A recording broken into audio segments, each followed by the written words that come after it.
Hi, good evening. Just welcome to the City Council meeting for Tuesday, March 17th, 2026. Madam Clerk, may we have the roll call and posting of the agenda, please?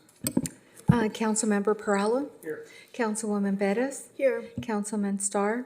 Here. Mayor Pro Tem Teran. Here. Mayor MacArthur. Here. The agenda for this meeting was posted in the kiosk at City Hall, the Oxnard Public Library, the city administrative offices, and on the city's website on Thursday, March 5th, and the amended agenda on Wednesday, March 11th. Thank you. Thank you, Madam Clerk. Prior to closed session, we will take public comments on the closed session agenda. Can the city attorney please provide a statement prior to closed session?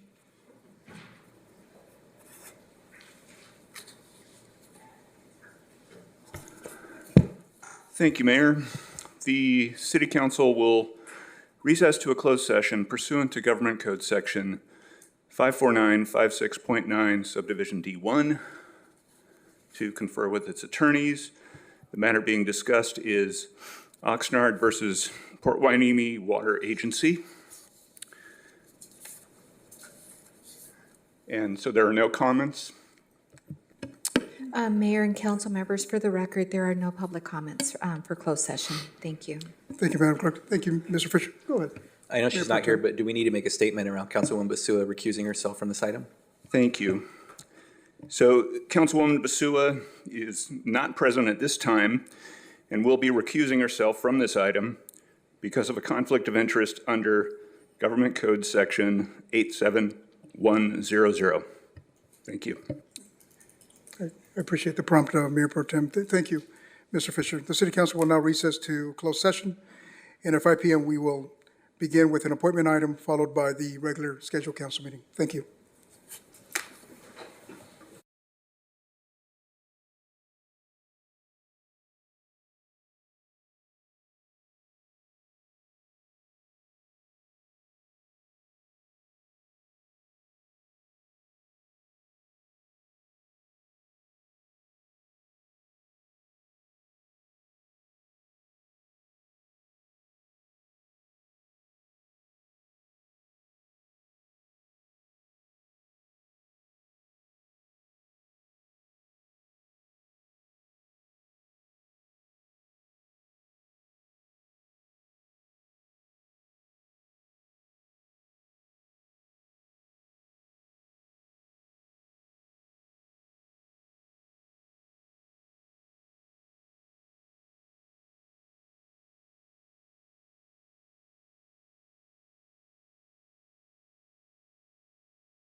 Good evening. The City Council has just emerged from closed session.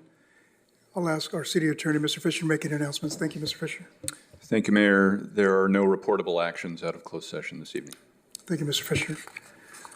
We will move to the next item on the agenda. I'm going to move over to item D2. First, this is from United Water Conservation District, Santa Felicia Dam, a safety project update. The recommendations that the City Council, one, receive and file an update regarding the United Water Conservation District Santa Felicia Safety Project, and two, authorize the mayor to sign the attached letter of support for the Santa Felicia Dam Safety Improvement Project. There's a live presentation by United Water Conservation District staff. Mr. Wolf is here as well, our Director of Public Works, that will make the introduction. Go ahead, Mr. Wolf. Yeah, good afternoon, Mayor and council members. Michael Wolf, Director of Public Works. We do have one of our important regional partners in the water industry here tonight to give a presentation, and we're pleased to have that. They're going to talk about a very unique and regional project that I think is important to all folks in Ventura County. So we do have their Assistant General Manager, Dr. Marion Brawl, will be giving the presentation today. So here's Marion. Wonderful. Welcome, Doctor. Thank you. Thank you. Thank you for the presentation, Mr. Wolf. I would like to acknowledge our directors, President Malhart and Director Huber, being here supporting us, and my senior engineer, Adrian Kiris.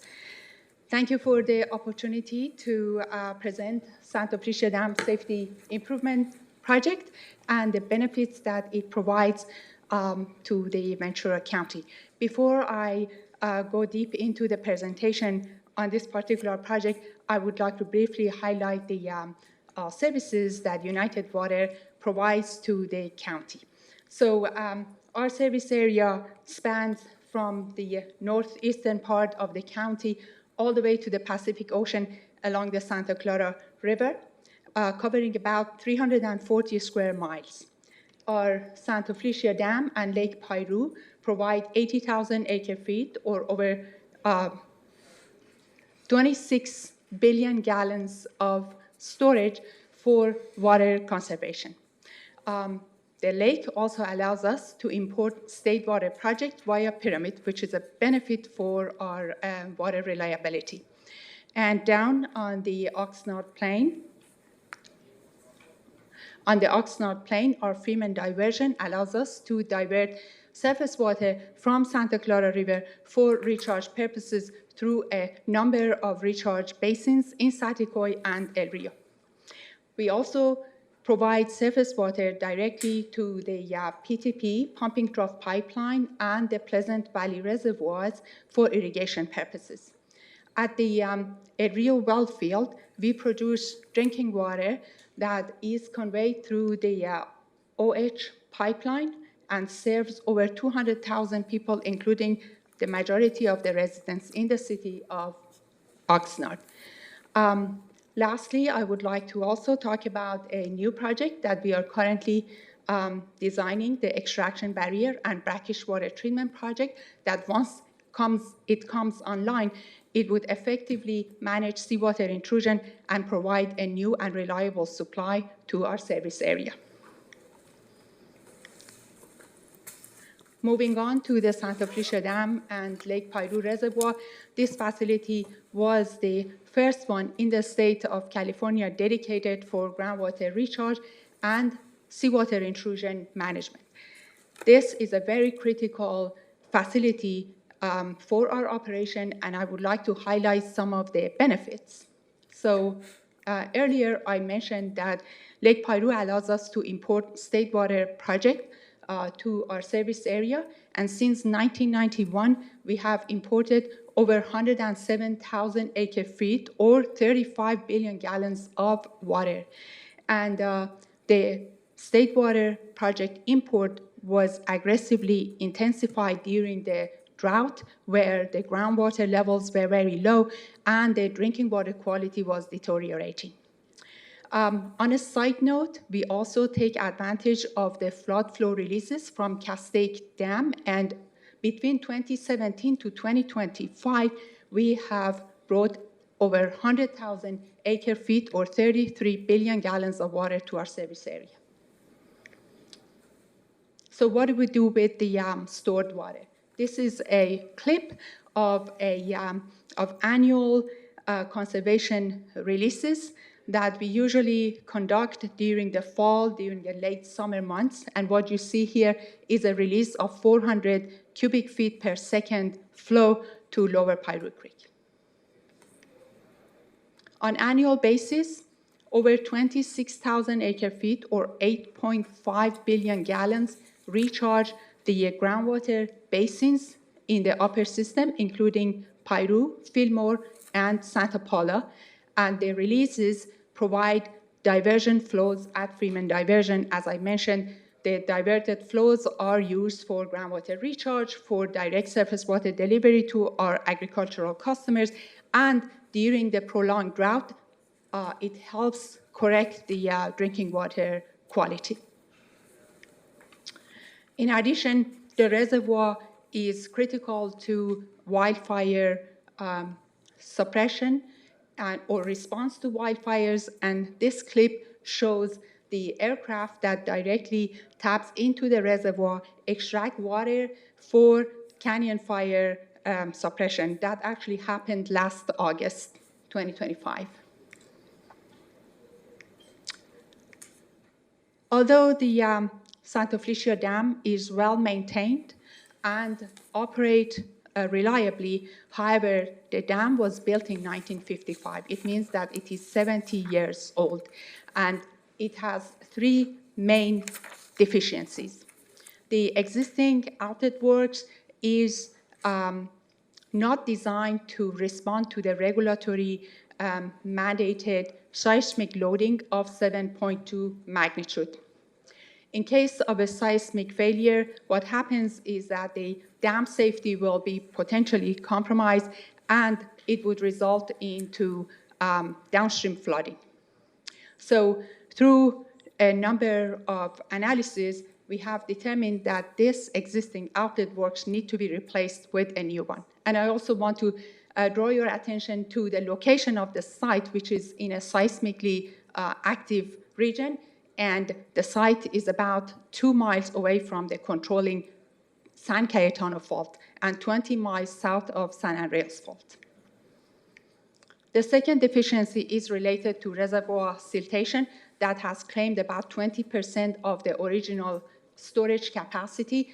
United tracks the sediment elevation around the intake tower, and as of 2023, the sediment elevation is about 18 inches below the rim of the intake tower. So what happens if sediment gets into the intake tower? It would compromise and perhaps halt our ability to release water in a controlled manner. And obviously, we want to avoid that. Last deficiency is related to the existing spillway capacity to safely pass the regulatory mandated inflow design flood, which is 220,000 cubic feet per second. So improvements are needed to allow this regulatory requirement to be met. So let's say that there is a massive, very large storm event. What happens is if we have a kind of like a choke point, the spillway walls and the dam will be overtopped, and it could potentially lead to imminent failure of the dam.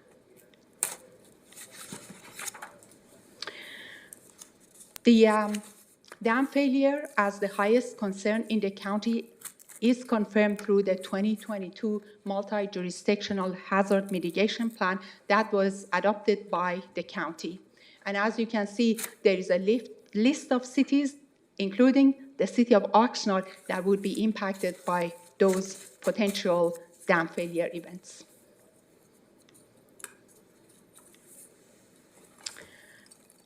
So for your consideration, what you see here is the flood inundation zone as a result of an IDF-induced dam failure. The blue areas here show a 70,000 acres of land that will be impacted in case and potentially if the dam fails. And as you can see, the water is being spread over the Oxnard Plain, and it impacts the majority of this area. To kind of like communicate the impact of a potential dam failure, we have provided this animation, and I'm hoping that I can run it. Oh, unfortunately, did not run quite. Yes. So here you can see how the flood waves arrives on the Oxnard Plain.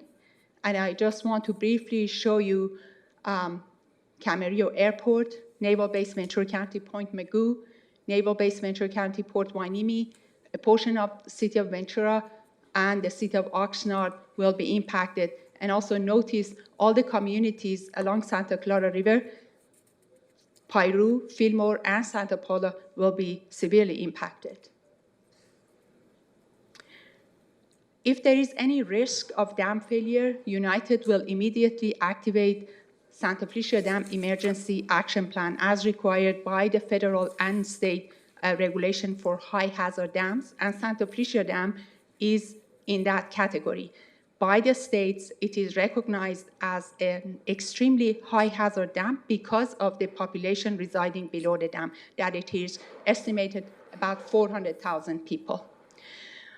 In order to be prepared, we offer and conduct several training seminars and exercises, and we invite the emergency responders to participate in those trainings.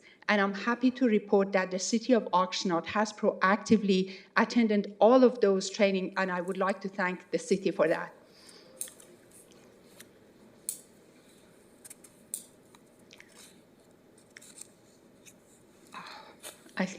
Sorry. So I have a rendering of the new outlet works. The new outlet works will be located on the east side of the dam. What you see here is the intake control facility, including a sloping intake with multiple ports that would allow us to draw water from the reservoir at different elevations to mitigate the sedimentation issue. Any active port is covered and protected by a fish screen that prevents fish and other species entering the system. The intake control facility is connected through a tunnel to the downstream control facility. And this tunnel, that is about 1,300 linear feet, houses a conduit for high flow releases and a low flow for lower flow releases. You see the downstream control facility here. It will house a hydropower generator.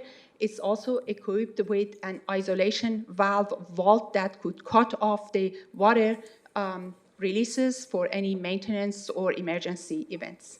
As far as the spillway is concerned, in this area over here, the plan is to raise the dam crest by 6.5 feet, replace the slab on the spillway and install it at a deeper level to allow a higher pass-through capacity, and replace the underdrain system.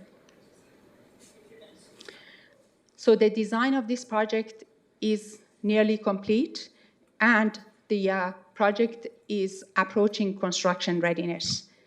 What we are envisioning is that the outlet works, the new outlet works, will be constructed over 5 years, followed by the spillway improvements that will be constructed over 4 years. So in total, a 9-year construction period.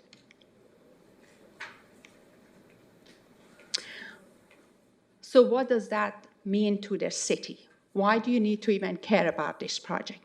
What you see here is a side-by-side comparison of the flood zone prior to project implementation and post-project implementation. As you can see clearly, the impacted flooded areas is significantly reduced. We've also done some estimates on the number of populations at risk, the estimated flooded areas, and also the financial damages before and after the project implementation. And across the board, there is 80% reduction once the project is implemented. For instance, the financial damages before the implementation is over $8 billion. Once the project is implemented, that financial damage is reduced by over 80% to $1.6 billion. So the estimated construction cost for these two components is $314 million. Obviously, at this point, everyone stops and says, how are we going to pay for it? United has no plan to support this project through rates. We understand that there is no rate that can support this project. And therefore, we have actively pursued grant fundings, federal, state appropriations, and in fact, we have established a grant task force in-house to pursue all the opportunities that would support this kind of project. However, we recognize that this project is a regional project, is a public safety project, and it impacts all the cities that were listed on that table that I showed earlier. So we need support, and our executive management, including our board members, are actively interacting with legislators, with federal and state agencies to make sure that we can secure funding that can help move this project forward. The most recent activities include a grant application that we submitted to FEMA requesting $17.4 million to support the outlet works construction. And I also want to take a moment to thank the city for the letter of support that they provided, along with all the letter of supports. Those were included in our application. Also, we have secured a $99 million low-interest loan from the EPA VFIA program, and currently we are negotiating the construction loan agreement. However, our preferred method to pay for this project is not necessarily a loan, but a appropriation or grant funding. We also know that we don't need the $340 million upfront, so we have forecasted the expenditures over the 9 years construction, and we realize and recognize that the majority of the expenditure is needed in the first 5 years when we are constructing the outlet works system.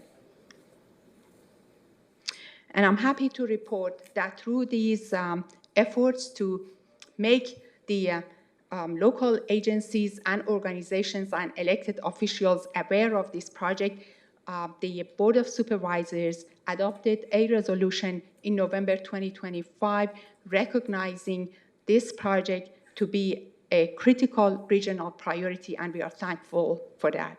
And in conclusion, in addition to protecting lives and properties, this project will provide increased reliability of water deliveries to our service area, which supports a population of over 400,000 people across the agricultural, municipal, and industrial sectors, including the city of Oxnard.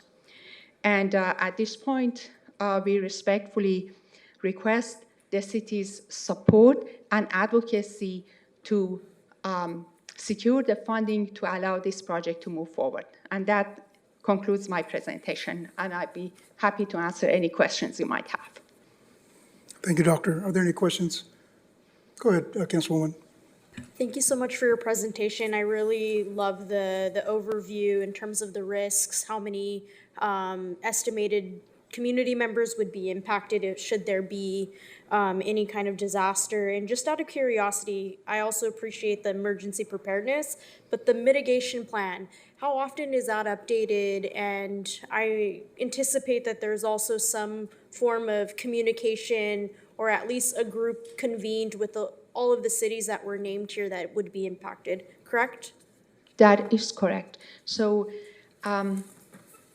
I can list a number of efforts. First of all, the town of Piru is the community that would be impacted first and foremost. Mm-hmm. So through annual meetings with the neighborhood council, we talk about the project, the progress that we have made, and the successes that we have had to draw attention to this project.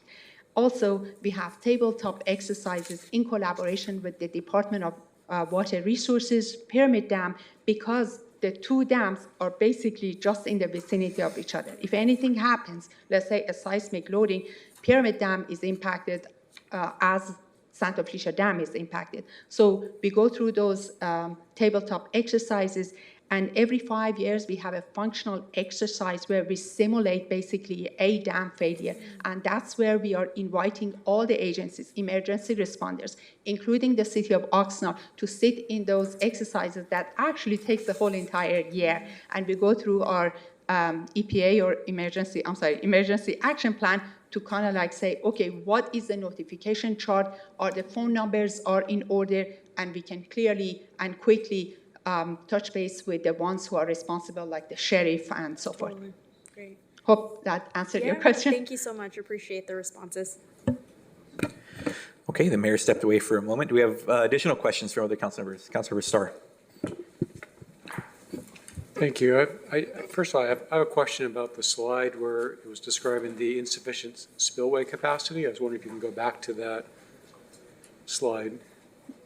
Do you want me to go, to the slide?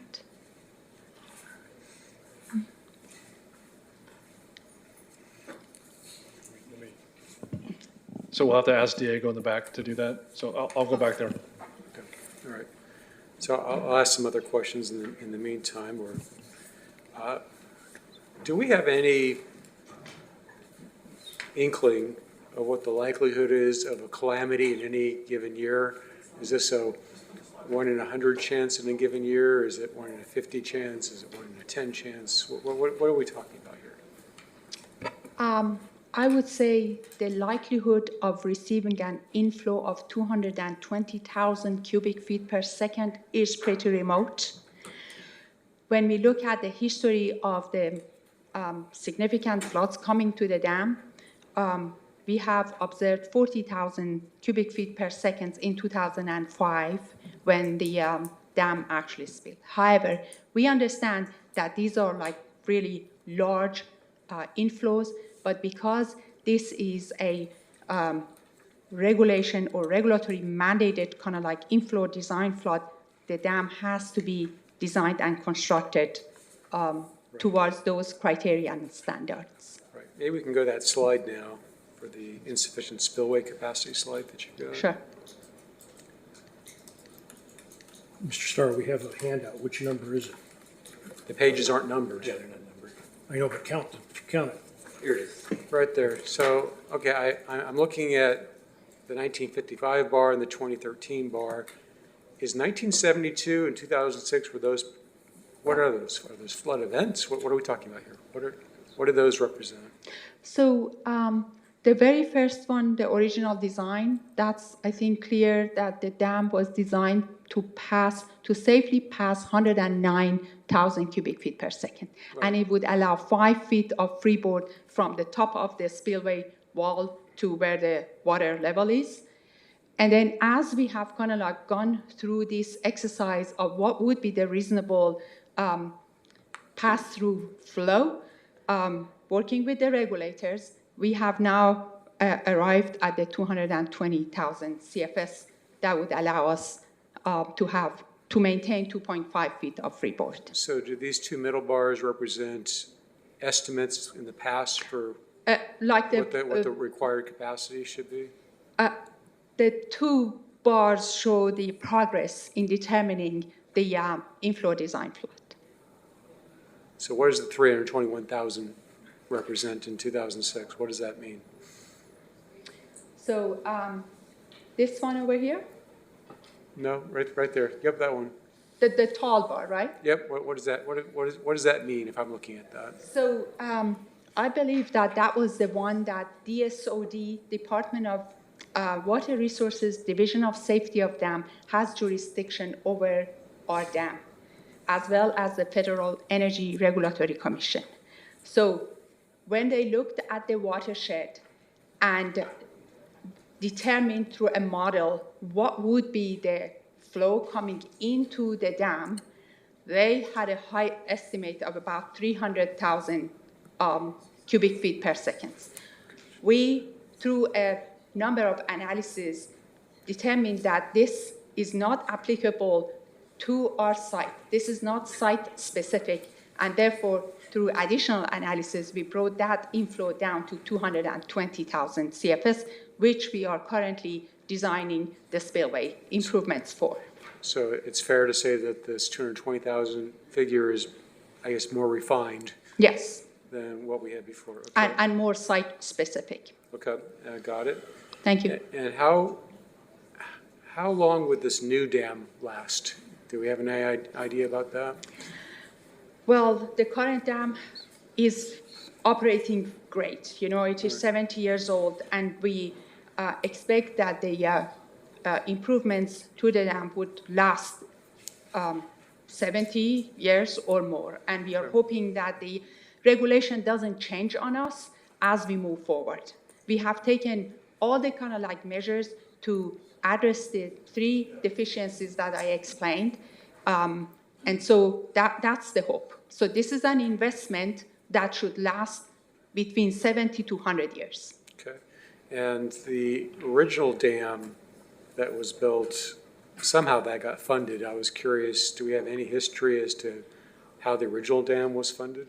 It was locally funded. Yes, there was no support from the state or the federal government. I'm sorry.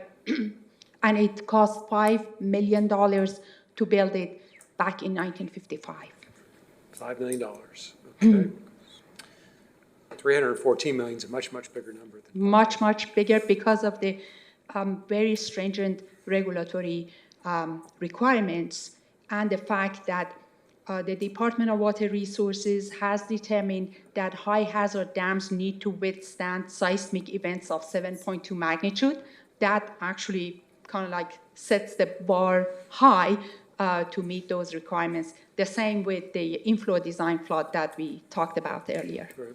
What I'm trying to grasp here is the likelihood of damage. I guess when I'm looking at what we have as an $8.1 billion estimate today, what the damages would be versus 1.6, so that's about a $6.5 billion difference.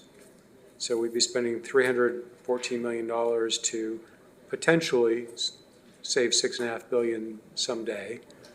But I don't know if that's, like I said, this is what would be helpful for me to better understand is, do we think this is a 1 in a 100-year event or a 500-year event or what? Because what I have to look at with my financial analysis on is that there are other possible calamities out there that have nothing to do with dams that we could also invest in that might give us a better return because we have limited money. So Yes.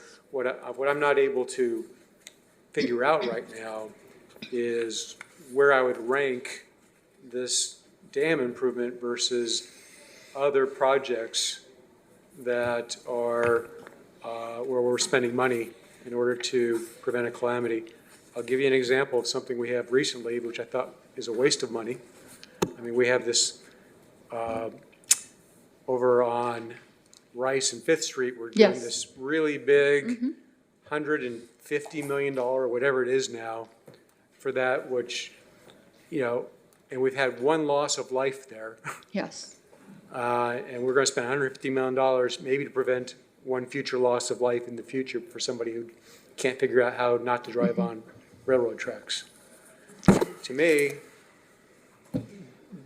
that was a waste of money compared to what you're proposing here. To Right. me, I'd much rather have spent $314 million on a dam that affects all these people than the $150 million that we're spending on this Yes. interchange.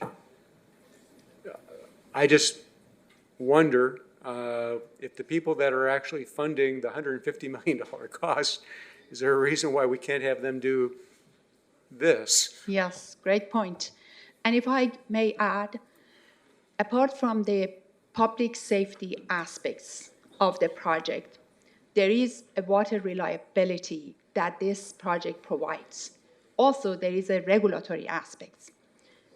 We are working closely with Federal Energy Regulatory Commission. There is a project, Anderson Dam, up in Northern California, it has similar kind of like issues.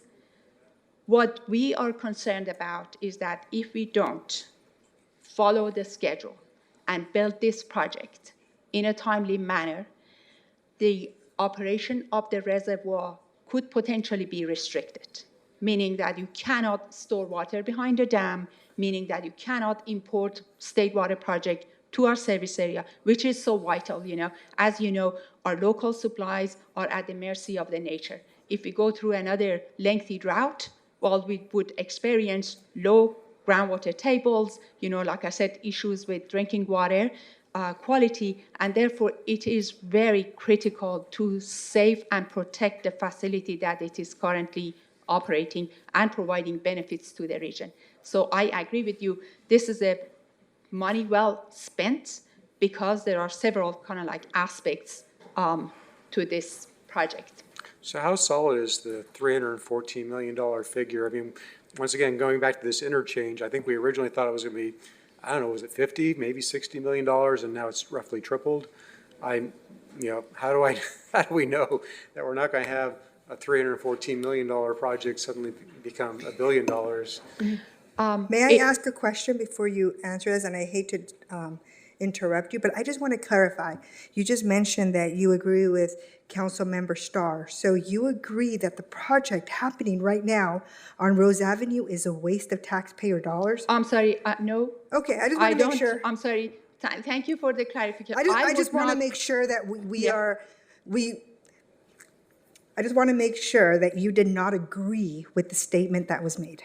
Thank you for bringing that up. I'm not managing that project. I am not having any professional opinion about that project, but I agree to that $314 million investment in this project is money well spent. Thank you.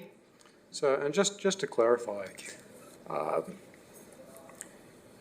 there's limited resources, and I'm looking at just a comparative value of two projects. If I had the money to spend it on one but not the other, which one would I choose? And that's really the point that I was making. Right. Because at the end of the day, whenever we tax people to pay for these projects, they're making sacrifices in other ways. In some ways that actually really limits their ability to, you know, have a livelihood even in the future.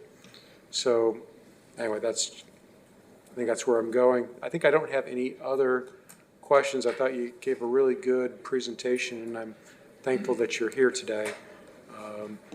Thank you. Thank you. Thank you, Councilmember. Any other comments? If not, go ahead, Councilmember Perlo. Thank you very much for the time and effort that you put in and the time you spent answering questions from council members. One minor suggestion, put numbers on each page so that when we have questions, we can address it. I would make a suggestion. I don't know if you already have, and I suppose you probably have, but just a suggestion. You pitch every school district in the area that would be in a flood inundation area. Because I do recall one specific school district, the Rio School District, didn't believe that something like this could happen. Right. And I do appreciate this. It's an insurmountable amount of money, but something's got to be done because I do agree. An individual was killed in a train crossing. That happened. But when you show over 100,000 people's lives at risk on something that could happen, takes it out of our things. And none of us have a crystal ball or a time machine to go backwards and make a decision on what was done in the past. Thank you very much for presenting it. The board members that are here and your staff, thank you very much. But I do hope that this gets around to more people because I know the residents, hopefully some are watching, when they look at those inundation maps, those are wake-up calls, big-time wake-up calls. Thank you My so house much. is in there. Thank you. Thank you for your questions and the time. I appreciate it. Mayor, may I Yes, go ahead, make a Councilwoman. comment? I know your board members are here, staff, and to you, I just want to acknowledge United Water and your comments today regarding doing your best not to pass this on to taxpayers. Greatly appreciate all the effort that's being done in order to accomplish that, and I want to make sure that I just commend you for that effort. Thank you. Thank you so much. Thank you. Thank you, Doctor, very much for this wonderful presentation. Madam Clerk, are there any public speakers on this item? Mayor and council members, we do not have any public speakers for this appointment item. Thank you. Thank you. I will now move to item D1. This is the presentation by Interface and Children and Family Services on the 211 services, and Gerardo Gonzalez is here. So, Oh, I'm sorry. Mayor, there is an action requested on item D2.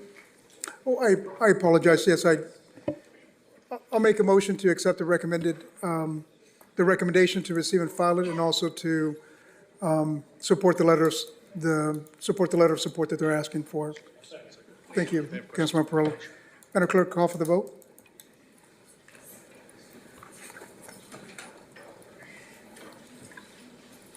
Shoot. Mayor and council members, if you can go ahead and cast your vote, please.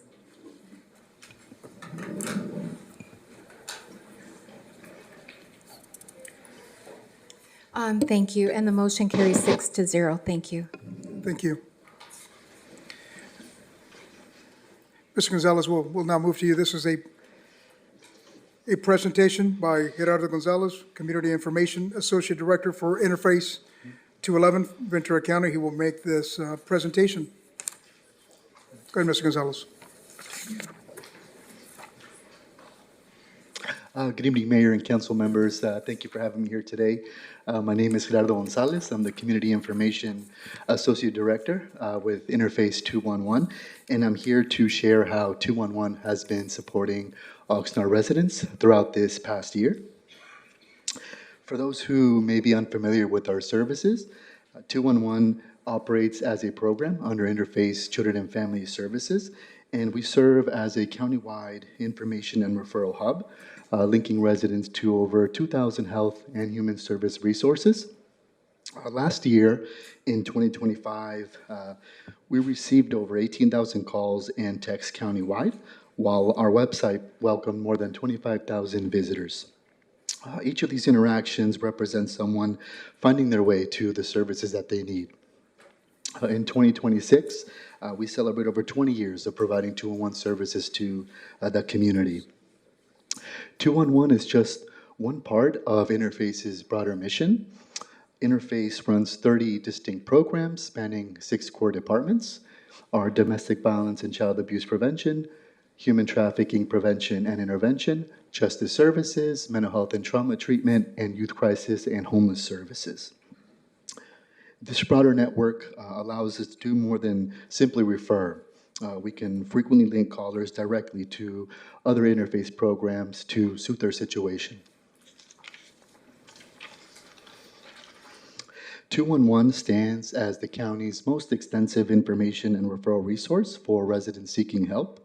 Our team assists callers in locating and accessing the services that they require. From housing to food programs, mental health support to legal services, we're available every day, 24/7, understanding that urgent needs don't wait for convenient hours. Accessibility is central to our mission. Residents can connect with us through 3 convenient methods: by dialing 211, texting their zip code to 898-211, or visiting our website at 211ventura.org. Regardless of how someone makes contact, they'll be connected to one of our trained community information navigators. Now I'd like to share some specific data about how we served Oxnard residents in 2025. So we took a total of 5,295 calls from Oxnard residents throughout the year, which is the largest call volume that we received from any city in the county. Let me give you some context around this figure. A significant number of our Oxnard callers reach out to us more than once. So the actual count of unique individuals is lower than the 5,295 calls. What this shows us is that residents trust 211 enough to come back when they need additional support. Someone might contact us initially about finding housing, and then call us again a few weeks later looking for job search help, and perhaps call us a third time when they need food assistance. We collect demographic information from every caller to help us understand community needs and trends, which is why you're seeing the total call volume rather than a count of unique individuals. Looking at the demographics of those that we served, 1,852 were first-time callers to 211. 713 were families with children under 5 years old. 124 callers indicated the person in need was pregnant. And 381 were calls that pertained to someone who was at risk of losing their housing, and 754 calls pertained to someone who reported they were already currently experiencing homelessness. These numbers give us a snapshot of the challenges facing some of our Oxnard neighbors, particularly around housing stability and economic hardship. Behind each of these calls is a real person navigating a challenging situation. Let me share an example with you. Earlier this year, we received a call from a Oxnard resident. Let's call her Lily, who found herself in a difficult situation. Her husband had just lost his job, and she was let go from her position shortly after. They have 2 young children, and suddenly they couldn't make rent. They applied for food stamps CalFresh, but had issues with the application, and they were falling behind on their housing payments. When Lily called 211, our navigator recognized she needed support across multiple fronts. We connected her to emergency rental assistance programs to help prevent eviction, enrolled her family in food pantries and CalFresh to ensure they had food, and linked her husband with employment services to help him get back to work as quickly as possible. Income support ranks as the second highest need in Oxnard. Families aren't just dealing with one challenge. When someone loses a job, it creates a domino effect, touching housing, food security, and overall family stability. 211 is here to help families navigate all of those challenges at once. When we look at the top categories of needs expressed by Oxnard callers, housing ranked number 1, no surprise there. Second was income support and assistance, reflecting the economic pressures many families face. Third was individual, family, and community support, encompassing services like the Area Agency on Aging, case management, and services like holiday gifts and toys. This slide here shows how Oxnard compares to other cities in the county. As you can see, housing is a top need across every community. This is a countywide challenge, not unique to Oxnard. What distinguishes Oxnard is the prominence of income support as the second highest need, while some cities like Ventura, which has a closer call volume, see food and meals as their number 2 need. Oxnard residents are calling about economic stability, jobs, income assistance, and financial support programs. This tells us something important about the specific economic pressures some of our Oxnard residents are facing. And lastly, beyond linking residents to existing resources, we operate several specialized programs delivering direct services over the phone to residents. Through VITA, our Volunteer Income Tax Assistance Program, we offer appointments to no-cost tax preparation to qualifying community members, helping them claim maximum refunds and secure tax credits that they're entitled to. Our PSPS initiative supports the access and functional needs population in advance of public safety power shutoffs via case management care coordination, and delivers real-time help during actual shutoffs, covering things like lodging, meals, transportation, portable backup batteries, all at no cost to residents. And we do this in partnership with SEE, Southern California Edison. Ventura versus Hate assists those who've experienced hate incidents in filing reports and accessing the appropriate services that they require. And through ECM, our Enhanced Care Management Program, our team delivers comprehensive case management to Gold Coast Health Plan members, helping them address both their basic needs and health needs through coordinated care. These initiatives allow us to offer on-hands assistance over the phone to some of our most vulnerable residents. I appreciate your time this evening and thank you for your continued support of the work that we do here in Oxnard. If you or anyone you know ever needs assistance, remember 211 is here 24/7. You can reach us by calling 211, texting your zip to 898-211, or visiting our website at 211ventura.org. Thank you so much. Thank you very much, Gerardo. Absolutely. Mayor Pro Tem, go ahead. Thank you very much for the information and update on that for many. I'm happy to see that there are Oxnard residents who are taking advantage and accessing the services or service direction and resources that 211 provides. So thank you to you and all of your team and all the folks who take the calls for that work. One question I have regarding the hate-based incidents, if somebody wants to report that, it sounds like the basic process could be they call 211 and they say, I experienced this, I don't know what to do next. Does that sound correct, or are there is there other guidance for folks on that? Yeah, that's correct. So this project is actually part of a broader project, which is known as California versus Hate. So there is a 1-800 hotline that or persons can call that then is routed to any 211 in the state, depending on where they're located, and then the navigator will complete that initial report. And if they agree to case management or that they'd like additional support, then that's when we come in. And then talk to them. And usually what happens is we try to assess what their needs are, set a goal, and then help them through that process. It could take up to a year sometimes before the Civil Rights Department even reviews, a report. So that's why this work is important. Great, thank you for that information.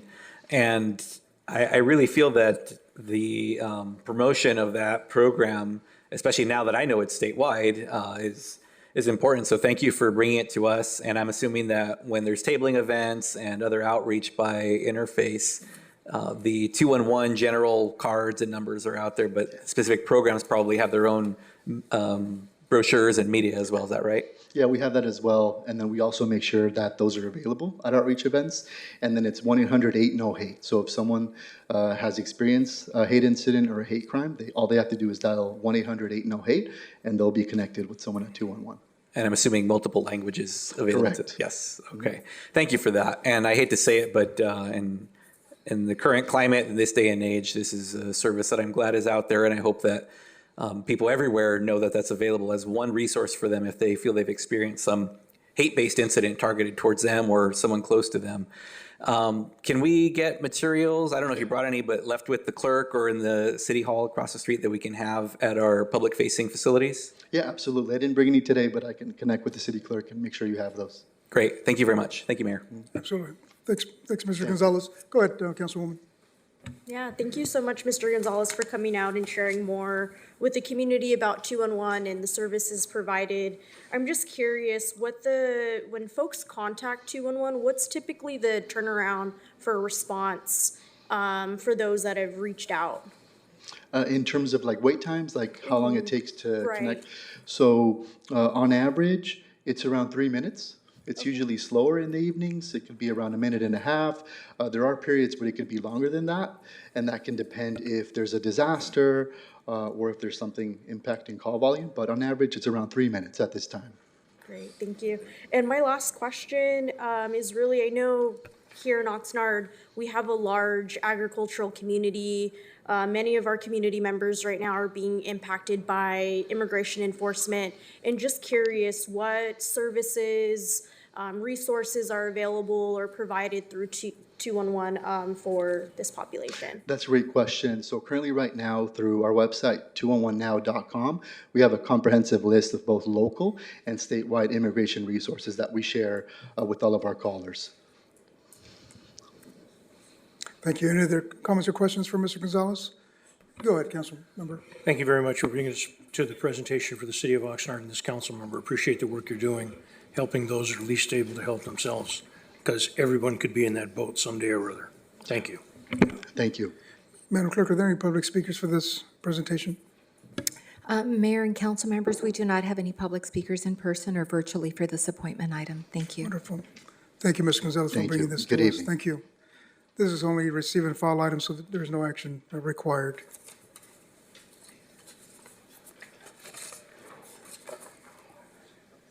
At this point, I'm just going to hit the gavel just to bring the meeting to order, okay? Good evening, everyone. Just want to call the meeting to order for the Oxnard City Council and for the Oxnard Housing Authority for Tuesday, March 17th, 2026. Madam Clerk, may we have the roll call and posting of the agenda, please?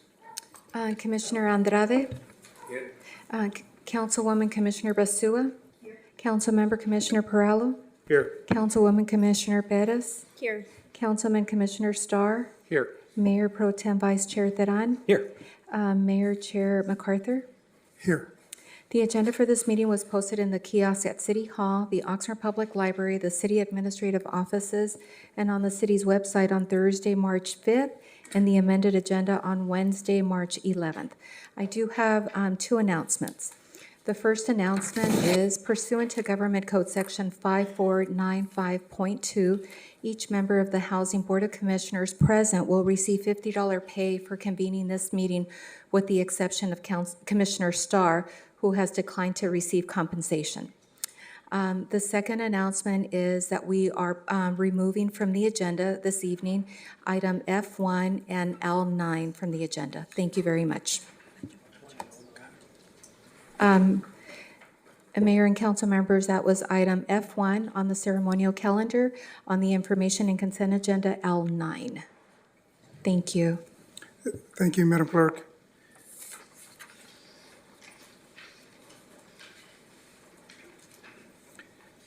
Next is the Pledge of Allegiance, followed by, we're just going to take a moment of silence for all that is happening around the world and here in our region.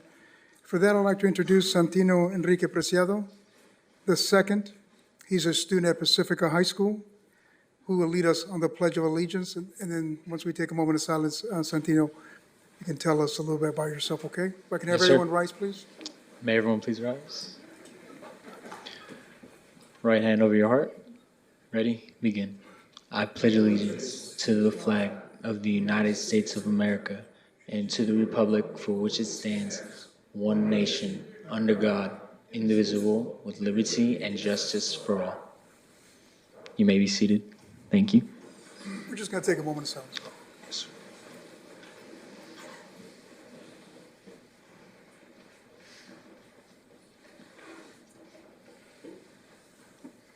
Thank you, everyone. Thank you, Santino. Sorry about that. Yeah, what's all right?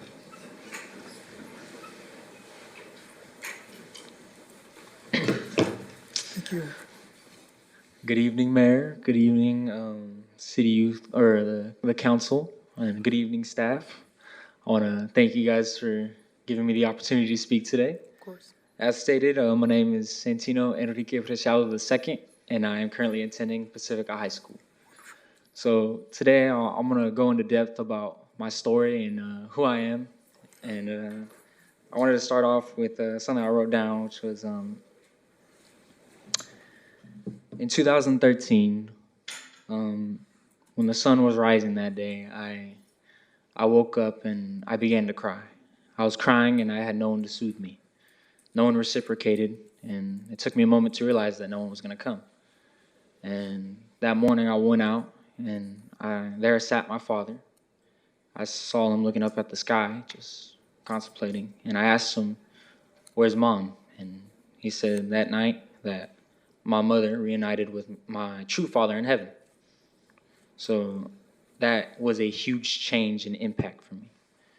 And from that day on, I had this confusion on who I am as a true person, on who I think, or my belief on God is. And I had this hatred. I had this hatred for him. And it wasn't until I attended a youth group in Coastline and Ventura that changed my life. In Romans 5:3, I have it right here.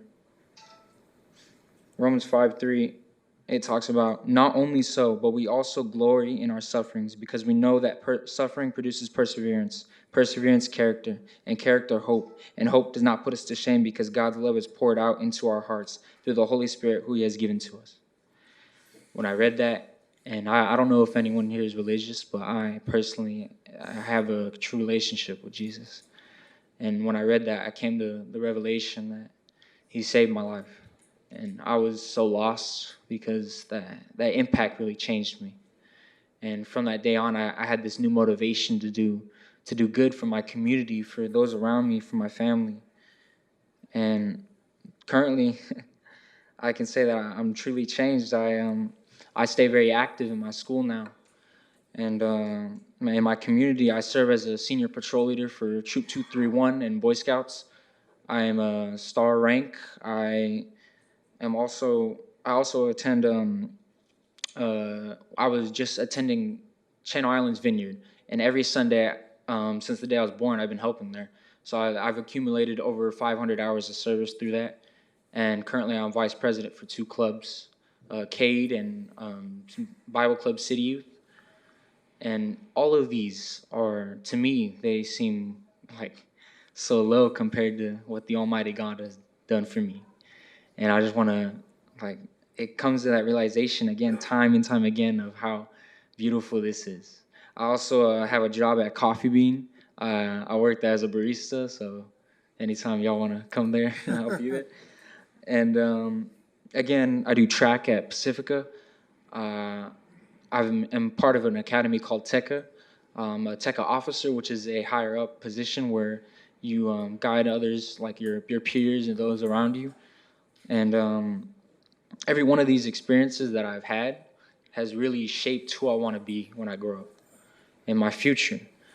And my future personally is to, I wanted to go to a UC, I wanted to go to all big colleges, I want to be a hotshot, yeah. But now I've put that into his hands for me. And my goal is to truly give back to those around me. That's my goal, is to serve humanity and to just be a bigger part for other people. I want to be able to be the shoulder that people can come to help carry their burdens. That's my goal in my true life. And I just want to say that I really appreciate you guys. Thank you guys so much for this. And love y'all. God bless.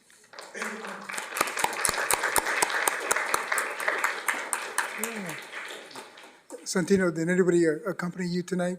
Yeah, my older brother, Diego Preciado. Wonderful. Yeah, thank you very much. You know, we do this to start off on a positive note and have young people like yourself come here. And it takes courage to share what you just shared with us here today, and to show the extraordinary students and youth we have in our community that are going places and are going to shape the future of our region here. So thank you, Santino, for coming here. If there are no other comments or anything, I want to invite you to come up, and we have a certificate for you. And if you want to invite your brother to come up here as well, you can take some photographs. Yeah. Thank you. Thank you.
Yeah.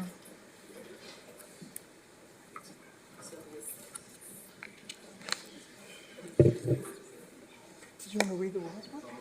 Yeah. I'll go home if you want. You want to present them?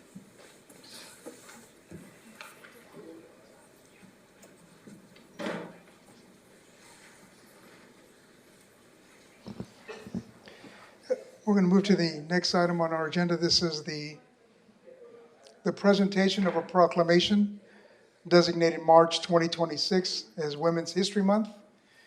And for this proclamation that Councilwoman Basua is going to present, I'd like to call up Cheryl, the co-president of the League of Women Voters, who will accept the proclamation. Ms. Collard?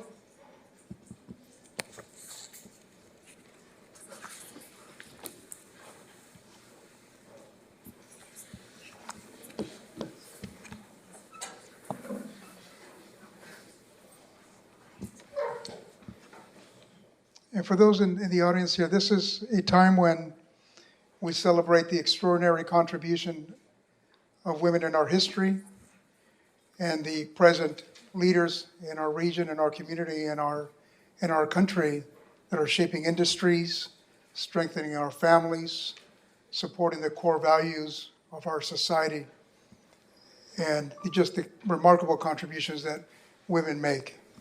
Thank you so much. Absolutely. Thank you, Mayor. So the proclamation states, whereas women of every background have made history contributions to the growth and strengths of our nation in countless recorded and unrecorded ways, and whereas women have played and continue to play a critical role in the economic, cultural, and social life of our nation, and whereas women have played a unique role through our history by providing the majority of the volunteer labor force, and whereas women were particularly important in the establishment of our early charitable, philanthropic, and cultural institution, and whereas women have served our country courageously in the military, and whereas women have been leaders, not only in securing their own right of suffrage and equal opportunity, but also in the ambitious movement, the emancipation movement, the industrial labor movement, the civil rights movement, and other movements, especially the peace movement, which creates a more fair and just society for all. And whereas, despite these contributions, the role of women in history has been consistently overlooked and undervalued in the literature, teachings, and study of history. Now, therefore, I, Louise MacArthur, the mayor of the city of Oxnard, do hereby proclaim March 2026 as Women's History Month.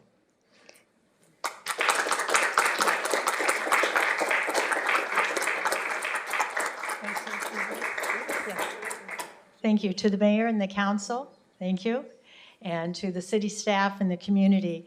I'm Cheryl Collard. I'm one of the co-presidents, and this evening I'm joined with another co-president, Kathy Morgan. And this is always a very formal setting to be in city council, but I'd like to bring some lightness to the moment that I think you'll appreciate. We'll do it this way.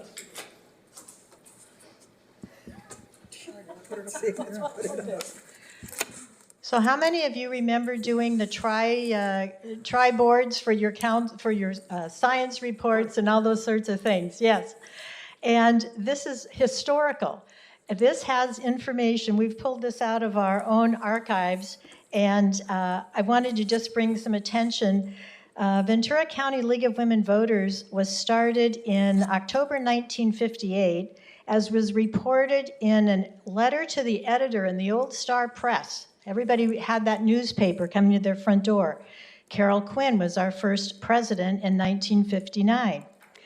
The first activity of our league at that time was to create something called Facts for Voting to help people understand what was going on with elections.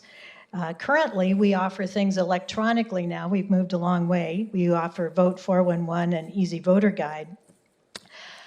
It's also interesting, there are some council candidates. One of the first things we did, to look back at my notes, in 1964, we had the Oxnard City Council Candidate Forum that was hosted by the League of Women Voters. And the press item says, hot contest and cool candidates. And at that time, it featured all men who were running for office, no women. It was Mr. Soho, Laubacher, Goss, Pollock, and Davidson. Those candidate forums have now evolved. We use local cable stations over the years. We then went to Zoom during COVID. And of course, in Oxnard, we've been at the lovely Pacific High School auditorium, really worked well for us. I also want to highlight on this board something of importance to Oxnard. In July of 2000, Roma Armbruster, who was a league president, and Jean Harris, who was active on the City Parks and Recreation Commission, were very active in promoting the protection of Ormond Beach. 26 years later, it's still an issue. And previously, the league had studied the position of the Ormond Power Plant and provided comments to the Public Utilities Commission in 1968. I was still in high school. It's a great history. So today, our mission is empowering voters and defending democracy. This is our current focus. And I will just leave you with, presently, we are very involved in educating voters about the SAVE Act, that in fact is probably before our U.S. Senate today. And we also are concerned about the California Voter ID Initiative that you will see on your ballot. So we will be working on those items to educate voters and to empower our community. It is indeed a pleasure to be here this evening on behalf of what we know are many other women's groups in Ventura County, but you honor us this evening with this. Thank you so much. Thank you.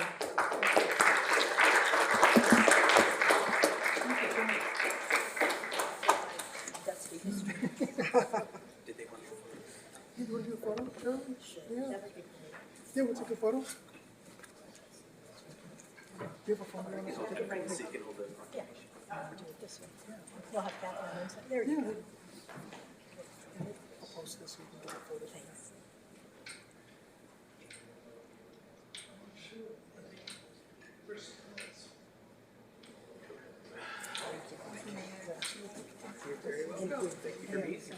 Thank you for all your work.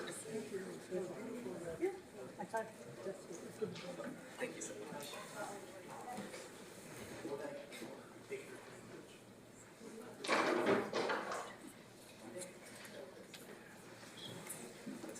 That's it, yeah.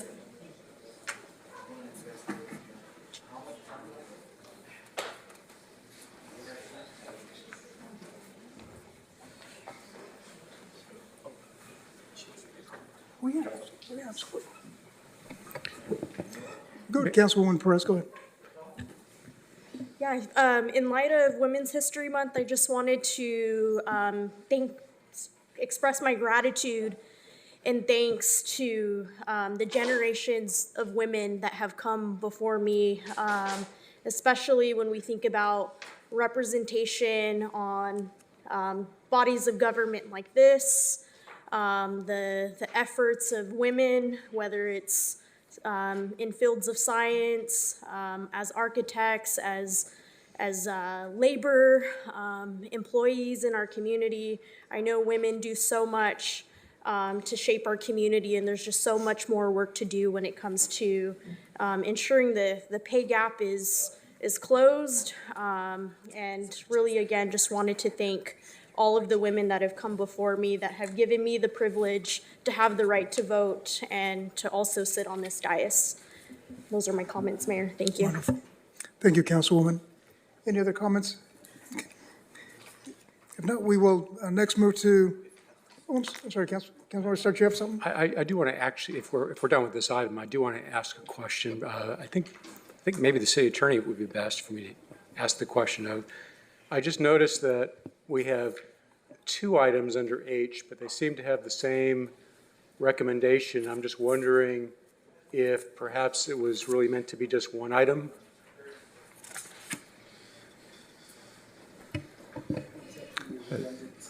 Yeah, that may be a question for the clerk. Okay.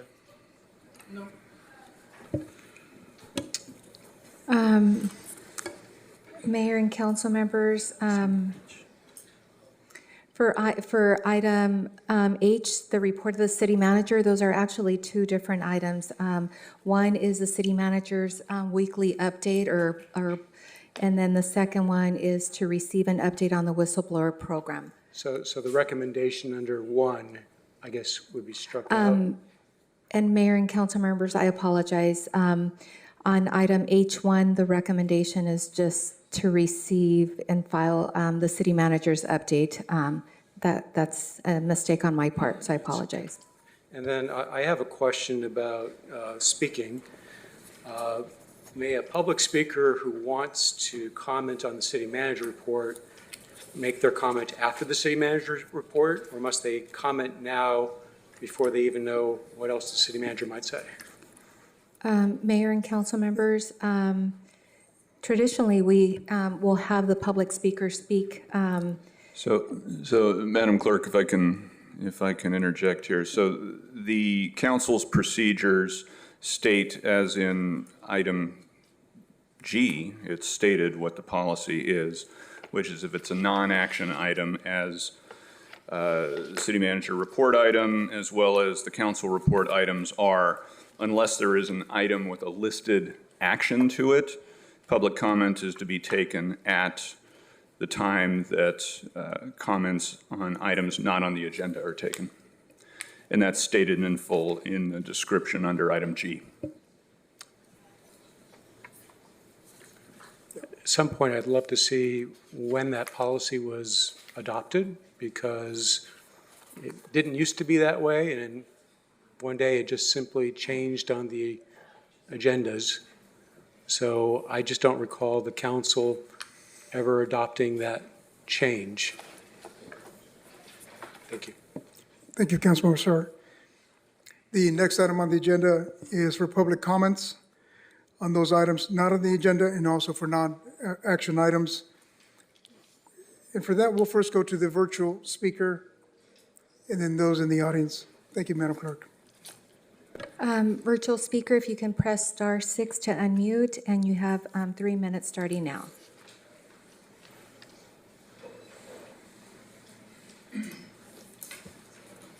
Have you called on me? Yes, please start. Yes, I pushed *9 to speak on the Women's History Month. But since now I'm on public comment, I guess I'll talk about Women's History Month.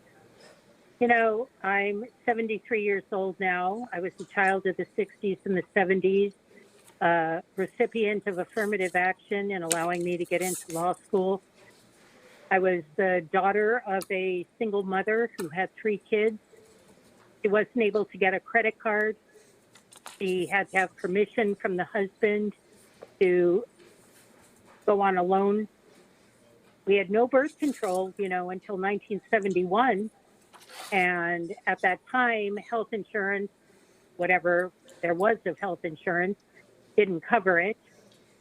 So women were in a real tough spot there. Education was the barrier. We couldn't get through. We couldn't get in. You look at the history of medical schools, law schools, any of the higher education, women had no access. Let's talk about Title IX, where the funding went to the men in college for sports scholarships, but women who were achieving great things in collegiate sports were not eligible for any funding.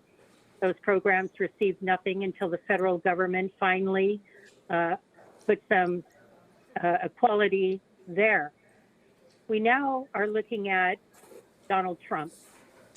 You know what's coming next, and I want you all to know because it's all over my lawyer listservs. He's coming after no-fault divorce. And what does that mean? That means that we go back to the days where you had to prove cause to get divorced from your abusive husband. Instead of just being able to say, he's a jerk, and I don't want to be with him anymore, now you're going to have to prove. But you need money to do that. There was a time that pregnancy, by the way, people, was not considered a disability for the purpose of collecting state disability. State disability was if you're not able to work, you've worked and put into the state disability fund, but pregnancy was not considered a disability. So women who went out for their 3 months, 2 months, 1 month period of maternity leave got no benefits whatsoever. It took an act of the state legislature to change that. You need to be paying attention, especially the young women. Thank you. Your time is up. And that's all I had to say.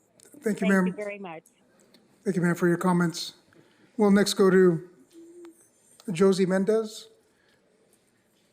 Josie, you'll be followed by Pam, and then Angela.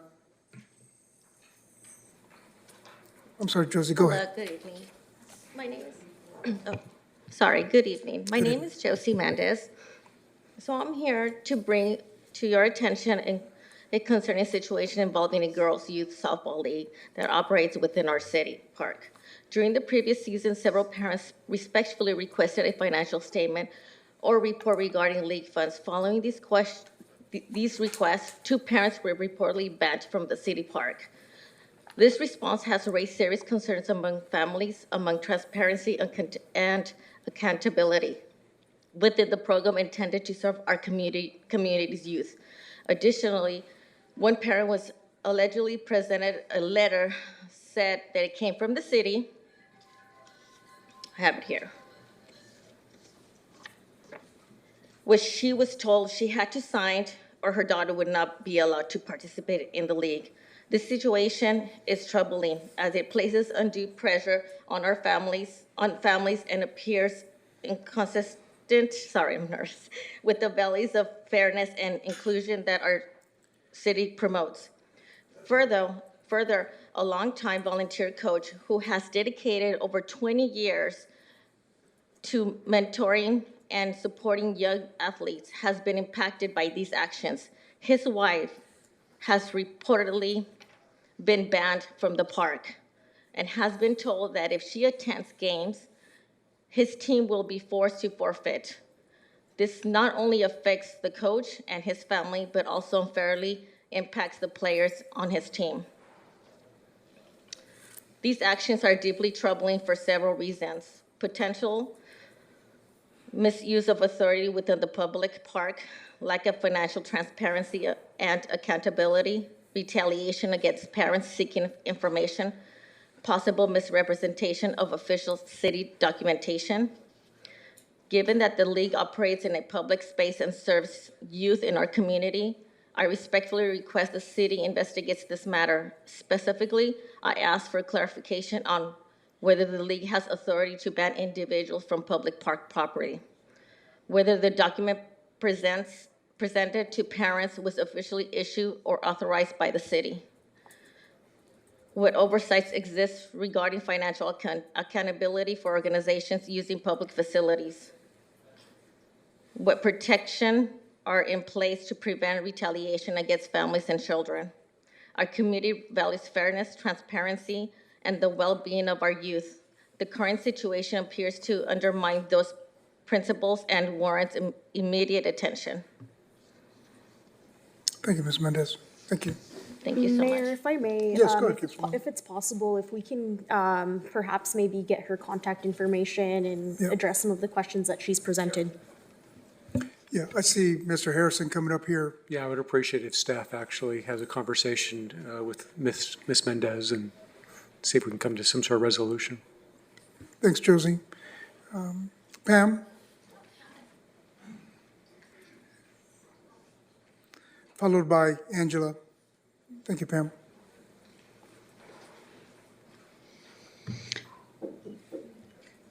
Good evening. My name is Pam Hogarth, and I am the president of the Elite Theater Company, and I'm here to speak on their behalf. I've brought some support tonight. Elite supporters, please raise your hand. The Elite is a community theater that was founded in the Pettit House in Heritage Square in 1994. Our goal is to be a theatrical organization that offers thought-provoking, innovative theater of substance and a voice and venue for a wide range of artists in Ventura County. We are a completely volunteer organization, myself included. In our 34 years, we have performed for over 300,000 theatergoers and contributed significantly to the culture and economy of Oxnard. Almost all of Elite's cast, crew, and administrators are Ventura County residents, and many of our productions have been written by local playwrights. Many of our shows were world premieres. Now, rather than take my 3 minutes to detail more of our contributions, I have a document I can leave with you if I'm allowed to do that. Certainly. Thank you. Over 20 years ago, we moved to the former Maritime Museum in Fisherman's Wharf, which I'm sure you're all well aware is being redeveloped, which means we need to move in July and we need to find a new home. I am here to ask the city's help and support in this endeavor. I have had a meeting with the mayor. Thank you, Mr. Mayor. He expressed his desire to keep us in Oxnard, which is also our desire, and asked the housing department to investigate any vacancies the city may have. Unfortunately, the city doesn't have any viable openings at this time. The elite would really prefer to stay in Oxnard, as I said. In fact, the awarding of the California Arts District designation, we would love to return to downtown and help grow the Arts District. Two options we'd like the city to consider, if I may, are the Youth Center building at OPAC, which could make a great space for a small theater of 49 seats, plus a small performing arts space for such things as dance, exercise, black box theater, and so forth. The other option, of course, which I'm sure you hear a lot, is including a small theater in the Carnegie Library building. Of course, any help that we can get would be much appreciated and so welcome. Thank you for your time and consideration. Thank you, Ms. Hogarth. Thank you. And Angela DeSille, thank you. DeChico. I apologize. That's okay, it's Italian.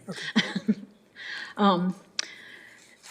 Good evening, and thank you, Mayor and City Council members, for allowing us to speak this evening. I'm going to try to not get emotional about this.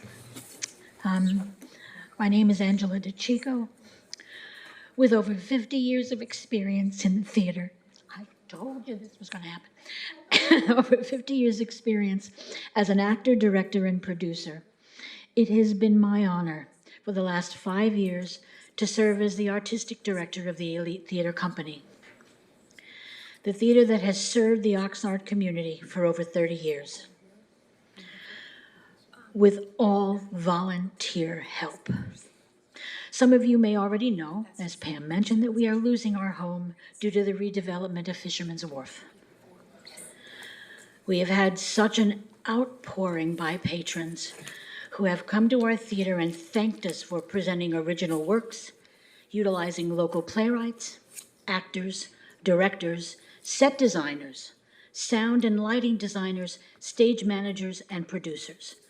Those patrons have been saddened by the possibility of losing the Elite Theater Company in their community. We at the Elite strive to present professional work utilizing local talent. We love what we do, and the shows and all the productions we present. Please assist us in continuing to entertain, serve, and educate our community right here in Oxnard. They say it takes a village, but we at the Elite Theater Company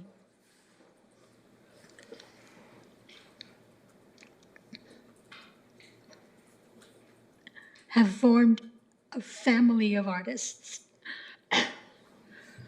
Please help keep us together by assisting us in finding a new home.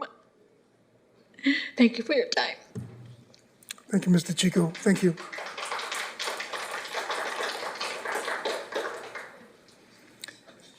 Ms. Hillary Rushing, followed by Jeanette. Hi. Thank you for letting me speak. I am Hillary Rushing. I am here in support of the Elite Theater Company of Oxnard. I grew up with theater, dancing, acting, writing, singing. When I turned 18, I got a chronic pain condition that put me on a hiatus for a long time. It was still my dream to get back to the arts someday. After years of disability, I enrolled back in Ventura College at BC. Around that time, I remember vividly doing Google searches, local theaters near me. I discovered the Elite that way. I took myself to see Journey of the Skeletons in October of 22, and I fell in love with the space. I listened to my health very carefully, so I only audition for something when I know I'm ready. I auditioned for the Elite for the first time in fall of last year, and I was cast as an actress in Women of the Night. It was amazing. The play was written and directed by the remarkable Kimberly Dimery, a local playwright who has produced 3 of her original plays there. People ask me, "What's your dream someday?" And I respond immediately, "I'm living it." This is my dream, to work with this community and these women at the Elite, especially. This is my dream. I work in some film too, all because my friends have asked me. It's all about community, and we are all creatives. I bring this up only to mention that in 98 years of Oscar history, we just had the first woman ever to win the Oscar for cinematography, a woman of color, Autumn Durald Arkapow. She was born here in Oxnard. This is really inspiring to me. I was just bawling. I was crying. I was so happy. There is no better time to support the dreamers of this community. The Elite is very passionate about keeping their theater company in Oxnard. I want that for them, and I want that too. I want them to have a space as magnificent as their home in the harbor, and I want the Elite to continue to be my dream theater to work with for the next 40 years. Thank you. Thank you, Hillary. Jeanette?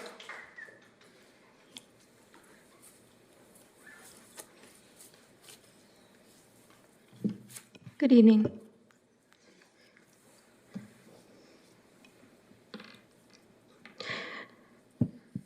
I wanted to speak upon a superintendent from Oxnard Union High School District.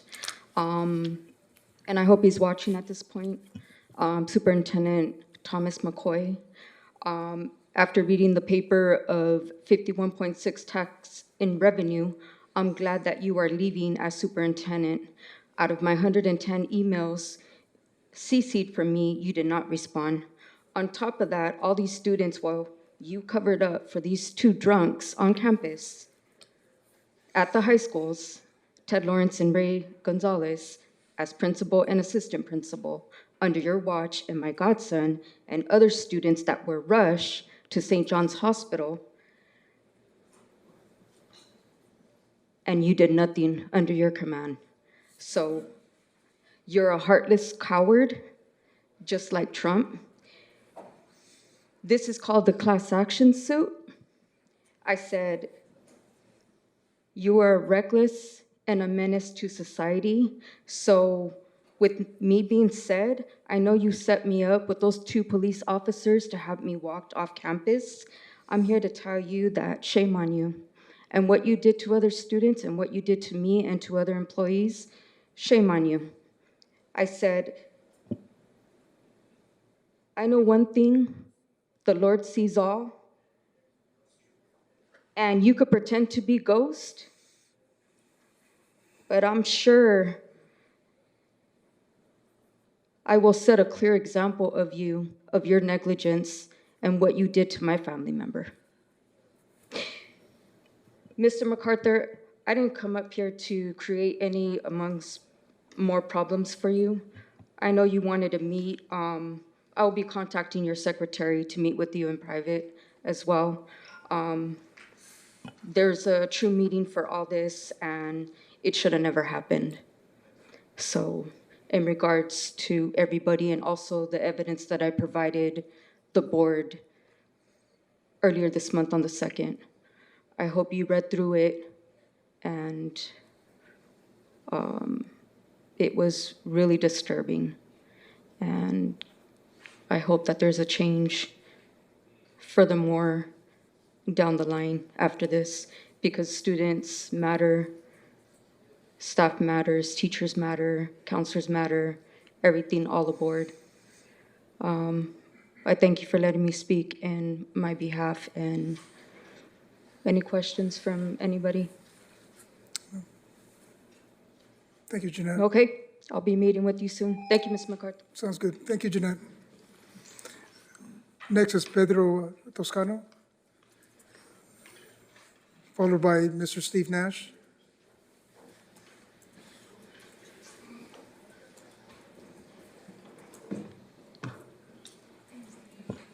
Thank you. Hello, good evening, Good evening. Mr. Mayor, members of council. Thank you for giving me the time to inform the members of the public of our awareness campaign, Tax Fraud Days of Action. The United Brotherhood of Carpenters and Joiners of America and the Western States Regional Council of Carpenters, Local 805. We run a yearly nationwide awareness campaign. This crisis doesn't just harm workers and honest contractors, it affects every resident in our community. The state's Employment Development Department warns that underground economy employers illegally reduce spending on payroll taxes, workers' compensation, Social Security, and safety programs like OSHA, giving them an unfair competitive advantage while placing workers at greater risk of unsafe conditions and wage theft. These practices drain essential public resources. When taxes go unpaid, our city loses funding for schools, emergency services, road repairs, and affordable houses, services we rely on every day. As state agencies have emphasized, the worst consequence is the erosion of tax fraud across California. Meanwhile, legitimate local contractors, those who follow labor laws, pay taxes, provide insurance, and invest in skilled workers are being undercut by unscrupulous contractors who win bids simply by refusing to play by the rules. This race to the bottom hurts not only workers, but also every taxpayer and every business that strives to operate ethically. But the good news is we can fight back. Our local government can play a crucial role. Cities that strengthen enforcement partnerships require verified payroll reporting on public projects and support state investigative efforts dramatically improve compliance and protect public dollars. Today, I urge the council to prioritize stronger anti-fraud measures in the city, contracting support, interagencies enforcement, and ensure that taxpayers-funded projects are built by law-abiding contractors to invest in our workforce and our community. Thank you for your leadership and commitment to protecting both workers and honest businesses in our city. Good evening. My name is Pedro Toscano with the Carpenters. Thank you. Thank you, Mr. Toscano. Thank you.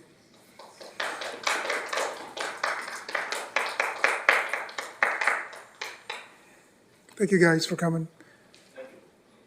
Mr. Steve Nash, followed by Mr. Doug Portello.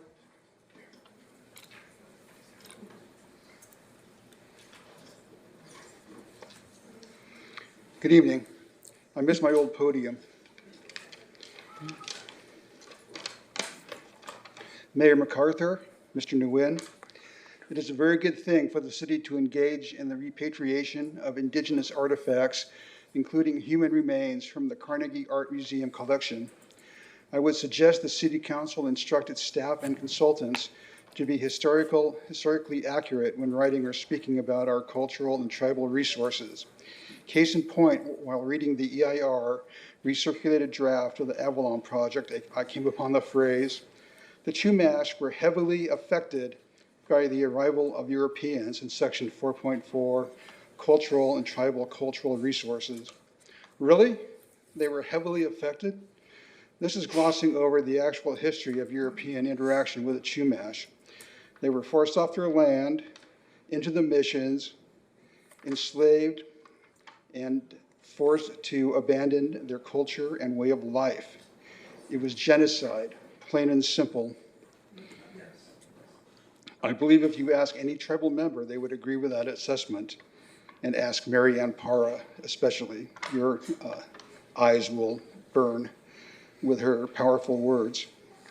Words matter. We must not lie about our history to suit our conscience, or we are doomed to repeat it. The centuries-old genocide of our indigenous people, the enslavement and mass lynchings of African Americans, the forced internment of our Japanese brothers and sisters during World War II, and the current situation involving ICE in their vile removal of the other, all point to a craven ignorance of our oftentimes sordid history. We can do better, we can be better. but it starts with being honest with ourselves. You have the power and the authority to implement this simple change. Remember, words matter. Thank you for your time. Thank you, Mr. Nash. Mr. Portello, followed by Sarah. Good evening. Good evening. I'll be speaking on item H regarding the whistleblower complaint. Mr. Perillo, you like to yell at other people that facts and evidence matter, but the council is operating in the dark without the facts and evidence, kept in the dark by your own employee.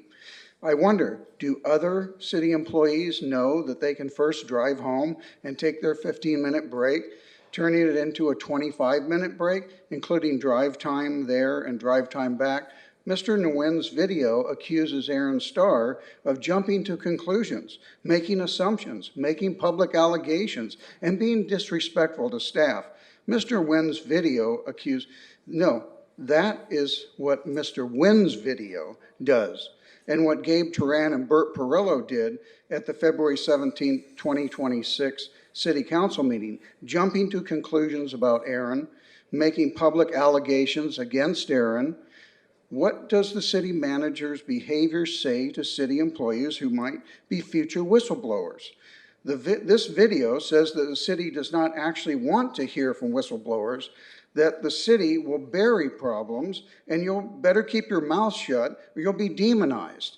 If Mr. Nguyen is willing to smear a city council member for daring to point out to the council that was being misled, imagine what he would do to an employee whistleblower. Well, we see what happened to Phil Molina. At the February 17th council meeting, Gabe Turan and Bert Perillo shockingly seemed to think one purpose of the whistleblower program is to make sure that if there is a problem, the public never learns about it.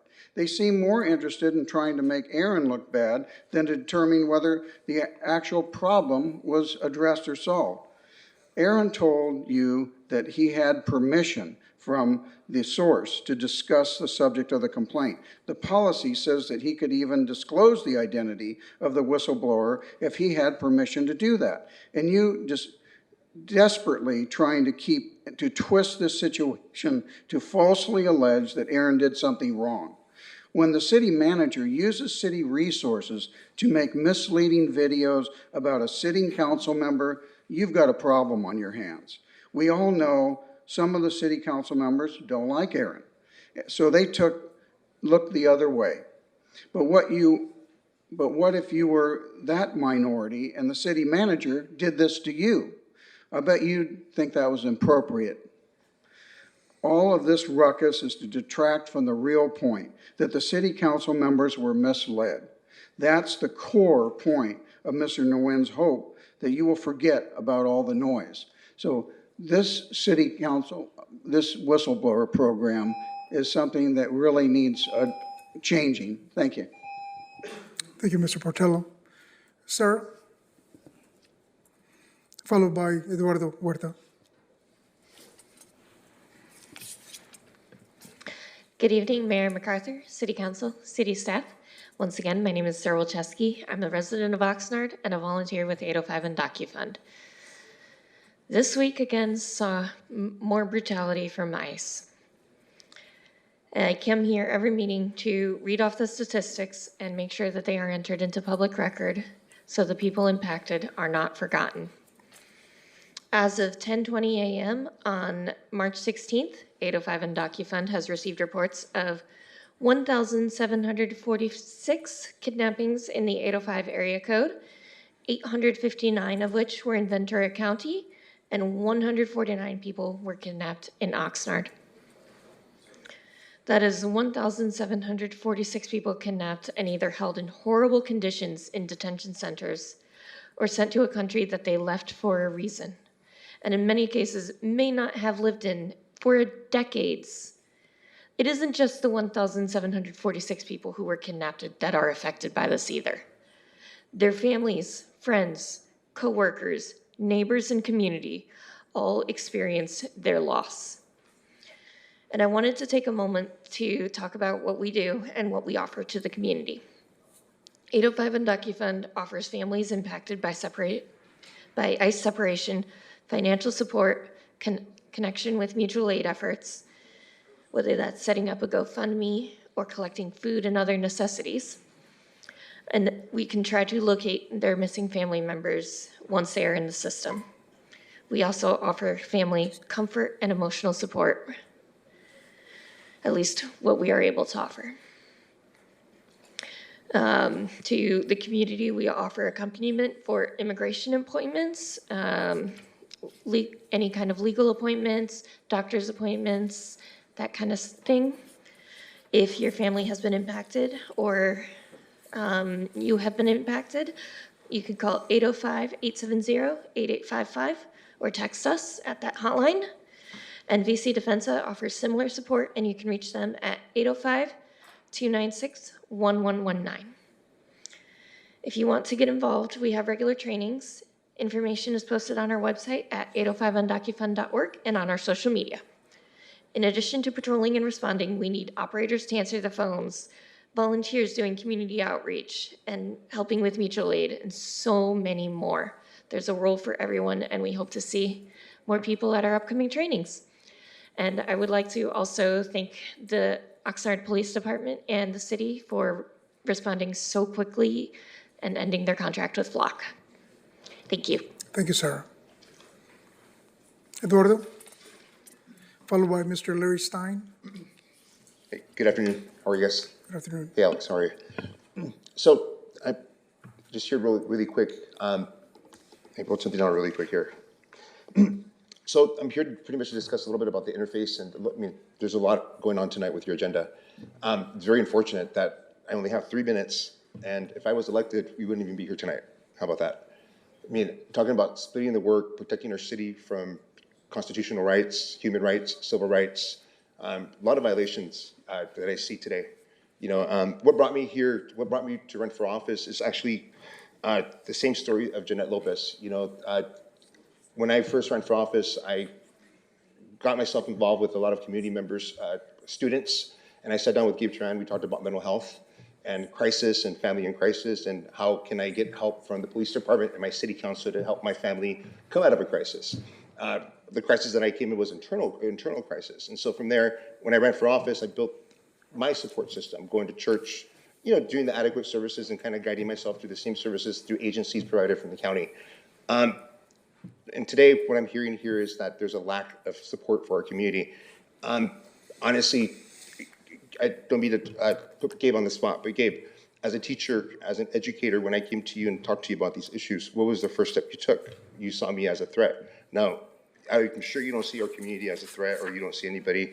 You know, I'm just trying to tell you that there's a lot of families that are hurting. You didn't take the right steps to prevent a lot of the issues that you're being confronted today, especially with interface to crisis team. You don't let families live through experiences like right now we have 805 Undocu Fund. We don't let families like our immigrants live through immigration raids just to satisfy ourselves, to put ourselves behind of a platform and say that we support our community. We don't do that, you know. And so I'm just trying to say that. And then obviously, you know, we need to make sure that we are there standing for our students and obviously our farm workers as well, you know. And the only without the right structure and support systems that families can get lost, especially with this new administration. We have to avoid families becoming political pawns, especially with this immigration crisis. You know, I hear people talking about Trump a lot. I honestly, the responsibility that we have, it was local, it was city council. I think we should take some type of responsibility and sit down and talk about this. I think if we all would have sat and talked as a group and not saw ourselves as, I guess, opponents or split ourselves within political parties, a lot of these issues that we're hitting nationally could have been avoided. You know, we're talking about, I guess, networks and sources that we use to publicize our campaigns. You know, I followed all that. And so, you know, I honestly don't, I lost my mom through all of this, and I don't think it's fair to say that our city is really there for families that are in crisis. I'm not saying well off, but there's a lot of families in need in this community that really need the help. Thank you, guys. God bless. Thank you, Mr. Huerta. We're about 30 minutes into our public speakers. We have about 5 more speakers, so if it's okay, we'll allow them to continue. Go ahead, Mr. Stein. And then followed by Pastor Greg Runyon. and Ronald.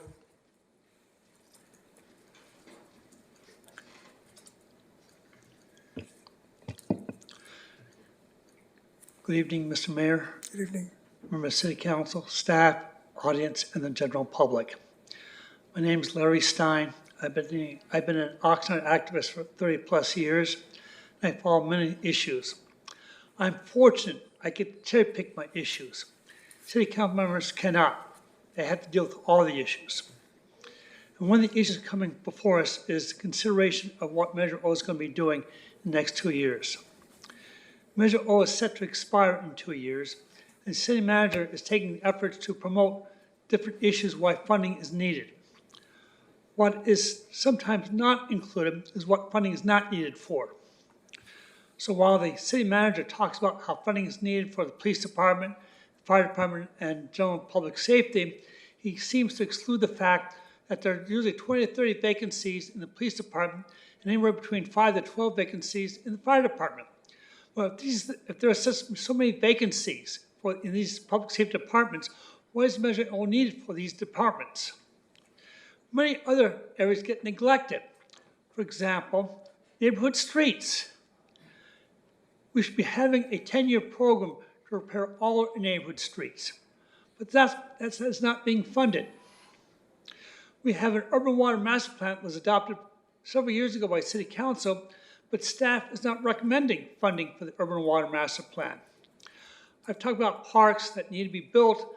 We have funding that was taken from homeowners, such as the people in the East Village and West Village. They pay development fees to have a park developed. They also paid fees to have a fire station developed. I don't think we need any more fire stations. I think we need more people trained and providing services in advanced life support and basic life support. This is a major call for our fire department. They handle 80%. They respond to 80% of their time is spent responding to ABS and advanced life support and basic life support calls. We should be staffing these positions. While we need firefighters, and we don't really need firefighters because they're insurance policies, but we have 8 units of engine companies and a ladder company. Perhaps we don't need 8 units of engine companies and ladder companies. Perhaps 3 engine companies and 1 ladder company would be sufficient for our city, because 80% of the calls are for ABS and ALS basic life support and advanced life support services. We should be staffing those positions. And perhaps other things could be looked at. We have an advisory committee, so called CAGs. Why does the city council use CAGs to get advice? And since they suggest we're in budget sessions now, and you're not using the CAGs for advice. Thank you very much for your time. Thank you, Mr. Stein. Pastor, followed by Ronald. And then, what's that? Good evening, Mayor and Council. Stephen Nash got up and he was talking about how important language is.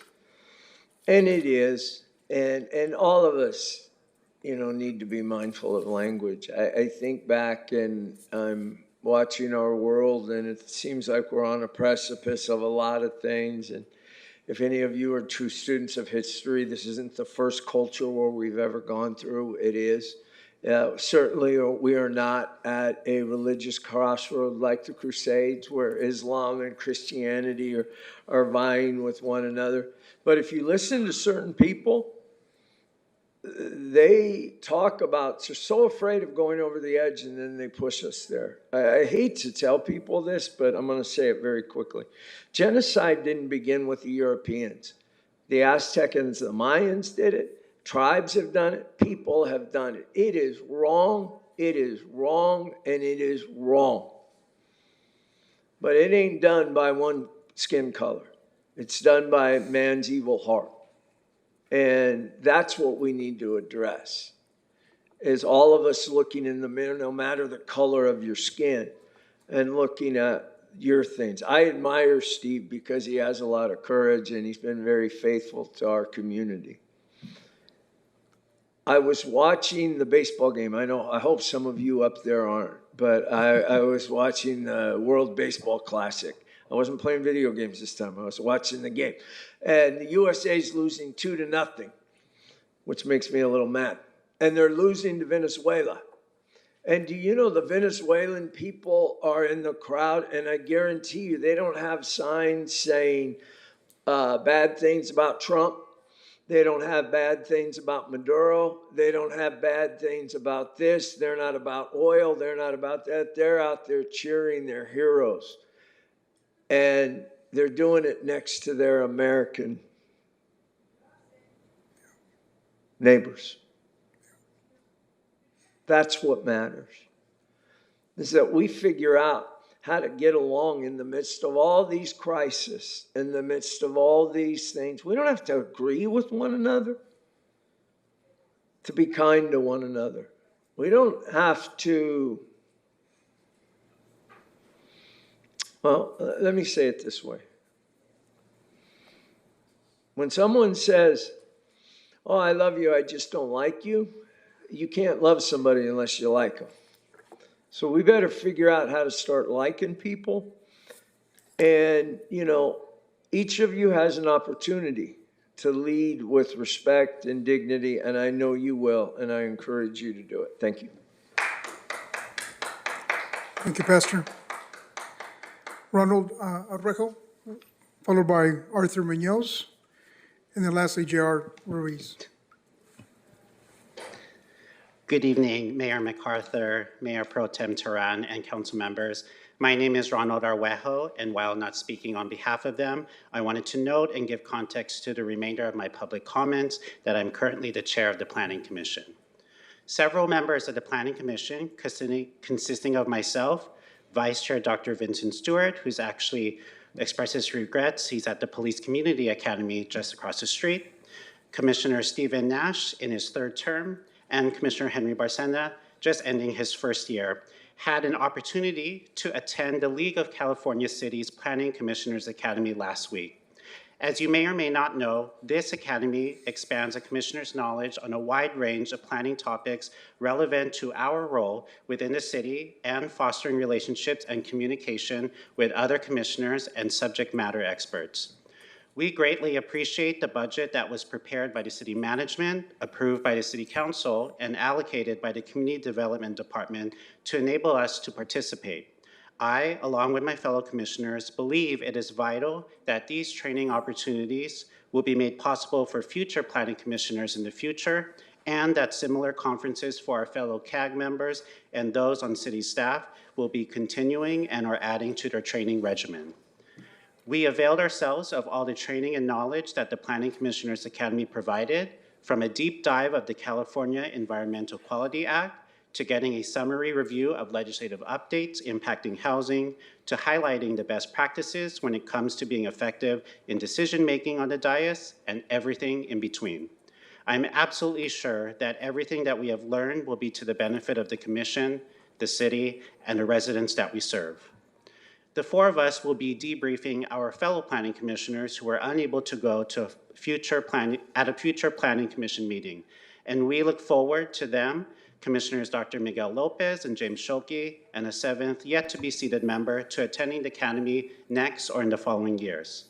Again, thank you for making room in the budget for learning and training so that we commissioners as decision makers on the Planning Commission can, quote, make sound land use decisions for a better Oxnard.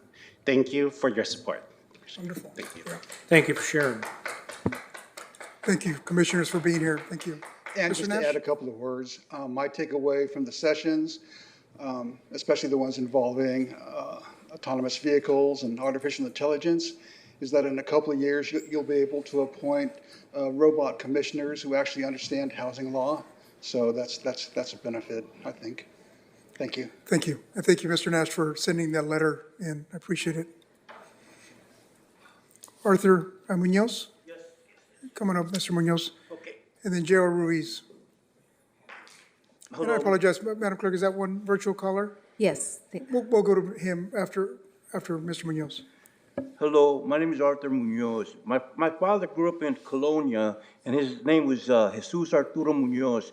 He was an Army Ranger Staff Sergeant who was killed in Vietnam in 1966. In 1990, when I was a 25-year-old man, I was wrongfully convicted of a crime in Ventura County. A girl had accused me of rape. The detective who was in charge of the investigation was named Ralph Nieves. Everybody knew him. He was a well-respected detective. His report said that I was absolutely innocent. However, in Ventura County, they dropped the case because of his report. Then they refiled the case and lied to me about what he said. And so they suppressed my defense evidence. On that case alone, I was sent to state prison for 8 years of my life. Okay, in 2000 and rather in on 11/30 of 2025, I was arrested at the park by Mandalay Bay for not registering under the 290 Megan's Law thing for a 30-day registration. However, it hadn't been 30 days since I'd last registered in Los Angeles. So I was taken to the Ventura County Jail, where I was held incommunicado for a couple of days. And then on the third day, I was released without seeing a judge. However, on that day, when I was arrested, 3 officers pulled their gun service revolvers on me, and the Caucasian officer threatened to kill me with the gun. And it hadn't been 30 days yet on a case that I'm innocent of. So they let me go without seeing a judge. And today, at the same park, the Oxnard police went over there and they harassed me again. I'm not bothering anybody. I'm hanging out by myself. But they emphatically harassed me. Matter of fact, they had me leave the park. So what I did is I redirected myself and I went and I submitted a complaint about that arrest to the Oxnard Police Department today. And I think I'm going to have to search for an attorney in this matter because it's flagrant. I'm a child of the Lord God Almighty. I'm not a threat to anybody. Never was. But I wanted to share that, and I wanted to let you know that on that arrest, the Oxnard Police has been conspiring with the Ventura County Sheriffs, and they've been conspiring to murder me, to try to hide that conviction, what occurred in 1990. And I would like to state for the purposes of the record, I'm a competent, cognizant, and coherent man by the grace of God Almighty. Thanks. Thank you, Mr. Munoz. Thank you. Thank you. J.R. Ruiz? I'm sorry, we'll go to the virtual caller, then J.R. I apologize, Madam Clerk. Sorry, J.R. Virtual speaker, if you can press *6 to unmute, and you have 3 minutes starting now.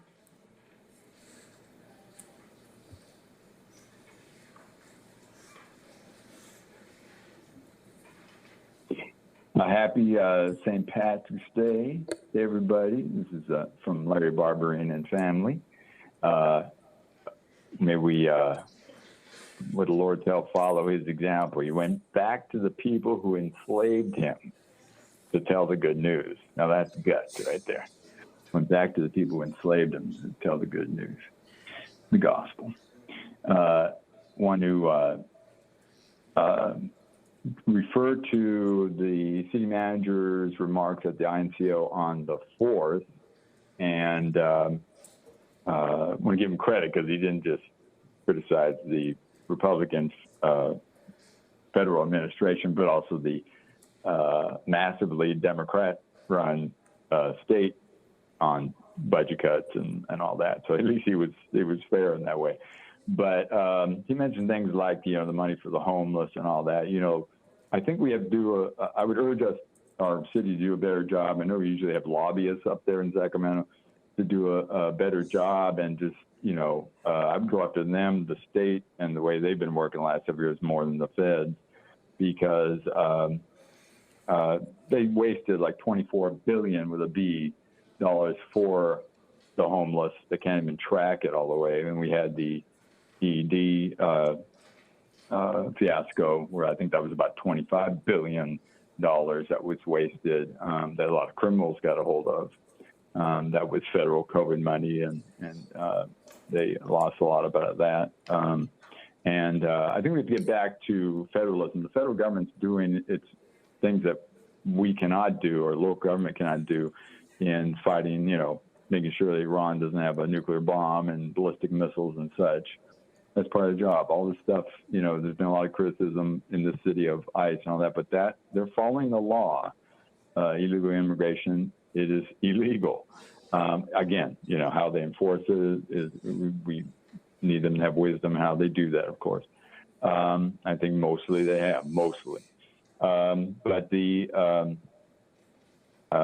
and also too, we have our tax dollars federally. We have a big deficit and debt, trillions of dollars of debt, and I think it's up to $36 trillion in debt. And they're doing, and it's mostly run by the not well run, but it's help people, obviously, Medicare and Social Security. So I think we have to get back to federalism, where we do what we can, be responsible. Then you get help from your family, from charities, then from local, state, and then federal. I think we've put too much responsibility on the feds to do every little thing in life and all the different problems, and wait for that money to come back to us. We need to keep the tax dollars here, but of course also get grants and all that. Thank you. Your time is up. They've taken a lot of our money. So thank you. Thank you. JR? Okay, so I was here to talk about what I talked to you guys at the beginning. I know this is items not on the agenda, so I think I'm still okay. And I've always wanted the city to do more for the people. It seems like the city's always been about industry and the infrastructure, but the people really don't get a lot of I lived in a lot of other cities, and they don't get a lot of stuff to do. There's nothing to do here but to go to Walmart and go to church. And I feel that since today I guess I got good bad timing. You guys are talking about Women's Month. I want to give homage to my mother, who raised 8 kids with my father. I was missing not one penny in federal or government services did she ever collect. Unfortunately, at her age, I was able to buy her the biggest property in Oxnard, and it was taken. So I wanted the mayor to see the face behind the behind the crime. It's not really me; it's more about her. But anyway, so. Also, there were some items that were brought up, and I want to remind the young ladies in the public that to realize that everybody, especially women, have worked really hard to get it to the way it is. So don't take it for granted, because people don't understand how hard it was back in the 70s for minorities or women. We couldn't even get credit cards or home loans, and now that everything's good, they don't appreciate it. So I want to give homage to all the women and all the minority groups. Also, the ladies that were here, the artists that they want to do their committee, their art committee. I think that the Carnegie Center would be a good connection for them to keep it, maybe connecting both. We can make something work. I've always thought, I live in a city that's kind of like Paris, France, and every afternoon in the Pagoda, they play classical music like Beethoven and all that. And I always thought, I wish Oxnard would do something like that, like for the people, it's not just about bringing in commerce and doing stuff for the infrastructure, but do stuff, and maybe we can start working in that direction with the Carnegie Center and that organization, and maybe do stuff like the city of Camarillo does it, City of Ventura does it, and summer they play mariachi by in front of the mission for the community, like a couple times. Every weekend, I think. So I think that the city really should go more towards doing stuff for the people. Now, the reason I wanted to talk to you guys was, I noticed that on 5th Street, they cleaned it all out, got rid of the trucks. But I want you to also to consider that we can fix that up, so that it can accommodate these people, so we can get them on a plan to get them back into the mainstream. I noticed one time I passed by the Ormonds, by Ventura, the canal, and I noticed the campsite over there. I always said, Oxnard needs a campsite. It said City of Oxnard.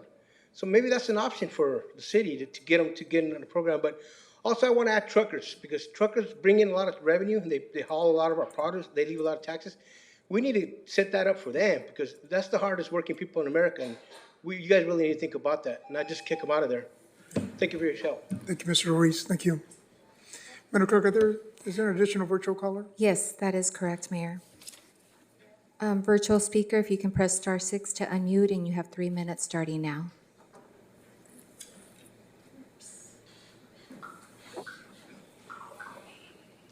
Hello, Mr. Mayor, members of the City Council. This is Manuel Herrera, Citizens for Better Oxnard. I'm calling regarding the city manager's video regarding the whistleblower program. I'm a little confused because if the whole idea of a whistleblower program is so that a person can submit a complaint anonymously, yet in this case, the person issuing the complaint went to Aaron Starr with the information, then is it no longer considered an anonymous complaint? And if so, why then didn't Starr just handle this internally rather than to grandstand at a committee meeting? Now, don't get me wrong. If an employee is doing something wrong, and according to Aaron Starr, this person committed theft, then by all means, they need to be held accountable. You know, kind of how we need to hold Phil Molina accountable for cheating the public by drawing a salary of $141,000 a year, which is $5,000 every 2 weeks, and only working an average of 2 hours a day. Isn't that theft? And why isn't Aaron Starr up in arms about that? Why isn't Alicia Purcell, Aaron's wife, upset about that? Is it because Molina wanted to make her his deputy treasurer and pay her a huge salary? Why isn't Eric Andrus, you know, the guy who calls himself an investigative watchdog, why isn't he investigating Molina? Talk about corruption. So many questions, so little answers. But you know, like the saying goes, if you hand them the rope, they will hang themselves. So this is just more ammunition that we can use when the time comes to recall Aaron Starr. And while we're at it, let's just add Phil Molina to the mix. That, Mr. Mayor, are my comments. Thank you, Mr. Herrera, for calling in. Madam Clerk, does that conclude the speakers virtual and here in person? Mayor and council members, yes, that concludes our speakers for items not on the agenda in person and virtually. Thank you. Thank you, Madam Clerk. The next item on the agenda is item H. This is a report of the city manager. Mr. Nguyen?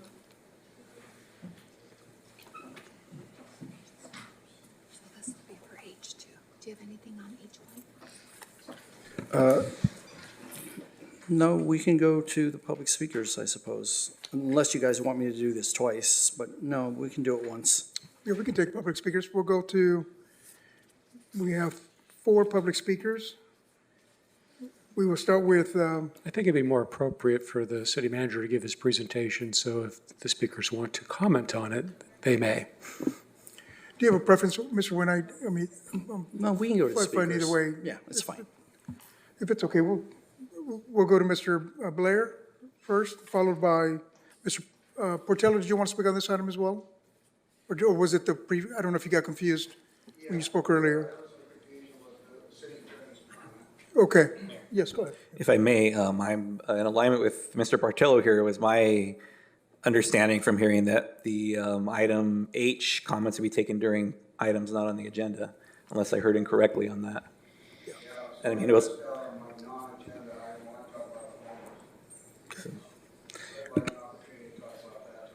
Okay. Okay, go ahead. Go ahead? sir. Okay. I apologize, go ahead. No worries. Good evening, Mayor, council members, staff. My name is Blair Brem. I represent about 400 hardworking Oxnard employees, have for over a decade. I'm the business agent for Operating Engineers, Local 501. And I feel honored, and I've had great fortune in being able to represent these people. I've heard Mr. Starr's name bandied about a little bit, and yeah, I'm here because I have an issue with him, and that's that I don't feel he handled this whistleblower situation well at all. Not to take from an earlier speaker, but yeah, grandstanding, there are better ways to handle it. You make accusations against people that I represent, I'm going to be here. I'm going to show up because I take great offense to it. The city does a fine job and has always done a fine job of dealing with these issues. I've sat in the meetings, people have been disciplined and terminated for theft of time, but there was no theft of time in this issue, and it just was him being a mouthpiece to talk bad about people that I represent that have every reason to want to stop by if they're passing by the house to use the bathroom. It saves resources, it saves gas, it saves wear and tear on the vehicles. It could be a trash truck driver picking up trash in his neighborhood and it's lunchtime. Or he missed lunch because he's working too hard and he didn't get to it yet. And he's driving by his house. Guess what? There's no policy that says he or she can't stop and grab a sandwich or use their own bathroom. None. And it's fine. And they shouldn't have to worry about now because you making a big deal about something that was nothing.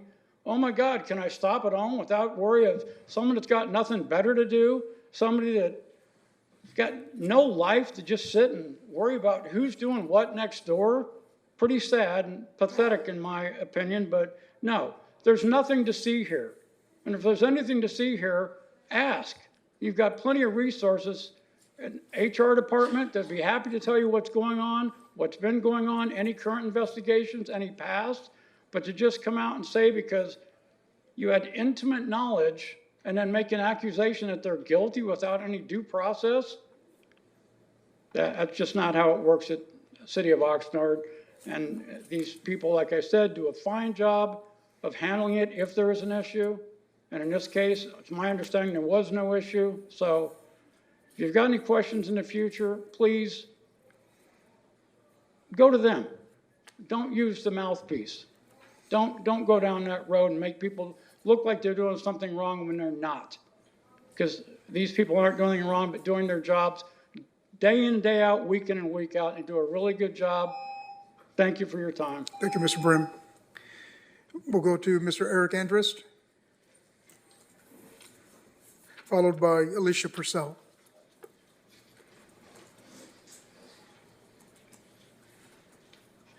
Alex gets a preference? Really? Come on, push play, Luli. This is Eric Andrist, resident, public advocate, and producer of Oxnard Confidential. I'm here to correct the record on the city manager's gaslighting Measure M video about the whistleblower program. First, his video implies that Councilmember Starr made an allegation of theft against a city employee. He didn't. A whistleblower used the city's own hotline exactly as intended, and Starr related. That is his job. Instead of respecting that, Alex Nguyen is once again trying to take down an elected official, just like his failed vendetta against elected city treasurer Phil Molina that the courts slapped down. Second, Alex brags that 5 employees were fired for theft, none through the whistleblower hotline, as if that proves the system works. It proves the opposite. The hotline exists to protect whistleblowers from retaliation under California law. Bypassing it strips those protections and leaves employees exposed. Those 5 had 0 protection. Alex is effectively arguing against his own whistleblower program because it leaves room if he wants more retaliation. Third, Alex says the complaint at issue had no merit. I downloaded all 13 whistleblower reports covering 7 years and reviewed all 177 complaints. Not one has been substantiated. Not one investigation completed. Not one final report issued. Most were labeled non-fiscal and bounced back to the city to die. That's not oversight, that's a shutdown machine. Fourth, Alex shrugs that his employee occasionally goes home for a lunch or restroom break. Fine, if every city employee gets the same perk. If they don't, then you've quietly granted a special privilege some workers enjoy and others don't. City employees listening, do you get to go home for lunch and stroll back on the clock? Finally, did any of you vet the firm running Oxnard's whistleblower program?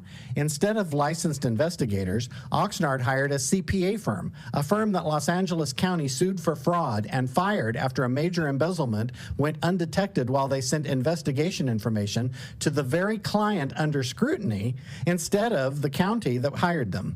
That's who you trusted with protecting whistleblowers here in Oxnard. That story's coming in my next Oxnard Confidential video this week. Bring popcorn. And Bert Perello, this is what facts and evidence actually looks like. Did you personally research any of this, or are you once again letting your beloved staff spoon feed you what to think? That question goes to the rest of you. You promised voters courage. Instead, I see a council, minus one of you, letting Alex Nguyen use this Measure M presentation to run a personal vendetta. Measure M was sold to bolster truth and transparency to the public, not as a cover for the city manager to attack whistleblowers and elected officials. He works for you. He's paid an exorbitant salary to inform you, not brainwash you into defending his grudges. Thank you.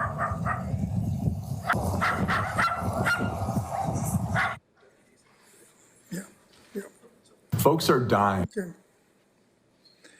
Madam Clerk, I'm sorry, we have Alicia Purcell. Go ahead, Mayor Pro Tem, go ahead. Just real quickly before we continue, Mr. Bartello had mentioned he didn't get a chance to do his item not on the agenda just because of the confusion here.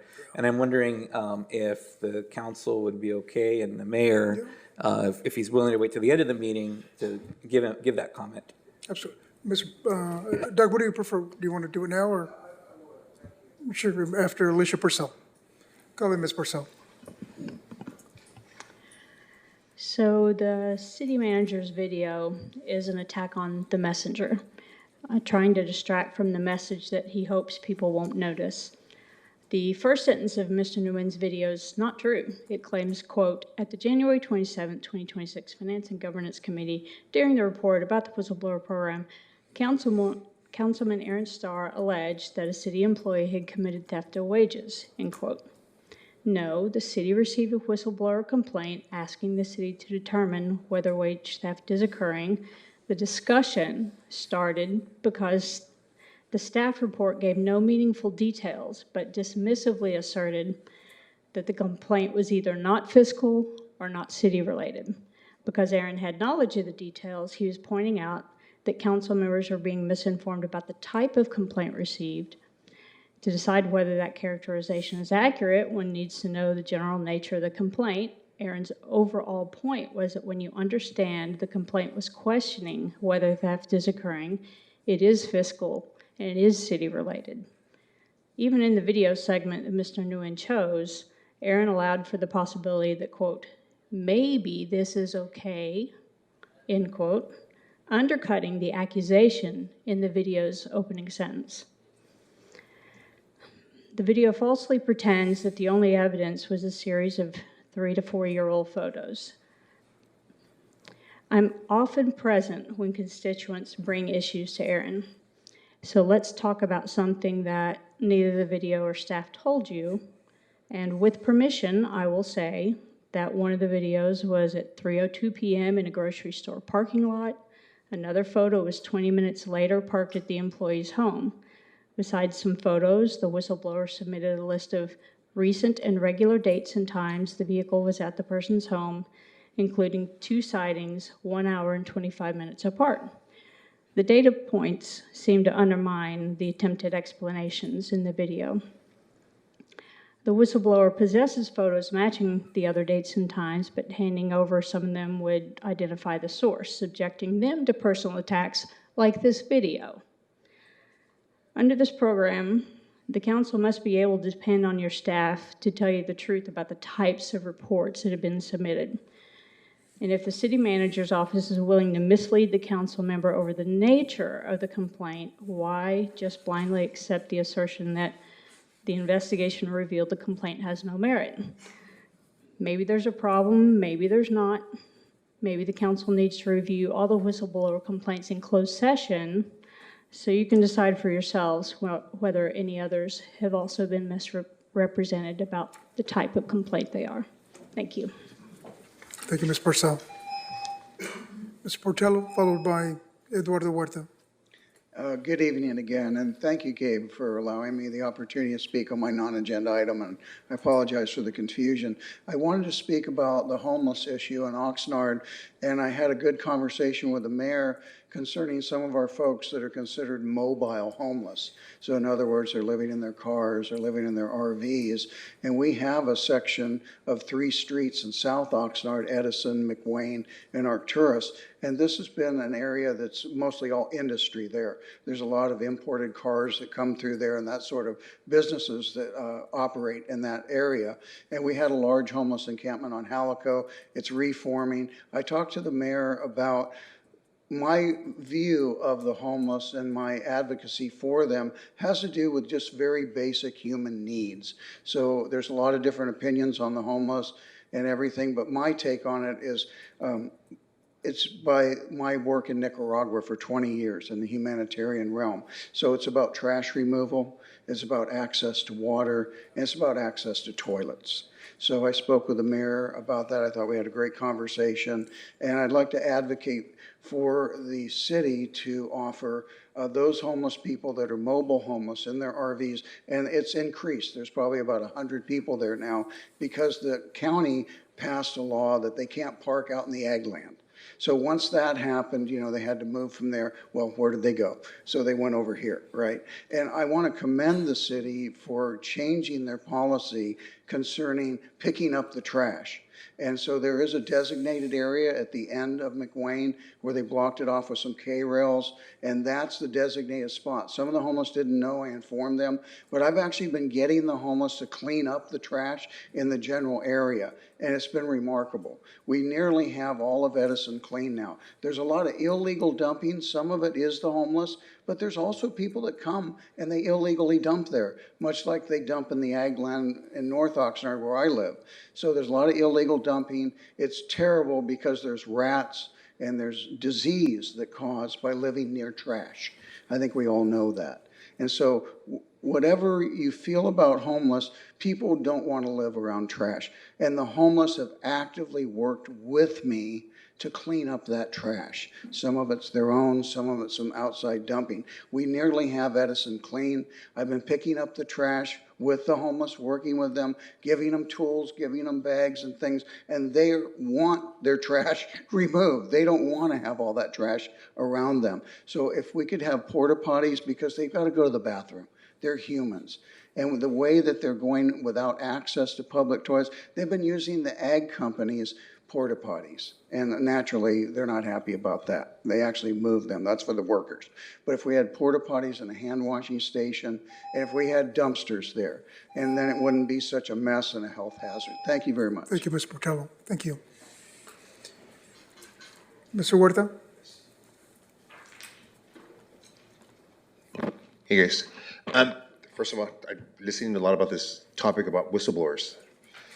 It's pretty unfortunate how that this city has those patterns, and or I mean, Alex, I mean, not to target you, but our city manager, you know, it seems like a lot of our constituents come to you guys and ask you guys for help, and then you guys see what benefits me first, and then I will help.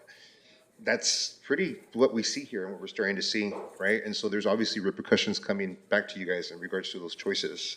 So what I'm trying to say is this reference to whistleblowers. You know, I think that they should get the respect that they need. Obviously, they try to help you guys do your jobs better. It's all about public health and safety. Yeah, concerns that really are really targeting our infrastructure, fraud, abuse, waste. We just saw that today with was it yesterday? President Trump just signed an executive order with VP Vance on going after waste, fraud, and abuse. I thought about our county. You know, really thought about our county. You know, and then also today we have, you know, obviously our homeless population as well. We're doing so much for our homeless, and now we're getting targeted about with Project Home Key fraud as well. And obviously, you guys know my connection with Emilio Ramirez when I first ran for office, and so you know those are true facts. And like I said, we can't look the other way when people like me or they're really involved in your work.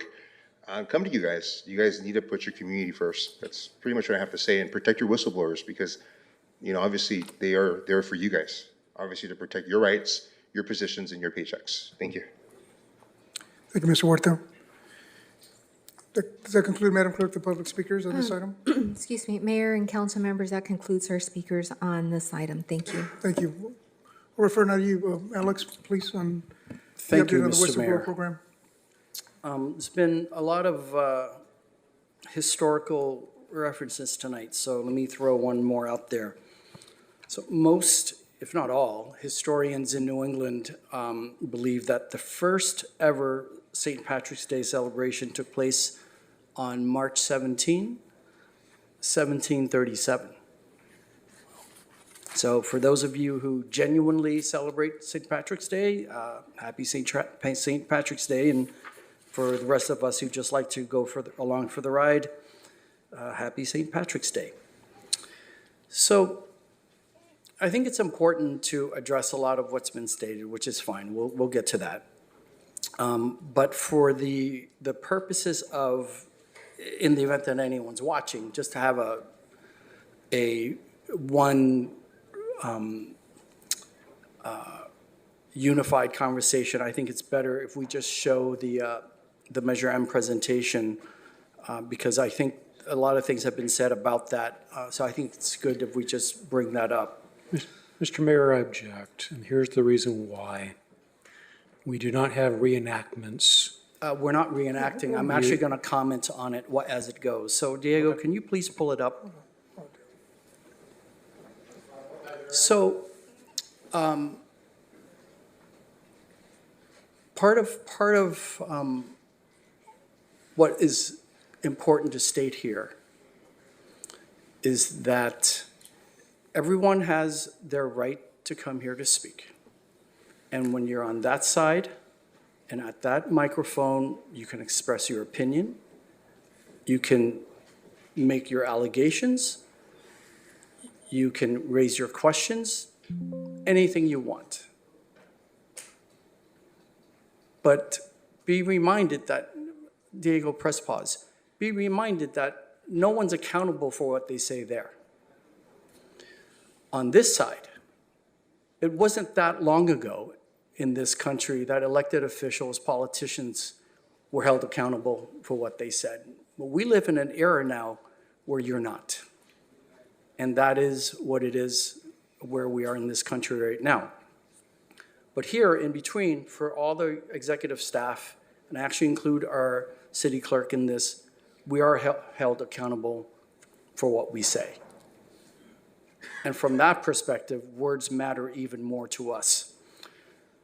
So when things are stated that are wrong, that are incorrect, that are misinformation, disinformation, or bashing staff, I will, as the head of this organization, speak up and clarify the record. So have no doubt that that has happened and that will always happen. And any decent city manager would do that. So Diego, play the tape, and then I'll make some comments along the way.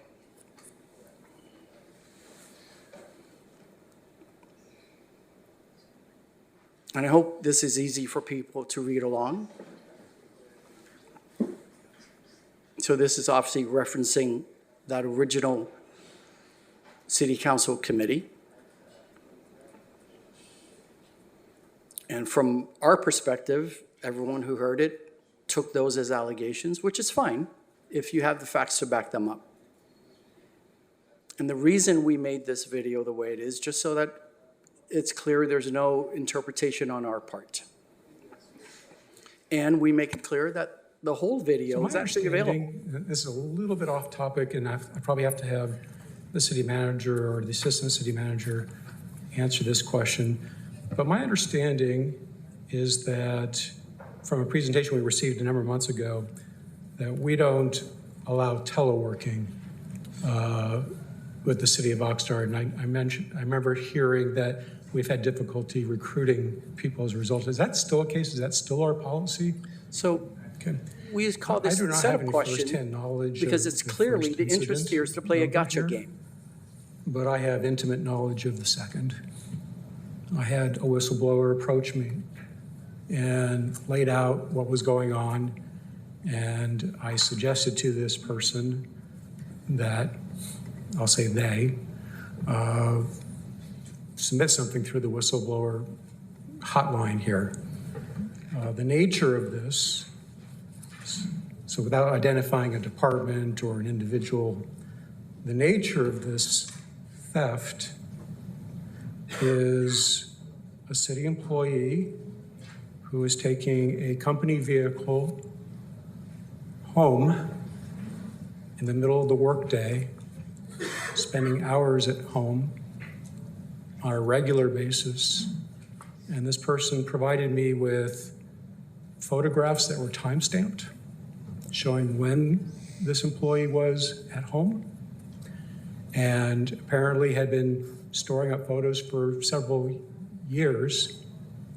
And this person noted to me that the issue has been closed, and I verified that the incident number that on here is the same incident number on this person's report.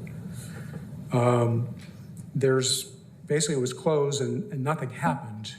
And apparently still this person is going home in the middle of the workday. So to me, that is a theft.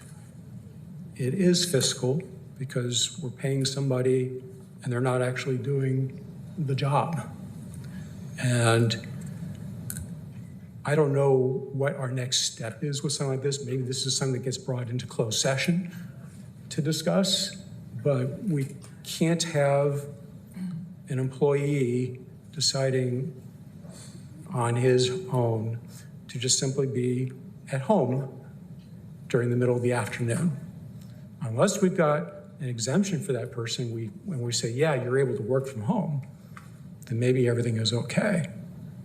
But if we've never given that person permission to work at home, I think this is a big problem.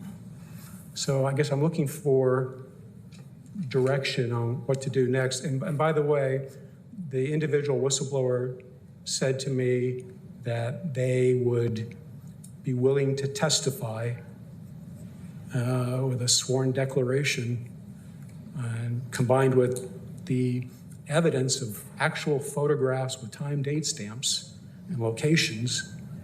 I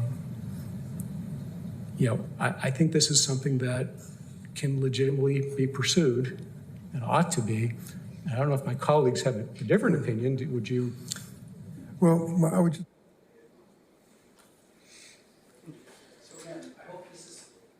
Again, I hope this is something people can read along to. But we don't make the conclusions. It was investigated.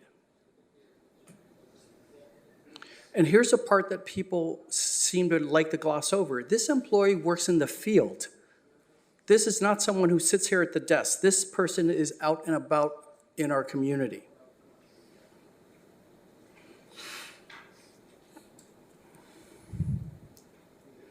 Now, even if someone who works in the office, if they want to go home for lunch, they can do that. If they want to go home to use the bathroom, they can do that too on their lunch hour.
So these are certainly the facts as we see them. Now, I'm going to ask our Assistant City Manager, Sostegard, to talk about the evidence in question here a little bit, and then we can hold the discussion with the council. Thank you, Alex. Mayor, members of council, so I think some of you heard me speak at the Finance and Governance Committee, and I did express my whether you call it hesitation or frustration with this topic. I don't believe that the whistleblower program, the intent of it, the origins of it, or the positive effects of it are gathered by this taking place in a public forum. But here we are, and it was brought to our doorstep. So this particular submission was submitted in two parts, one late last year and one early this year. I've heard a lot of reference about photographs, and just to kind of contextualize this, this comes from I ran the internal affairs unit for 5 years, conducted probably 100 personnel investigations, helped a lot of employees find success somewhere else, if you know what I mean. And so I take these things very seriously. There were 3 photographs submitted. They were 4 years old. That's not like good tangible evidence of something or something that we can track down. So it's easy to say that there were photographs. I have evidence. I have photographic evidence. 3 photographs of a vehicle 4 years ago. It could be evidence. It could not be evidence.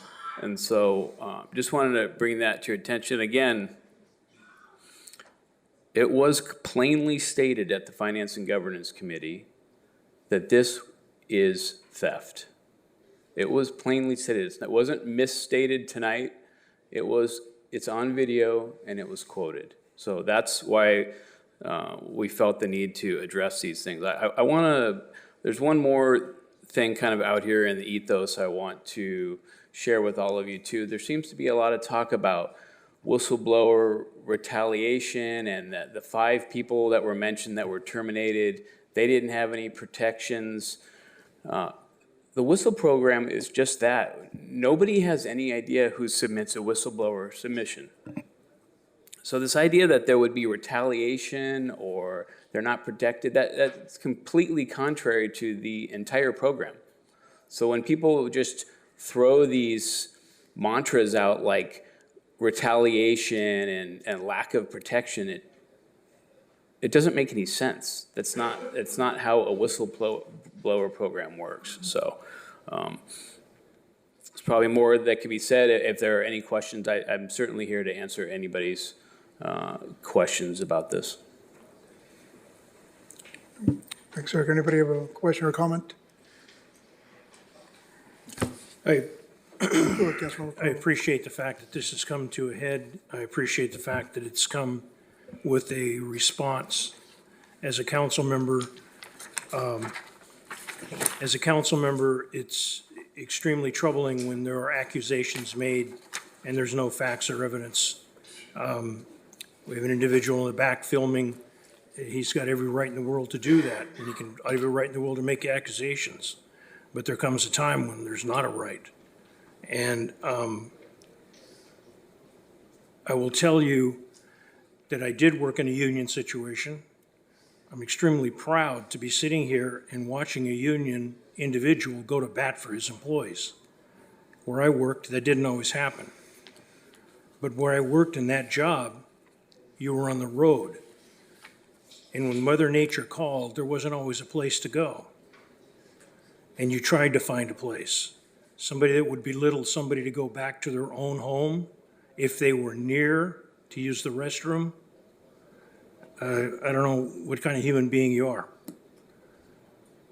I've been in situations where people go in their pants to keep a job.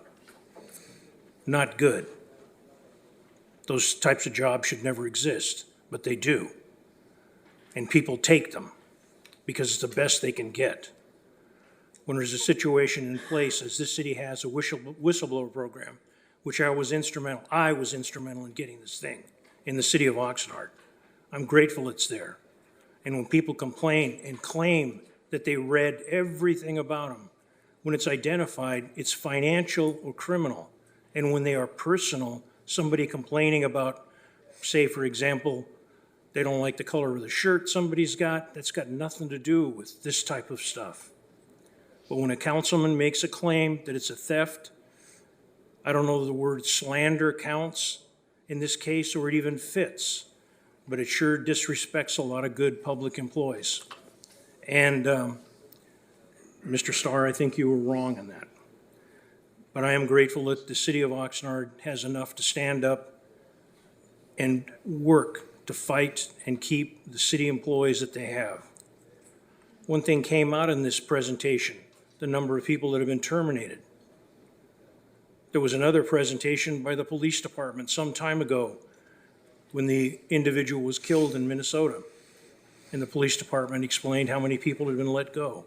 That's something the city doesn't always talk about, but I think it's something the public in this community should know about. This is not a bad operation. We're very fortunate to be in this operation. And the various people that talk and brag about, there'll come a time, brag about the good works of council member or city treasurer. There's a whole nother side to these stories. Thank you. Thank you, Councilmember. Alex, or maybe Mr. Sansegaard, the company that was hired to manage the whistleblower program, did we know about the background, particularly with the city of Los Angeles suing that company? Sure. So we entered into a contract with them probably 7 or 8 years ago. I can't answer that question. I would just provide the context that I don't know what came of that. Those were allegations. I don't know what came of the lawsuit. And if the city never did business with any company or vendor that's ever been involved in litigation, we wouldn't be involved with any companies on the planet. So, thanks, Mr. Sansegaard. Any other comments or questions? Go ahead. Thank you, Mayor. Just a quick item, just a statement I've heard from the video and then I think from a few other people, just regarding, do other office employees get the privilege or the opportunity to go home during the day or go home for lunch? And the city manager did speak to that, but I mean, I'm thinking back the entirety of my career, I've always had jobs that afford you a duty-free lunch, whether it's 30 minutes or an hour, and during that time, you're free to go and do anything you need to do. Even when I worked at Hollywood Video, they'd let me go do whatever I wanted to do for the 30 minutes. Of course, Hollywood Video was later involved in a class action lawsuit for cheating people on the clock, and so I think I got like $70 or something out of that. Point being, though, that the city of Oxnard is no different. We have to follow California laws when it comes to employees and employee breaks after X amount of time. There's also the different assignments, as was mentioned, where if you have someone who's at a desk all day, they're afforded X number of breaks and X amount of lunchtime. Someone out in the field driving around is also afforded those breaks, and the person at the desk and the person at the wheel can take those breaks wherever they want to, as long as they are taking those breaks in the prescribed amount of time and being back at their assignment as they're supposed to be. So anyways, I just wanted to point that out, just an interesting point to make that, well, does everybody else get to go home for lunch? Well, yeah, if they have time, if they live nearby, that's their right for a duty-free lunch. So anyways, that's my only comment, Mayor. Thank you. Thank you, Mayor Pro Tem. We will now move to the next item on the agenda. This is item, go ahead, Councilmember Starr. I'd like to make a comment. Go ahead. So let me start off by saying that Ms. Purcell accurately conveyed the nature of the complaint and what the whistleblower told me. My concern with the staff report was that it gave no meaningful details on the complaint, even the nature of it, and it just simply said it was deemed non-city and non-fiscal in nature. That, to me, I felt like I was misled by the report. Maybe that wasn't the intention, but that's what I felt. I felt like it was all being swept under the rug. If there is an allegation of employee theft, then what I want to see in a report is that an allegation was made and later it was dismissed or found to be unwanting or of support. The only reason why I brought it up is because I knew about this. I saw a staff report that made no mention whatsoever of the nature of this complaint. And having the details of that made me think, you know what? I don't know if this whistleblower program is really being treated like a sincere effort to allow whistleblowers to speak out and reveal what they believe are issues with the city. And what I'm going to do is I'm going to encourage any future whistleblowers you please contact me so that I know what's going on, because the staff report clearly will not tell me what's going on. So come to me, and that way when it does come to a staff report, I can comment on that and say, no, this really was fiscal. This really was city-related. When it said it was non-city related, non-fiscal related, that was just inaccurate. It clearly was both. And that's all my comments. Thank you. Thank you, Councilmember Starr. We'll now move to the next item on the agenda. This is item I. This is a report of a city council member. We'll start with Councilwoman Perez. Go ahead.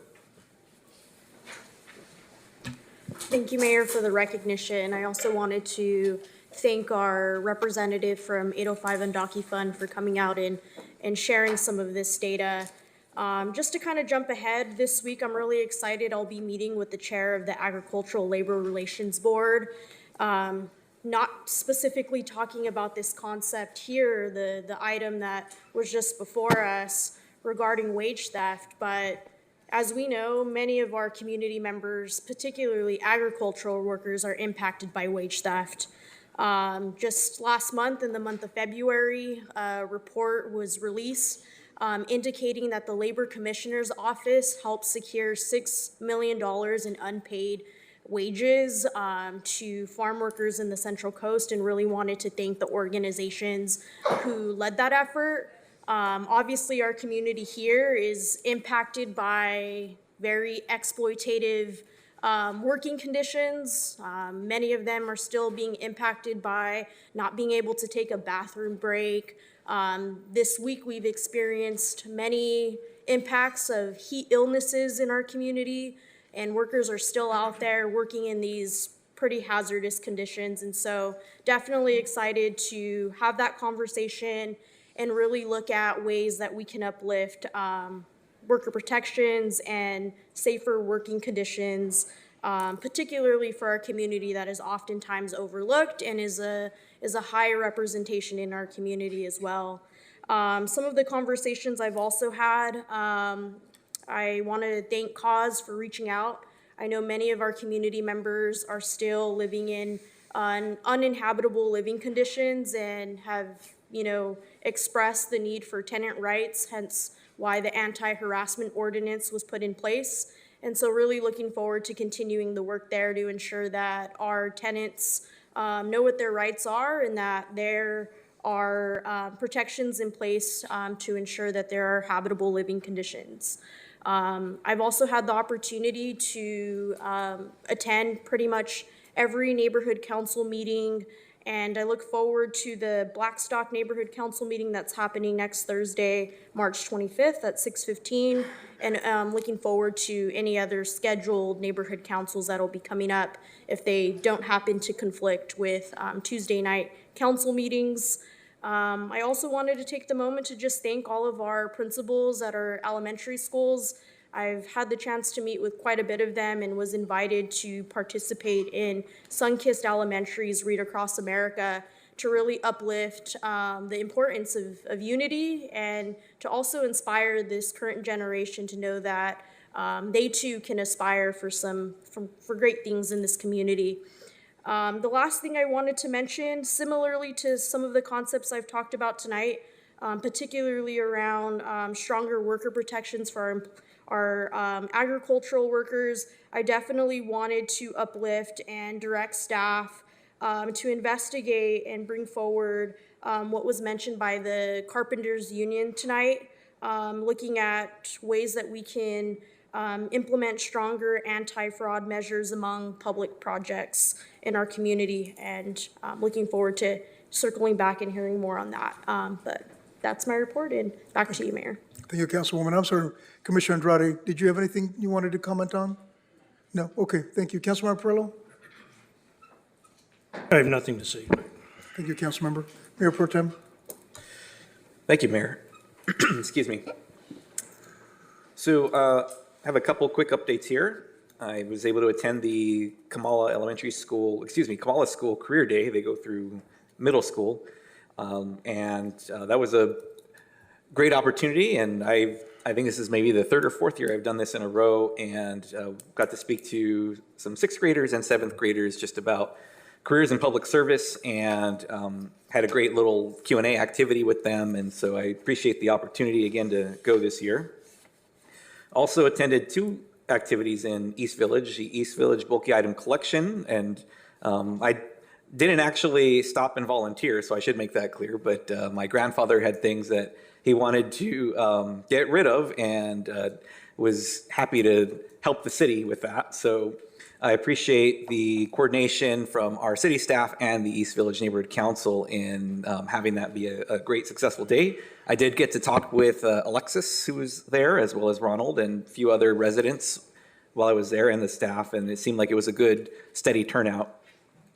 Then after that, the East Village Neighborhood Council the following Monday, and I appreciate the work of the Neighborhood Council to put that together as well. And Mayor was there and presented. I had my first attendance at the Continuum of Care that I was appointed to at last month's meeting, and I appreciate their work then and diving right in. And so I'll be happy to provide updates to that as time goes on here if folks need that.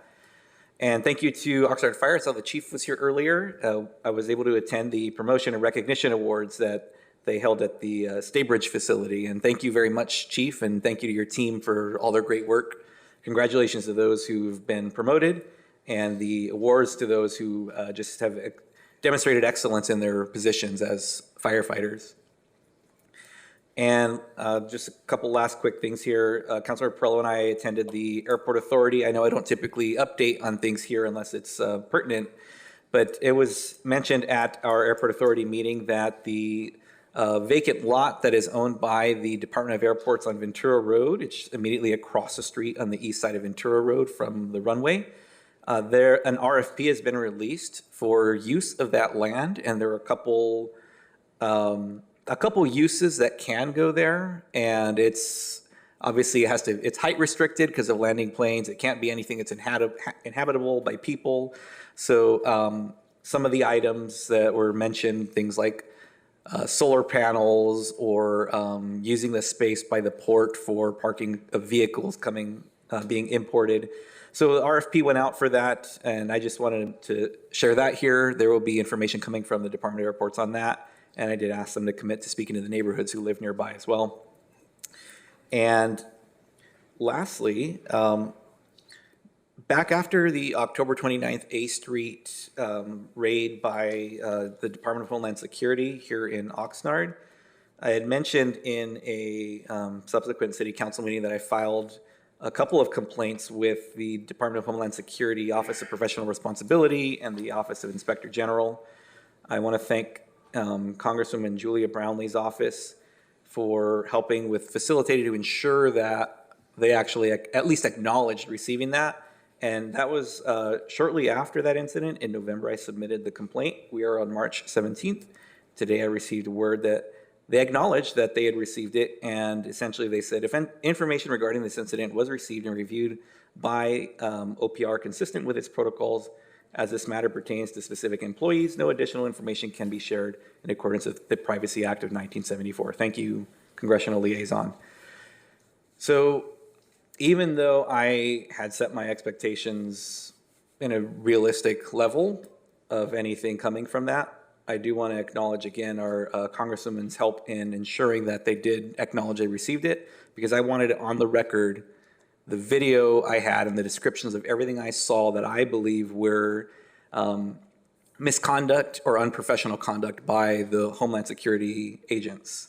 And again, everything I said, I had video to back it up. And so at least that's now in their house on the record, and at some point, me being the optimist sometimes, someday there may be some accountability for some people in some way for what we're seeing in our communities. So thank you, Mayor. Those are my comments. Thank you, Mayor Pro Tem. Councilwoman, do you have anything? Yes, just besides Women's History Month, which we do have to acknowledge all our women leaders, especially here in our county. I also want to acknowledge that on March we have Brain Injury Awareness Month, which brings attention to brain injury, including concussions and traumatic brain injuries, which is called TBI. I got to learn all about that when one of my daughter, playing soccer, got a concussion. So it's, I think every March she brings it to my attention and she says I need to buy her something. So I told her no. But I do make sure that, you know, her brain is functioning. But I just want to bring that awareness because especially here in Oxnard, we are a huge soccer community and continuously we've got players, you know, with using their heads because it's part of the sport. And it's just, as a parent, I want to make sure that we bring that awareness to the parents. It just takes a small hit in the right place to really, really injure your child. So I just want to take this opportunity to acknowledge that and ask parents to be vigilant of their children. Thank you. And also adults. Thank you, Councilwoman Basua. Councilmember Starr, do you have anything? Sure. So I attended the East Village Neighborhood Council meeting. It was well-run and well-attended. I think a lot of people were there because they wanted to see the mayor.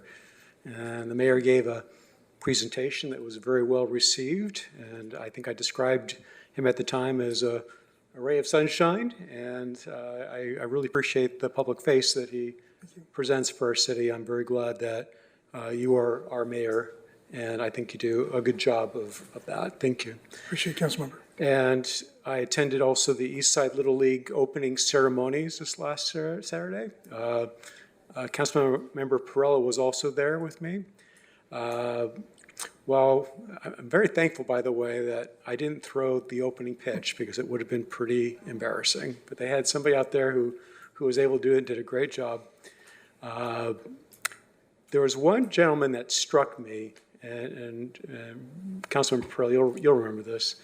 This gentleman, he was 81 years old, and he was describing how he first played Little League 75 years ago at this particular park.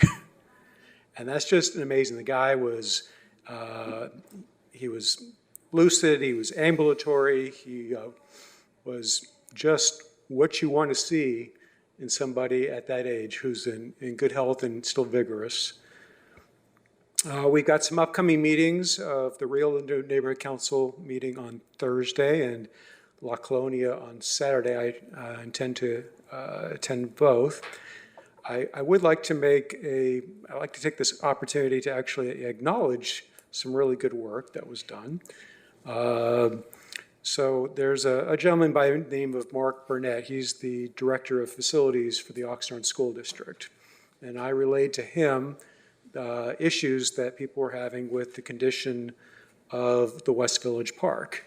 And he took it upon himself to really take care of that, and he's done such an excellent job. That park is completely restored. We have a joint use agreement with the school district, and they're the ones that are responsible for actually doing the maintenance. But we chipped in. We had our Parks and Recreation Department basically collaborated on restoring the baseball diamond there. So it's just a beautiful park, and I hope that all of our parks eventually look like that. I wish the folks from the Elite Theater were still here. I just wanted to bounce an idea out there. I don't know if my colleagues are familiar with dinner theaters where you actually eat at the location where you are watching the entertainment. But it seems to me there might be, and I can't speak on their behalf, of course, but it seems like there might be an opportunity for synergy right here in downtown. And I don't know if anybody can lead me to the right person to talk to, but I'm thinking about the Casa Lopez Banquet Hall. Right now, that's a facility that they offer banquet facilities.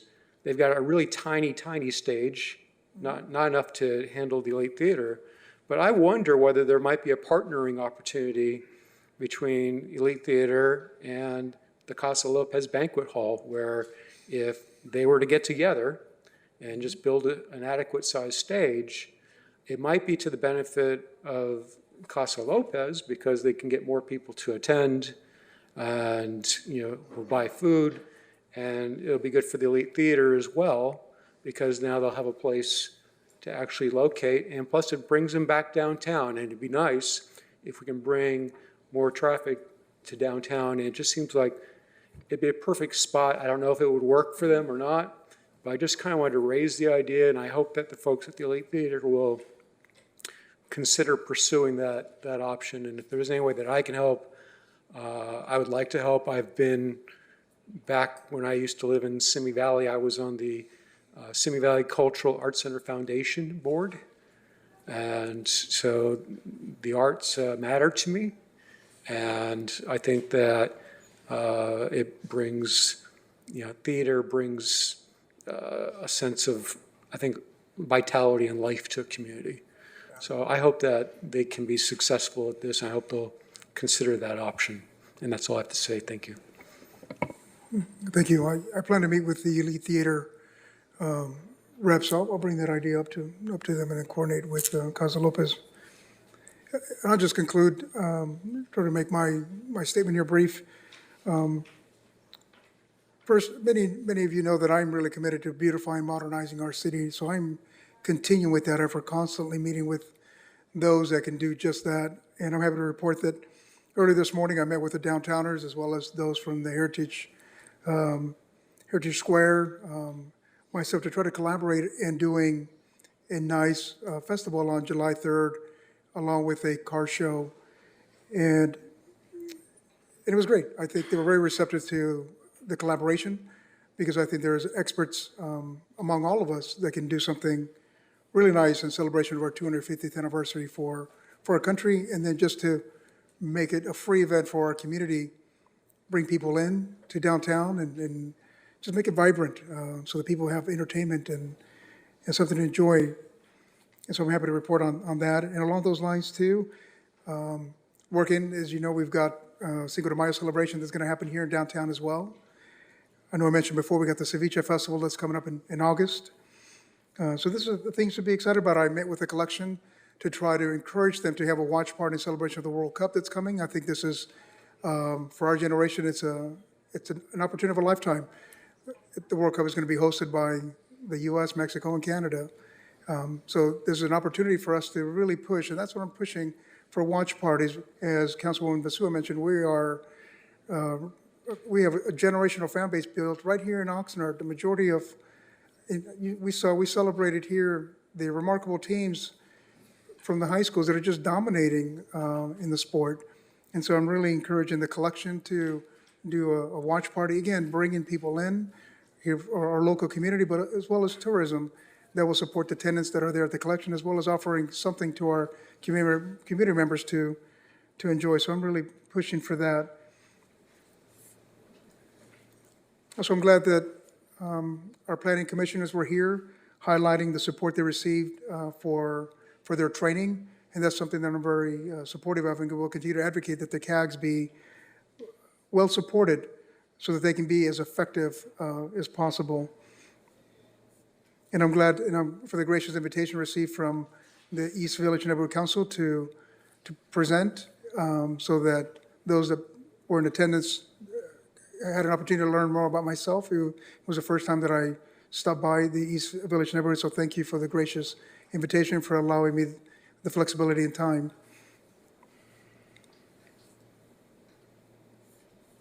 And Mr. Bertello, you mentioned the homeless situation, so I'm actively working to see how the city can be supportive with bathrooms and wash stations to supplement the efforts that are already being done by others in that community, and treat those homeless individuals with dignity and respect. And I know others talked about it here in celebration of March 2nd, Read Across America. I'm an avid reader, and I appreciated the invitations that I received from the various schools here in our city, and I went to many to read, to promote literacy. But often, we talk about empathy for others, and I think reading does just that. It allows young people to get into the character of whatever is being said in that book, into his or her mind, and actually look at it from that perspective. And that allows young people to see and really develop empathy for others through books. So I'm a big fan of that, and I'm just thankful for the schools that invited me to go and present. And I have others that I'm going to present throughout the month. So I always welcome those opportunities.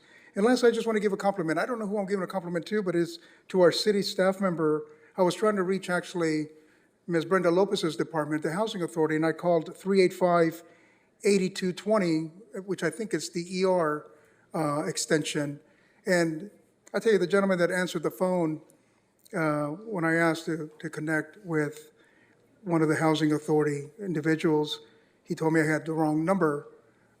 He said, look, I don't know what extension you're looking for, but let me give you this other extension. And if you're not able to reach who you're looking for, why don't you call me back and I'll research it to make sure I connect you with the right person. I only highlight that because that's the kind of service that we should be providing all members of our community. He had no idea who I was. I know he didn't because my number is blocked. And I just want to give whoever answered that phone at 385-8220 a commendation, because that's exactly the kind of service everybody in our community should be receiving, trying to be helpful and having a service mindset and a solutions mindset. So I'm very appreciative to that individual.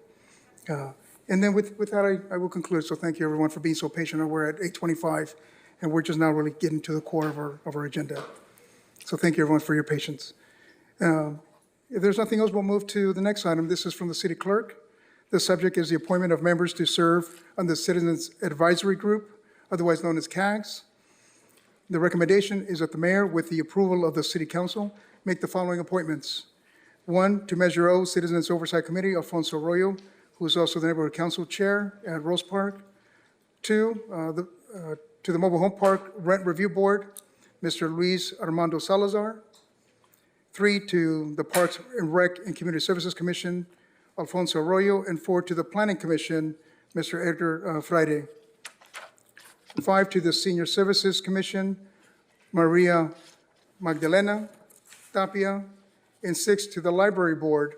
There is a number of them. This is Sahara Peña, Thomas Christian Nielsen, Michelle Robledo Conchola, Estela Casares, and Emily Ramsey.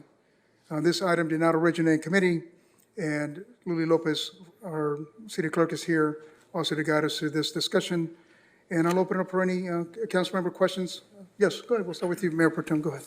Thank you, Mayor. And I see quite a few appointments here in front of us. I want to, as always, thank those folks for their willingness to dedicate their time to their community and be on these advisory commissions to be able to vet a number of things that help to move this community forward and continue the operations of it. Just one question I have for you, Mayor, for the Planning Commission appointment for Mr. Freire. If you wouldn't mind just sharing a little bit about him and what brought him to your attention for appointment to the Planning Commission. And I see that Mr. Friday's out here in the audience. He's been patiently waiting. And I tell you, I got to know Edgar in my law enforcement profession. Met him many years ago. He's a probation officer, continues to be a probation officer. And he is very civic-minded. He is one of those persons that is very objective, highly ethical. He's also a business owner. And he has a really keen eye for the development of our city, being environmentally conscious and also economically conscious. But nonetheless, he's committed.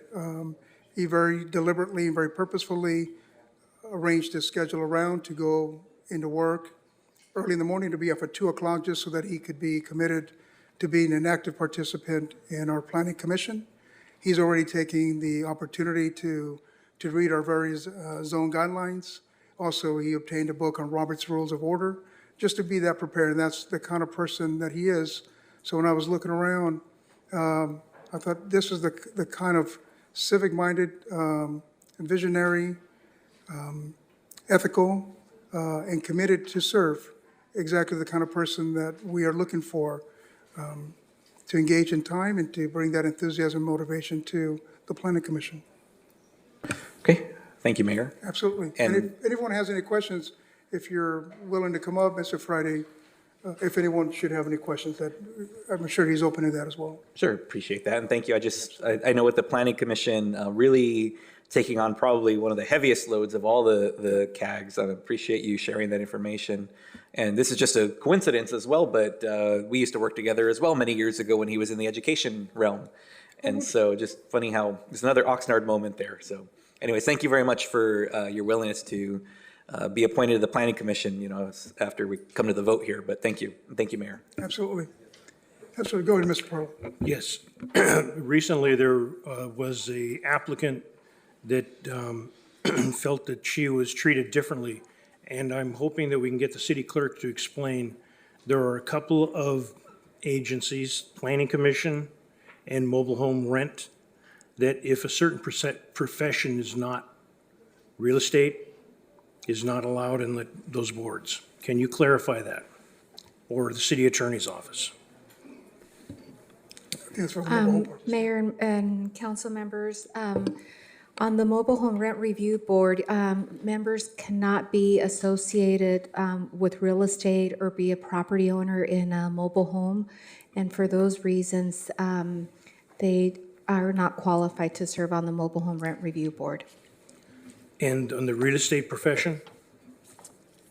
That is correct. They cannot be a real estate agent. Thank you. You're welcome. And at this point, I make the motion to approve with the council's support the appointments. I'll second. We have a second by the Mayor Pro Tem and Councilmember Starr. And Mayor and council members, we do have a speaker card for Larry Stein to speak on this item. Mr. Stein, come on up. Thank you. Good evening, Mr. Mayor. Good evening. Members of Senate Council staff. I'd like to know how many positions are still open. Because I know, it's my understanding there's at least one position of Parks and Recreation that's still open. And I applied for that position back in July. It's not heard best to, with all the positions on the CAC have been filled or not. I was just curious if we get a report as to what positions are still open. Thank you very much for your time. Thank you, Mr. Stein. If there are no further speakers, call for the vote. Mayor and council members, just for the record and for the public, the only vacancies that we have currently available, and they're actually in the background stage right now, is for the Measure O Oversight Committee for the business liaison. And then we have one vacancy for the Mobile Home Rent Review Board, which we're doing some advertising and hope to come back to council in early April with that appointment. Thank you, City Clerk. Thank you. Go ahead, Mayor Pro Tem. And Madam Clerk, correct me if I'm wrong, but I believe vacancies for any of the CAGs are typically posted here at the at City Hall as well as available online. Is that correct? Mayor and Mayor Pro Tem and council members, that is correct. That's also referred to as a MADI Act. If you just come out from the council chambers, on your right-hand side, there's a bulletin board. And every time we make appointments, we update that MADI list. We also make that available on our website so that the community is aware of the vacancies that we currently have. And we do have a virtual speaker still on this item. Okay. Thank you, Madam Clerk. Thank you.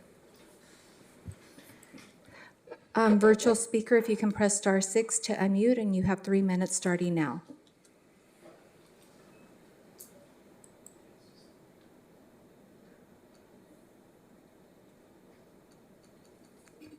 Good evening, Madam City Clerk, and good evening, Mayor and Mayor Pro Tem.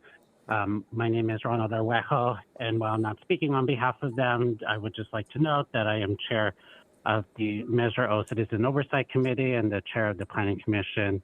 I thank the Mayor MacArthur for making his selections and look forward to working with the members that were selected and, if approved by the City Council, at our next meetings respectively. Thank you very much. Thank you, Mr. Arrejo, for your comments. Thank you. Is there another virtual caller, Madam Clerk? Mayor and council members, yes. We have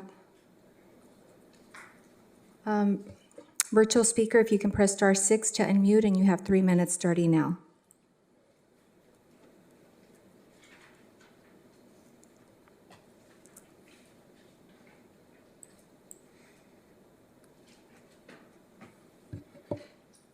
Mayor and council members, that individual has disconnected. So that concludes our speakers in person and virtually. Call for the vote. Mayor and council members, if you can go ahead and cast your vote.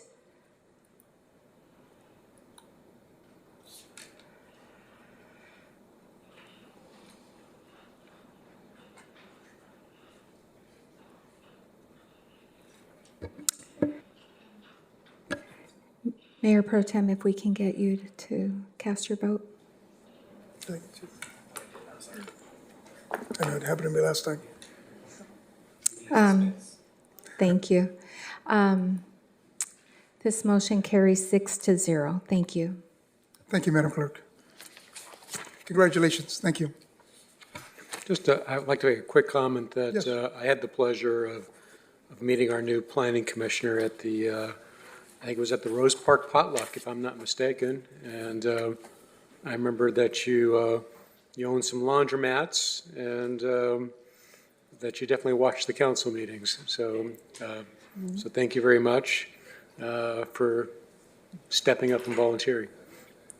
Thank you. And I didn't mention, but Mr. Friday's local here.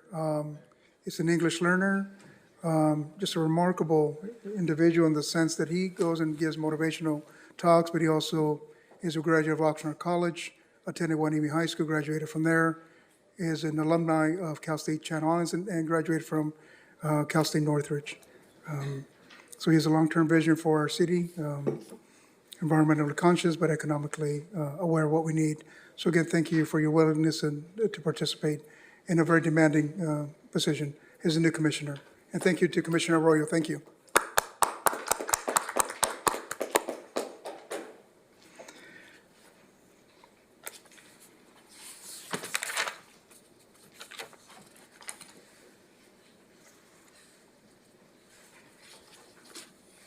So we will now move to the next item on the agenda. This is the review of information consent agenda. Are there any items any member wants to pull? Go ahead, Mayor Pro Tem. Yes, Mayor, I'm not actually pulling one, but I'm just going to recuse myself from item 4. Just as I typically do, this agreement with the County of Ventura, just out of an abundance of caution due to the potential for a remote interest. Thank you. Thank you, Mayor Pro Tem. And Mayor and council members, just a reminder that we pulled item L9 from the agenda, so that's, you will not be voting on that item. Thank you. And which one's that, Madam Clerk? L9. L9.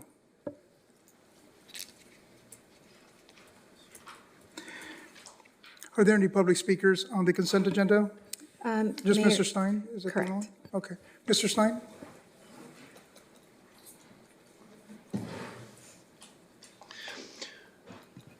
Good evening, Mr. Mayor, members of City Council staff, and general public. I'd like to address a concern of I3, Community Development Project, the General Plan and Housing Urban Element Progress Report.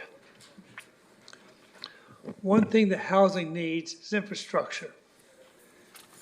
Infrastructure includes roads, roads, sewers, and water. Several years ago, the city approved the Urban Water Master Plan. That master plan is supposed to provide water for 10,000 housing units. The city council has then presented a financial plan or a budget to provide for the housing, to provide for the water for the housing program. Now, I don't want to sound like John Corson for those of you don't remember John Corson. John Corson spoke on a regular basis for a number of years about an issue he had with the city taking his property and disposing of his property. So when I bring issues up like the water plan of 2010, it's almost sound like John Corson. But the concern I have, the city provided, was supposed to approve housing. I'm getting old, I'm sorry for getting old. But it's supposed to provide a water program to be the backbone of the water system back in 2010. That water program has not been developed yet after 15 years. The city approved the urban water master plan several years ago and the updates on the urban water master plan. So I encourage the city council, when you look at the budget this year, the fact that staff, if staff has not provided the funding for the urban water master plan to be fully developed, that's 14,000 acre feet of recycled water to go in the urban water master plan, that the city starts approving the budget for the urban water master plan and ask staff, why isn't there any funding the urban water master plan that's supposed to provide the housing and that is supposed to provide the water for those 10,000 housing units? By simply saying the water is being generated because we're conserving water doesn't really address the issue of a new water source. We're supposed to build the wells because we passed the bonds 2010 to build those wells, but the money was not spent to build the wells. We're still trying to build one test well to get this water program. Again, not one drop of water has been blended in the city of Washington on a system that's supposed to be the backbone of our city water, of our city system. I'm getting old. I'm sorry. I'm not articulating myself very well, and I apologize to the city council members on that. But again, ask for the budget, please. Thank you, Mr. Stein. Mayor and additional council speakers? members, that actually concludes the speakers in person and virtually for the information and consent agenda. Thank you. Thank you. If there are no additional speakers, what's the pleasure of, I'd like to make a motion that, I guess we'll do 4 as a separate vote, right?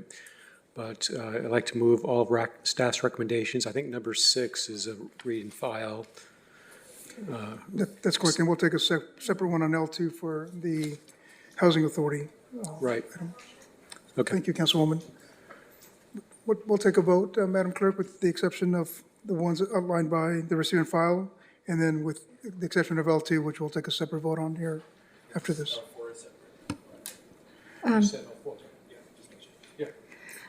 Thank you. Mayor and council members, if you can go ahead and cast your vote, please. Thank you. Which motion are we voting on right now? L4 or? I'm sorry? Which one are we voting on first? Because we have several motions. Oh, I'm sorry. This motion is for the information and consent agenda. Item number 3 is a receive and file. Item L2 is for the Housing Authority. Do you want to restate the motion for which items you wanted to cast your vote? I just wanted to make sure that if we're voting right now, that if we're going to vote on L4, that vote happens. It's my understanding. I just wanted to be clear so that the Mayor Pro Tem is. Can you just make the motion again, Councilmember Starr, excluding L4 and L2, which we'll take a separate vote on, and L9? Oh, that was pooled, wasn't it? Just a second. Mayor, just for the record, L9 was removed from the agenda, so no vote on that one. Okay, thank you. All right, so everything except for L2, L4, and L6 right now. That's correct. L6 is here. So, and obviously there is no L9.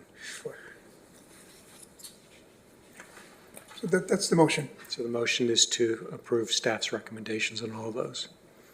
Okay, if you can, Mayor and council members, if you can go ahead and cast your vote.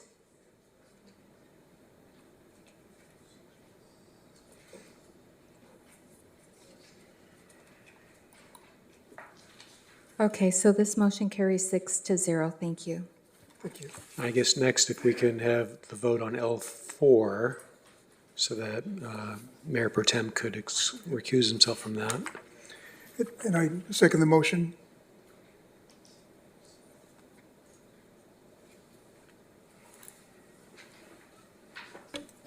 This one will, I will actually take a vote. Councilman Starr? Yes. Mayor Pro Tem Teran? I'm recusing myself, thank you. Oh, I'm sorry, it's just for the record. Councilwoman Basua? Yes. Councilmember Perallo? Yes. Councilwoman Perez? Yes. Mayor MacArthur? Yes. And this motion carries 5 with Mayor Pro Tem Teran recusing himself on this item. Thank you. Thank you. I guess the final motion now will be to adopt as the whole housing authority here, Right. L2. So I'd make the motion that we adopt staff's recommendation for L2. Is there a second? Second. There are no further comments, call for the vote, Madam Clerk, on L2.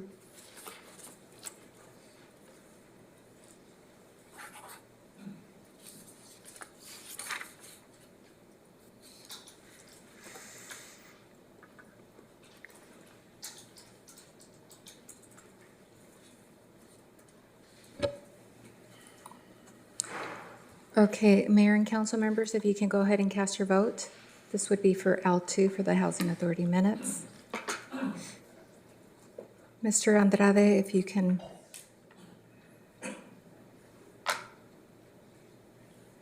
Thank you. Thank you. And this motion carries 7-0. Thank you. Thank you. Madam Clerk, is the commissioner able to be excused at this point, or not just yet, after the hearings? After the first public hearing, Mayor. Thank you. We will now move to the next item on the agenda. This is the time and place set for a public hearing on item M1. This is from the Housing Department. Subject, a 5-year Public Housing Agency, PHA plan, annual PHA plan and capital fund program, 5-year action plan for low-rent public housing. The recommendation that the Oxnard Housing Authority Board of Commissioners, 1, hold a public hearing to receive comments concerning the second year of the 5-year Public Housing Agency PHA plan, the capital fund 5-year action plan, and the 2026 capital fund budget, and 2, adopt a resolution, A, approving the 5-year Public Housing Agency PHA plan and the 2026 annual PHA plan for the Housing Authority of the City of Oxnard. B, authorizing and directing the chair to execute the Department of Housing and Urban Development Public Housing Agency Certification Compliance Form certifying the Housing Authority's compliance with federal policies and procedures. C, authorizing the Housing Authority to execute and submit all reports, documents, and all other certifications required to comply with policies and procedures of the Department of Housing and Urban Development regarding the 5-year PHA plan and the 2026 annual PHA plan. D, approving the capital fund 5-year action plan and the 2026 fund budget. And E, authorizing the housing director to accept and expend the funds as indicated in the capital fund 5-year action plan and the 2026 capital fund budget. This item did not originate in committee, and Ms. Brenda Lopez, our housing director, is here. We start with the city clerk's certification of publication and written communications, if any. Madam City Clerk? Chair MacArthur, there was a legal notice for this public hearing published in the newspaper on December the 4th and also on February 19th. The city clerk's office has received no written communications on this item. Thank you. Thank you, Madam Clerk. Do any commissioners have an ex parte communications or other disclosures regarding this matter to state for the record? None. None. No. Thank you. Members of the public were invited to sign up to speak on this item on the city's website, and a person who did not sign up may do so now by submitting a speaker card or following the instructions posted on the agenda for this meeting at the city's website, oxnard.org/city-meetings/ Housing Director Brenda Lopez posted a video presentation regarding this item and is available to answer any brief clarifying questions council members may have before we take public testimony on this item. The commissioners will deliberate after the public hearing has been closed. Do any council members have any questions at this time? We'll start with Councilmember Pearl, then Mayor Pro Tem. Go ahead. Go ahead, Councilmember. Thanks. Okay, go ahead. I'm sorry, Mayor Pro Tem. Go ahead. Thank you, Mayor. Thank you, Councilmember. Thank you, Ms. Lopez. Just with this being a public hearing, and I know that these are items that come with some regularity to us, would you mind just briefly giving us a synopsis of what's in front of us here, just so that the public has that for the record? Yes, thank you. Brenda Lopez, Director for the Housing Department. The item before you is the proposed annual PHA plan, which stands Public Housing Authority Plan for the City of Oxnard Housing Authority. Basically, this plan is an annual plan that we submit every year that communicates to HUD, Department of Housing and Urban Development, the upcoming goals that the Housing Authority is working towards. We also provide updates, again, on progress, any new activities we plan on undertaking, any significant changes to policies, and the submission of this plan also serves as an application for capital funds. This year, we are proposing two significant changes to our policies. One revolves around the Emergency Housing Choice Voucher Program, or EHV.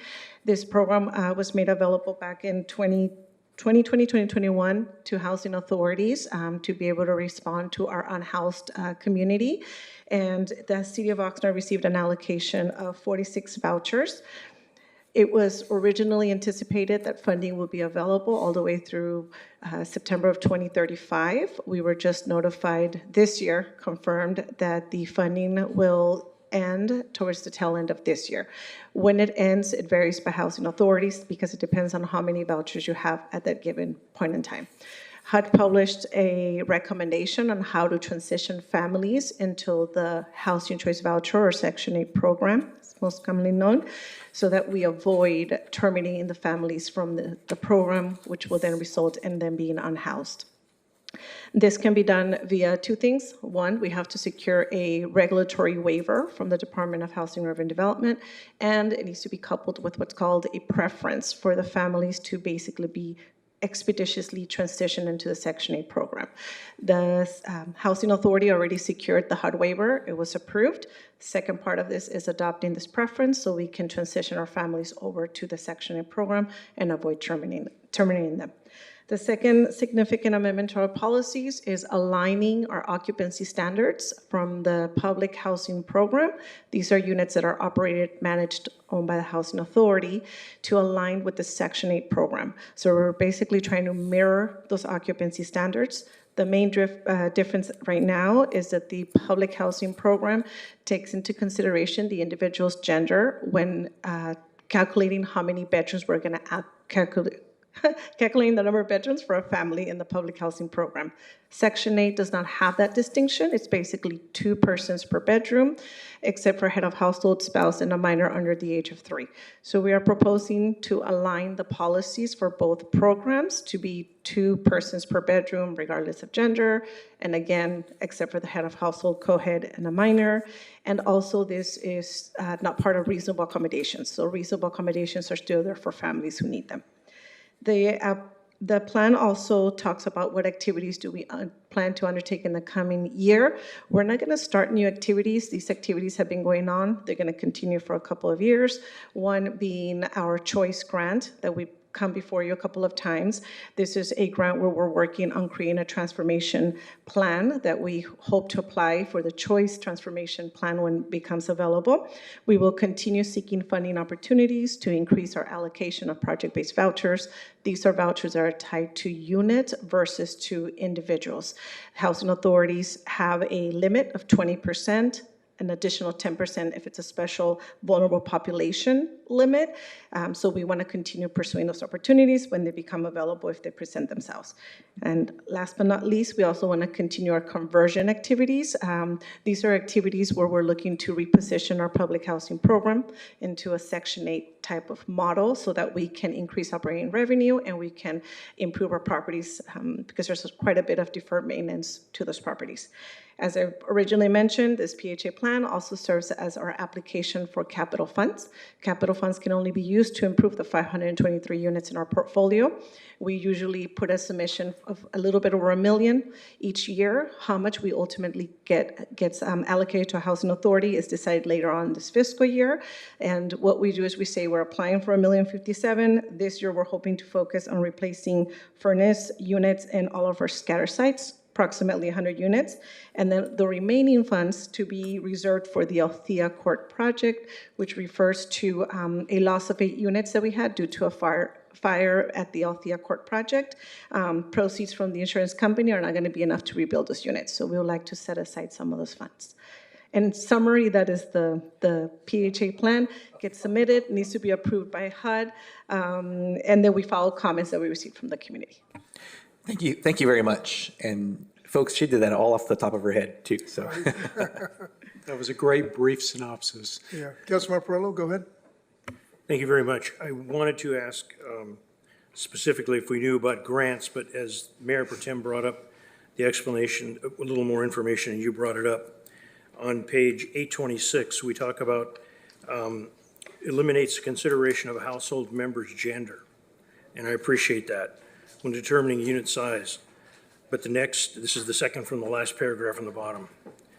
But the next part is, and I apologize, I didn't ask you this earlier to give you a heads up where it could go, but when I saw this, in Mayor Pro Tem's question, the Oxnard Housing Authority will determine the unit size based on the following criteria. The initial bedroom will be allocated for the head of a household and spouse, and no more than one child under the age of 3. Is there a requirement now that the people that live there, head of household, must be married? No, so Because it basically. says spouse. Yeah, it says spouse, but we consider spouse our partner. So basically, if they are in the same bedroom, we will allocate one bedroom to whomever discloses that they're in a partnership. So the family discloses their familial relation to the head of household. So just with the way the federal government is and what they're pulling things out of their hat, the word spouse, we don't have to get it clarified better than, You mean if we could clarify spouse in the policy? yeah. Yeah, we can definitely do So that. We partner, can make it more I just want to general. make sure we don't have somebody from the feds coming back and going, okay.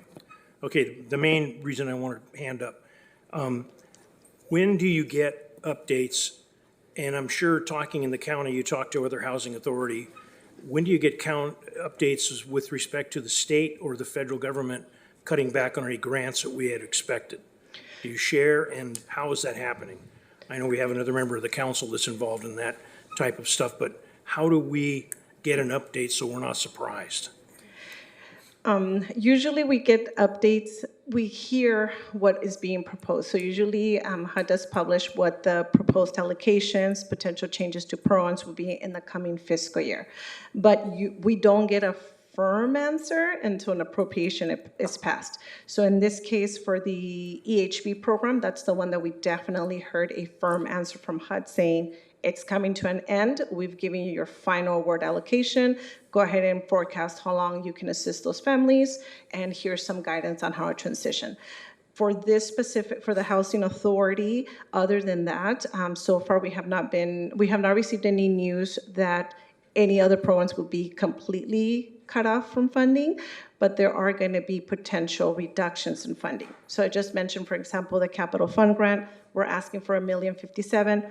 They might give me $900,000, and what that means is I will need to select which project is a priority and which one will need to be deferred. For the Section 8 program, funding levels for us are staying about the same, but also if there's increases in the rental market, that affects how far I can get with my funding. So the short answer is they will hopefully notify us well in advance so we can determine how to proceed. But right now it's changing. All of the policies, we're waiting for a final answer on a lot of the policies. Thank you very much for the clarification and explanation. I appreciate it. Thank you, Ms. Lopez. Thank you. Madam Clerk, are there any speakers for this item? Chair MacArthur, yes, we have a virtual speaker. Virtual speaker, if you can press *6 to unmute, and you have 3 minutes starting So, now. Mayor, you're opening the public hearing now? Yeah, let me just clarify. Thank you, Mr. Fisher. I'll now open the public testimony portion of the public hearing. Speakers have 3 minutes to speak on this item. Madam Clerk, you just informed us we have a virtual speaker on this item. Thank you. Thank you, Mr. Fisher. Virtual speaker, if you can press *6 to unmute, and you can start your 3 minutes. Yes. Good afternoon. How are you? This is Eduardo Huerta. I was just in there with you guys. Hello, Brenda. Pleasure to meet you. Just the housing need here in the city of Oxnard, it's really, how do you say, it's really bad, I guess. We really do need the support from the housing director. I think from our previous housing director, Mino Ramirez, really put our state into a really housing crisis, especially after COVID. So all these grants that are coming from the state, programs that benefit, obviously, nonprofits and those who provide housing is something that we need to really look into, especially families and private homeowners that are willing to help us fill in the gap of the crisis. Service fees. A lot of residents are willing to help us fill in the gap in our housing crisis, but their concern is service fees. What's going to happen to the property if, let's say, if they allow the city to use these grants for housing, and then who's going to fix these properties? Is the homeowner going to provide the fixtures and maintenance of these housing? So these are things that we should look at right now that we're working on the budget, because at the end, there's a lot of disposition in our city and a lot of investors in our city as well that are willing to obviously help us in our housing crisis. But we have to make sure that we secure their investments.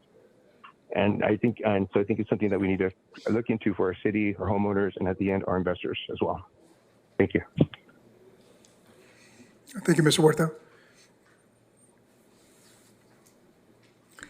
Chair MacArthur and committee members, that concludes our speakers in person and virtually for this item. Thank you.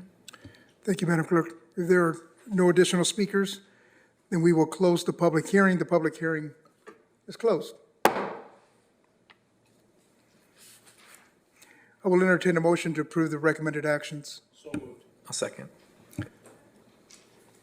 Call for the vote, Madam Clerk.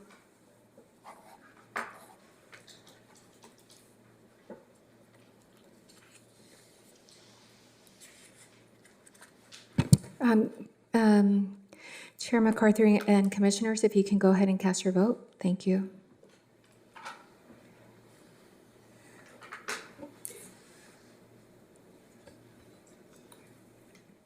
Thank you, and this motion carries 7-0. Thank you. Thank you, Madam Clerk. May we excuse the commissioner at this point? Yes, that is the appropriate time. Thank you. Next item of business, Housing Department. It's also from the Housing Department. Thank you, Commissioner. You can say if you'd like to, yeah, if you'd like to, sure, okay. This time, in place is set for a public hearing on item M2 from the Housing Department, Ninth Amendment to the fiscal year 2020-2021 Annual Action Plan for CARES Act funds, substantial recommendation that the City Council, one, conduct a public hearing regarding the Ninth Amendment to the fiscal year 2020-21 Annual Action Plan for CARES Act funds, substantial. Two, approve the Ninth Amendment to the fiscal year 2020-2021 Annual Action Plan, substantial, recommending use of a special allocation of community development block grants, otherwise known as CDBG funds under the CARES Act for two new public service programs to prepare, prevent, and respond to the ongoing effects of the COVID-19 pandemic. Three, authorize the city manager or his designees to incorporate the amended CDBG funds under the CARES Act grant allocations into the fiscal year 2020-2021 Annual Action Plan, and authorize any necessary budget appropriations and corresponding revenue recognition in CDBG funding, Fund 201 for the project. Four, authorize the city manager or his designees to execute the required documents for the submission of the amended fiscal year 2020-2021 Annual Action Plan. Five, receive and file any comments made during the 30-day public comment period or made in person at the public hearing with the amendment. And six, authorize the city manager or his designees to execute agreements and sign all agreements for the implementation of the Annual Action Plan amendment, including subrecipient and interdepartmental agreements. This item did not originate in committee. Brenda Lopez, our housing director, is here. We start with the city clerk's certification of publication and written communications, if any. Madam City Clerk. Mayor and council members, there was a legal notice for this public hearing published in the newspaper on February the 12th, and the city clerk's office has received no written communications on this item. Thank you. Thank you, Madam Clerk. Do any council members have any ex parte communications or other disclosures regarding this matter to state for the record? None. None. Members of the public were invited to sign up to speak on this item on the city's website, and a person who did not sign up may do so now by submitting a speaker card or following the instructions posted on the agenda for this meeting and at the city's website, oxnard.org/city-meetings/ Lorraine Mendez, Grants and Compliance Manager, posted a video presentation regarding this item and is available to answer any brief clarifying questions council members may have before we take public testimony on this item. The council will deliberate after the public hearing has been closed. Do any council members have any questions at this time? We'll start with you, Councilmember Starr, then Mayor Pro Tem. Mayor Pro Tem, go ahead. Guess my question. So, Thank you, Ms. Lopez. I'm wondering if you can share a little bit about the two programs that are outlined in the staff report. Yes, for this allocation, Brenda Lopez, Director for the Housing Department. I do want to just state for the community that this allocation has to be, it's very specific. There's a statutory requirement where whichever program we propose to fund must directly prevent, prepare, respond to COVID-19 and its ongoing community impacts. Through this amendment, we are proposing to fund two programs. One is the Senior Nutrition Program, which has a goal of addressing food insecurity or lack of food, if you will, for our elderly population. And then secondly, the Stories to Stay outreach program, which is a literacy program that is going to focus on topics that will help reduce or target housing instability as a result of the pandemic. These two programs are going to be headed by our Cultural and Community Services Department, and they're actually here and can provide more of the details of both programs. Thank you. The overview was sufficient. Thank you. Councilmember Starr? So just for my clarification, how did staff decide on the allocation? So you got Senior Nutrition Program is almost $332,000 and Stories to Stay outreach program about $161,000. How did you decide on that ratio instead of something else? So we worked with our staff. We were obviously internally with our staff and also with our Cultural and Community Services Department. We had them review what they're expecting fundings are going to be, what are their project goals, and most importantly, realistically, how much can they actually expend by March 2nd of next year. If we don't spend the money, it's going to be recaptured. So when we looked at our total allocation, which is a little bit over $577,000, we asked to see their budget, what are your goals, objectives, and how much funding will you need to be able to either expand your program or in the case of the literacy program, to get it up and running and be able to meet your goals in less than a year. So that's how we decided, okay, how much can we allocate to each program? And were there other proposals that staff considered as well? And you said, hey, we've looked at these 5 or 6 and these are the 2 we're supporting? These are the only 2 we have. What was really difficult here was the statutory requirement that we need to make sure we're showing how we are responding to COVID. That's the challenge right now. A lot of organizations did receive funds to be able to respond, fund their programs, and now that we're coming at the tail end, we don't have applications where the recipient feels confident and is able to show that we are responding to COVID. So these were the only 2 that we actually reviewed. Okay. And I guess this is a question for the future, maybe not for this report, but it would be nice if a resident can somehow determine whether the money was effectively and efficiently spent. I don't know how many meals the Senior Nutrition Program will, we got our projection of what it will fund as opposed to what we actually deliver. And I'd like to see some sort of metrics in the future about that, because I'd like to know if we're able to deliver a service quickly and at high quality and hopefully at a low cost per unit. Most definitely. And to your point that the synopsis provided just gives us the locations and the goals. But the subrecipients are required to submit quarterly reports where they demonstrate that they are moving toward their goals. Mm-hmm. But we'll definitely take that recommendation of putting what their goals are. Okay, thank you. Mm-hmm. Thank you. Any other questions or comments? Okay. I'll now open up the public testimony portion of the public hearing. Speakers have 3 minutes to speak on this item. Madam Clerk, do we have any speakers on this item? Mayor and council members, we do not have any public speakers in person or virtually for this public hearing. Thank you.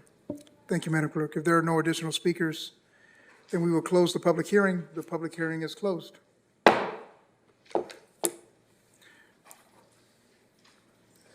Does any council member wish to comment? If not, I'll entertain a motion to approve the recommended actions. So moved. Second. Call for the vote, Madam Clerk.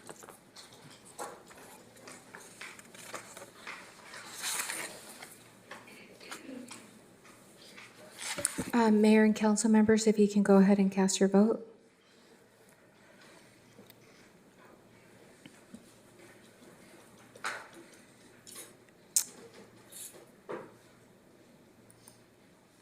Thank you, and this motion carries 6-0. Thank you. Thank you. This is the time and place set for a public hearing on item M3 from the Housing Department. Subject, Second Amendment to the fiscal year 2025-26 Annual Action Plan, substantial. Recommendation that the City Council, one, conduct a public hearing regarding the Second Amendment to the fiscal year 2025-26 Annual Action Plan, substantial.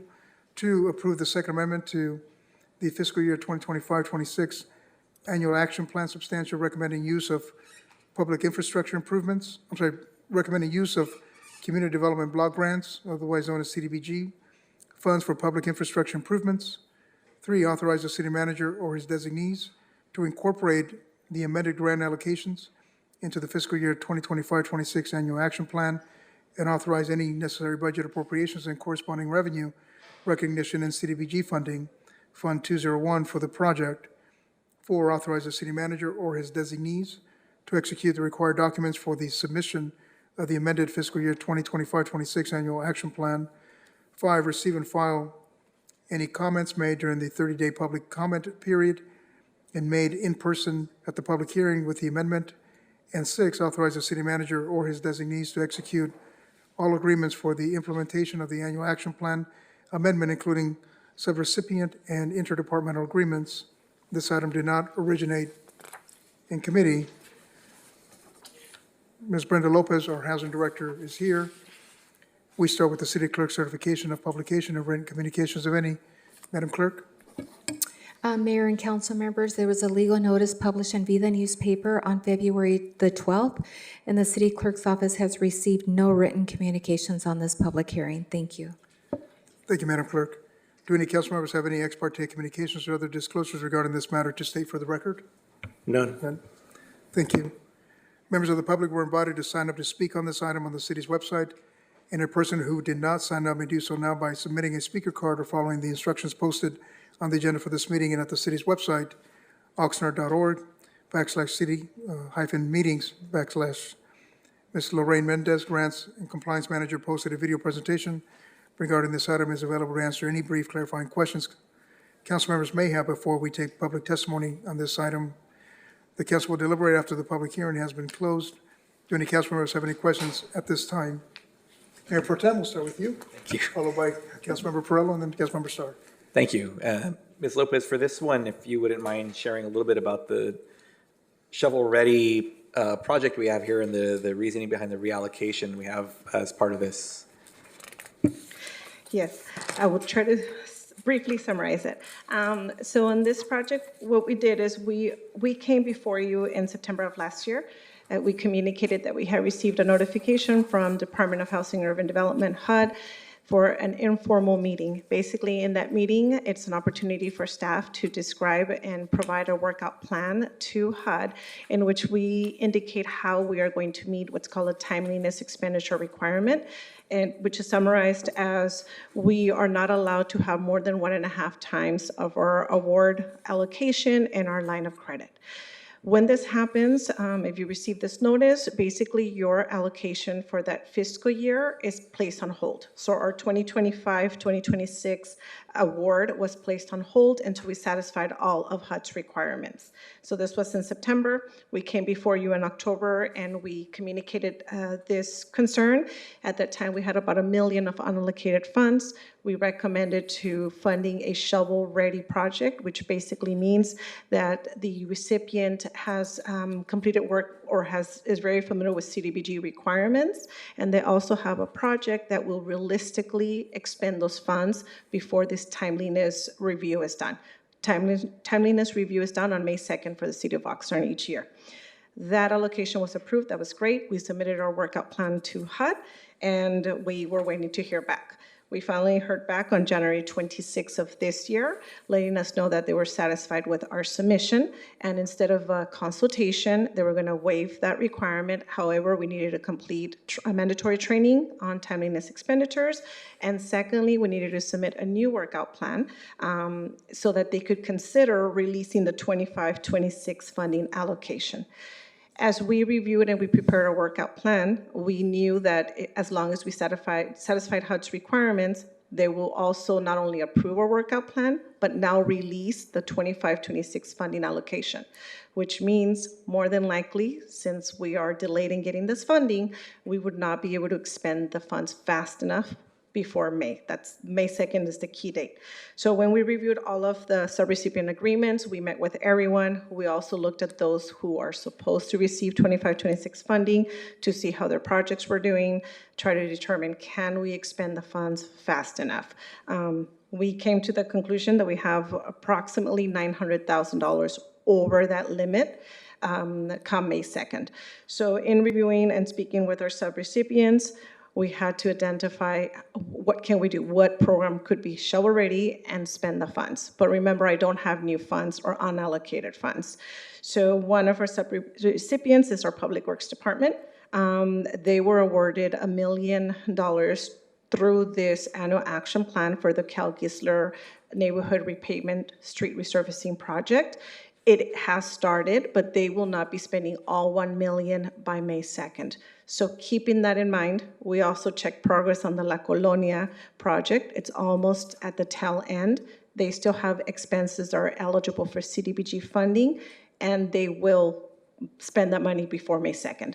So looking at that, we spoke with our Public Works Director, and we asked if they would be willing to work with us on this, and if we could perhaps recommend reallocating $900,000 of the Cal Gisler allocation over to the La Colonia project, which is ready to expend the funds. Their budget gap, I know it wasn't a gap, but we supplemented some of their difference between original and actual cost, was about $3.5 million. So we knew that they could welcome an additional allocation, and that would help then prevent reprogramming funds in future phases in other neighborhoods.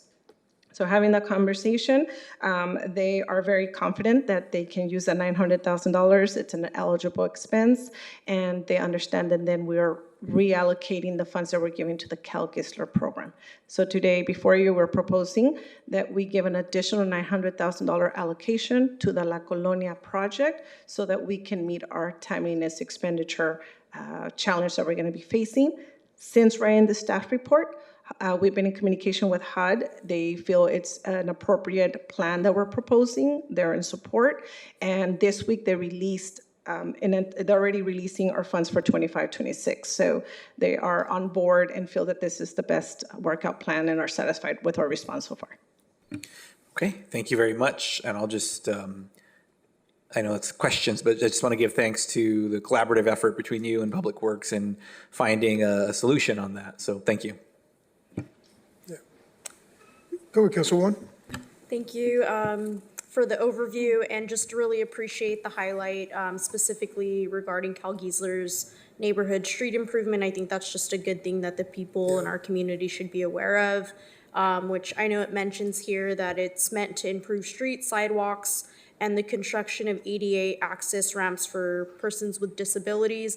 And I guess maybe, you shared that an aspect of the funding will now be allocated, and maybe that might raise a couple of concerns for folks maybe in the Cal Gisler neighborhood. Can you kind of help reassure? And then also too, I know on page 18, I think it's 1007 actually, at the bottom, it does highlight the location description, and it includes the census tracts that would be included. Do we happen to know what particular streets, or should I take a deeper look at the census tract number to kind of get that sense? Like, where would be the best kind of direction to kind of let folks know which streets should be included for the Cal Gisler neighborhood? And just to clarify, are we referring to the La Colonia or Cal Gisler? For Cal Gisler, yeah. Cal Gisler. I will defer to our Public Works Director on the streets, and I'll get back to your question about the reprogram.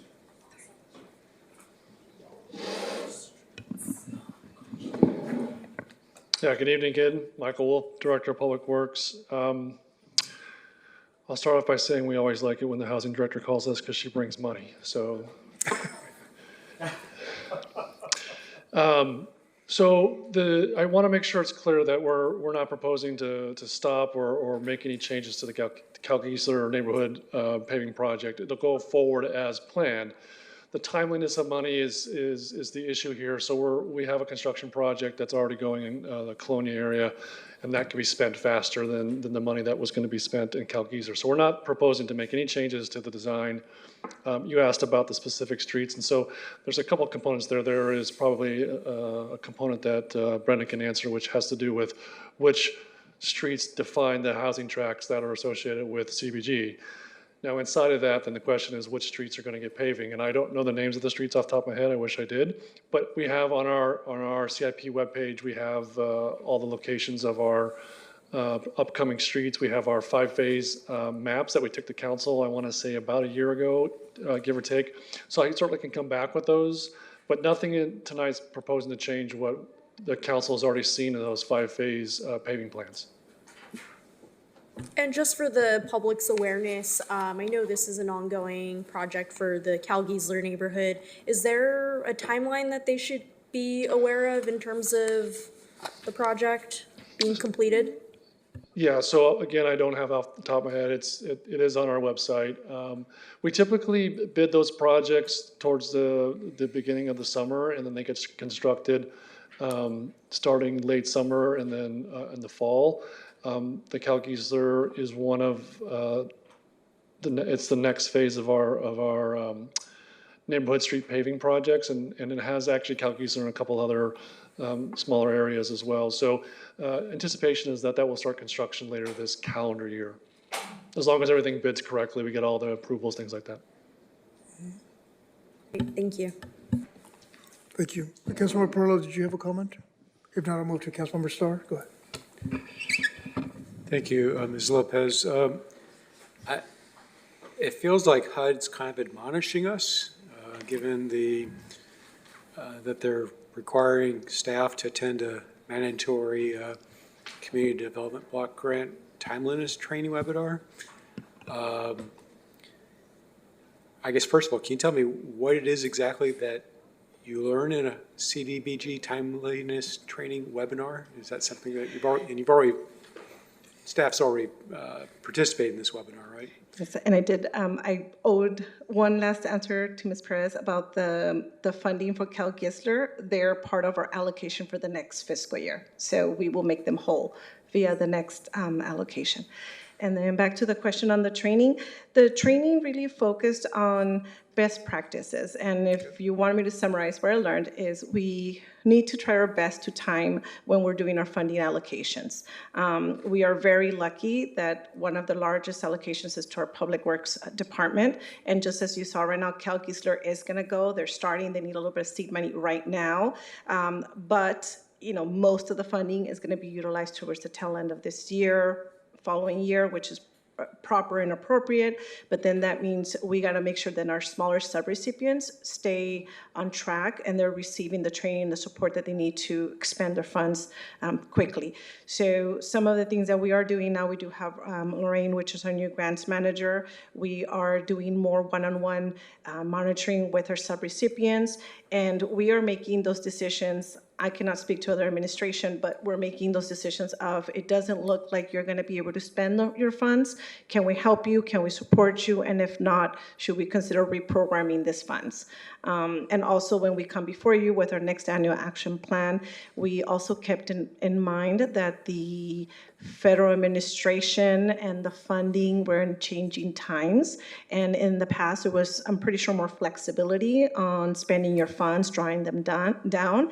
Now that's not the case anymore. And so we are also being very cognizant that the subrecipients need to demonstrate that experience. Believe it or not, yes, it's money, but community development block grant recipients and contracts have quite a bit of regulations that they have to follow, that they have to include in all of their subcontracts. And once partners realize that, it makes it sometimes difficult, maybe it doesn't make sense for them for a small allocation. So we learned to make sure we try to time our funding better. Can we get ahead of this? Yes. I think one of the hiccups was that a lot of organizations received additional funds, whether it was through ARPA, whether it was COVID-19, and so this has been lingering, and we're trying to get ahead of it, but all those funding sources are almost done. So now we know that the recipients are going to really rely on this allocation. Is it your sense that other agencies with housing departments is it typical for them to have this issue of timeliness? Yes, at least last year and this year, which is when I've been coming before you with our action plans, absolutely. And I feel very confident that HUD is very satisfied with our responses and our workout plans and the draws that we are processing. And then, we did have the HUD shutdown. That didn't help us because then that delayed how soon we could get our funds for this next year. Can you tell us a little bit more about the challenges that we're experiencing with timely deploying these funds? What can we do to make it so that this is easier in the future? Honestly, I think it's one of the challenges is if a lot of your funding is tied up to projects, sometimes our developers cannot control sometimes there's a construction delay, there's an increase in costs, they're financing, they're layering. So I feel sometimes it's difficult even for our developers if we have some money tied to some big projects. And like I mentioned in this case, what I feel part of it is that there was excess funds, and of course, all of our community partners want to use the funds. They want to try their best to expend them, and we tried our best to wait. But now we just got to be more strategic about it, that we really got to make sure that if it doesn't look that they're giving us a good workout plan themselves, then we make other decisions. We come before you and we reallocate. All right, thank you so much. Thank you, Ms. Lopez. I'll now open the public testimony portion of the public hearing. Speakers have 3 minutes to speak on this item. Madam Clerk, do we have any speakers on this item? Mayor and council members, yes, we do have one virtual speaker. Virtual speaker, if you can press *6 to unmute, and you have 3 minutes starting now. Yes, good afternoon. This is Eduardo Huerta again. I'm just kind of taking this all in. So this explains why the lot around, I guess, Amazon, right? That explains why that's been sitting there for the past, 6 years without housing? That we haven't really allocated or actually designed programs or actually, used our census to find the right appropriate housing to build there that would accommodate, obviously, our Amazon workers. And then we have El Rio and Ivan Acres and obviously La Colonia in that area. So, it's really unfortunate that we have a lot of empty lots and we still have this problem and still working on other areas in our city. So just something to take in consideration. These are all low income, saturated communities. And after COVID, we had 4 or 5 families living per home. And I think that's where Carmen Ramirez started with COVID, is that when we were being attacked with our housing, that was the first thing they went after was our farm workers, because they obviously have 5 families per household. So it's, this is something always to consider when we allocate housing or developments, that we consider these families so we don't run into the issue that we're running and another future crisis when it comes down to our housing. Thank you. Thank you, Mr. Huerta. Mayor and council members, that actually concludes our speakers in person and virtually for this item. Thank you. Thank you, Madam Clerk. If there are no additional speakers, then we will close the public hearing. The public hearing is closed. I will entertain a motion to approve the recommended actions. I'll make the motion to approve. A second. Thank you, Councilwoman. Thank you, Mayor Pro Tem. Call for the vote, Madam Clerk.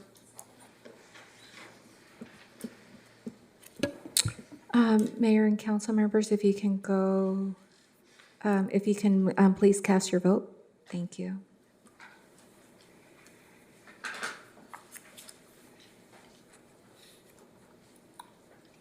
Mayor and council members, this motion passes 6-0. Thank you. Thank you. Thank you, Ms. Lopez. The next item on the agenda is item N1 from Public Works, subject professional services agreement with Hazen and Sawyer for design and construction engineering services for the wastewater interstage pump station project. The recommendation that the City Council approve and authorize the mayor to, 1, execute an agreement with Hazen and Sawyer for a term of 5 years from March 17th, 2026 to March 16th, 2031 for a total amount not to exceed $2,912,479 for design and construction engineering services.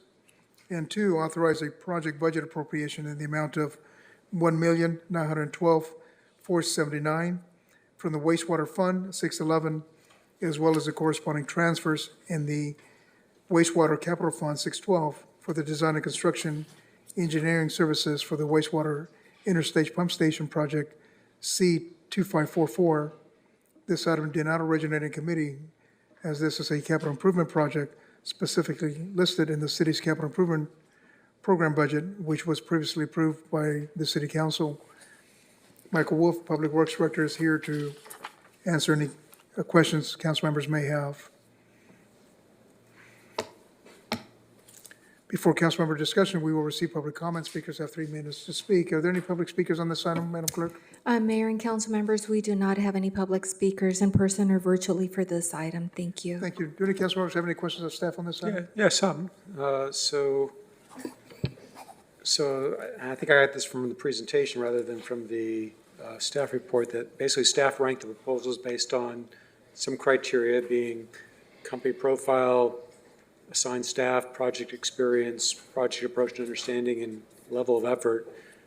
I was wondering if perhaps you can expand upon that a little bit as far as maybe give us a deeper dive on how the ranking works and the weighting and.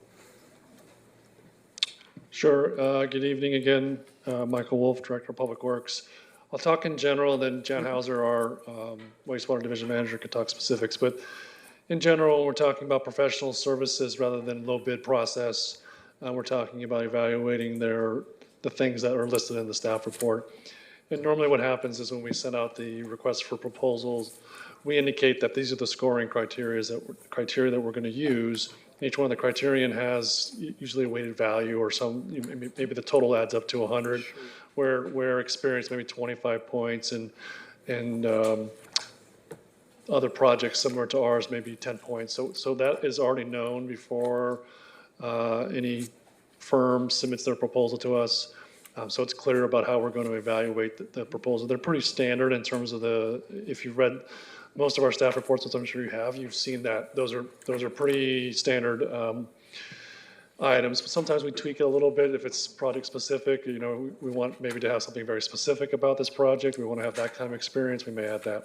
So in general, that comes in, and we have the weighted criteria already listed out. And then there's a group of folks, typically a project manager, wastewater division manager, maybe an assistant public works director, and staff. They'll independently review the proposals that were received based on that criteria.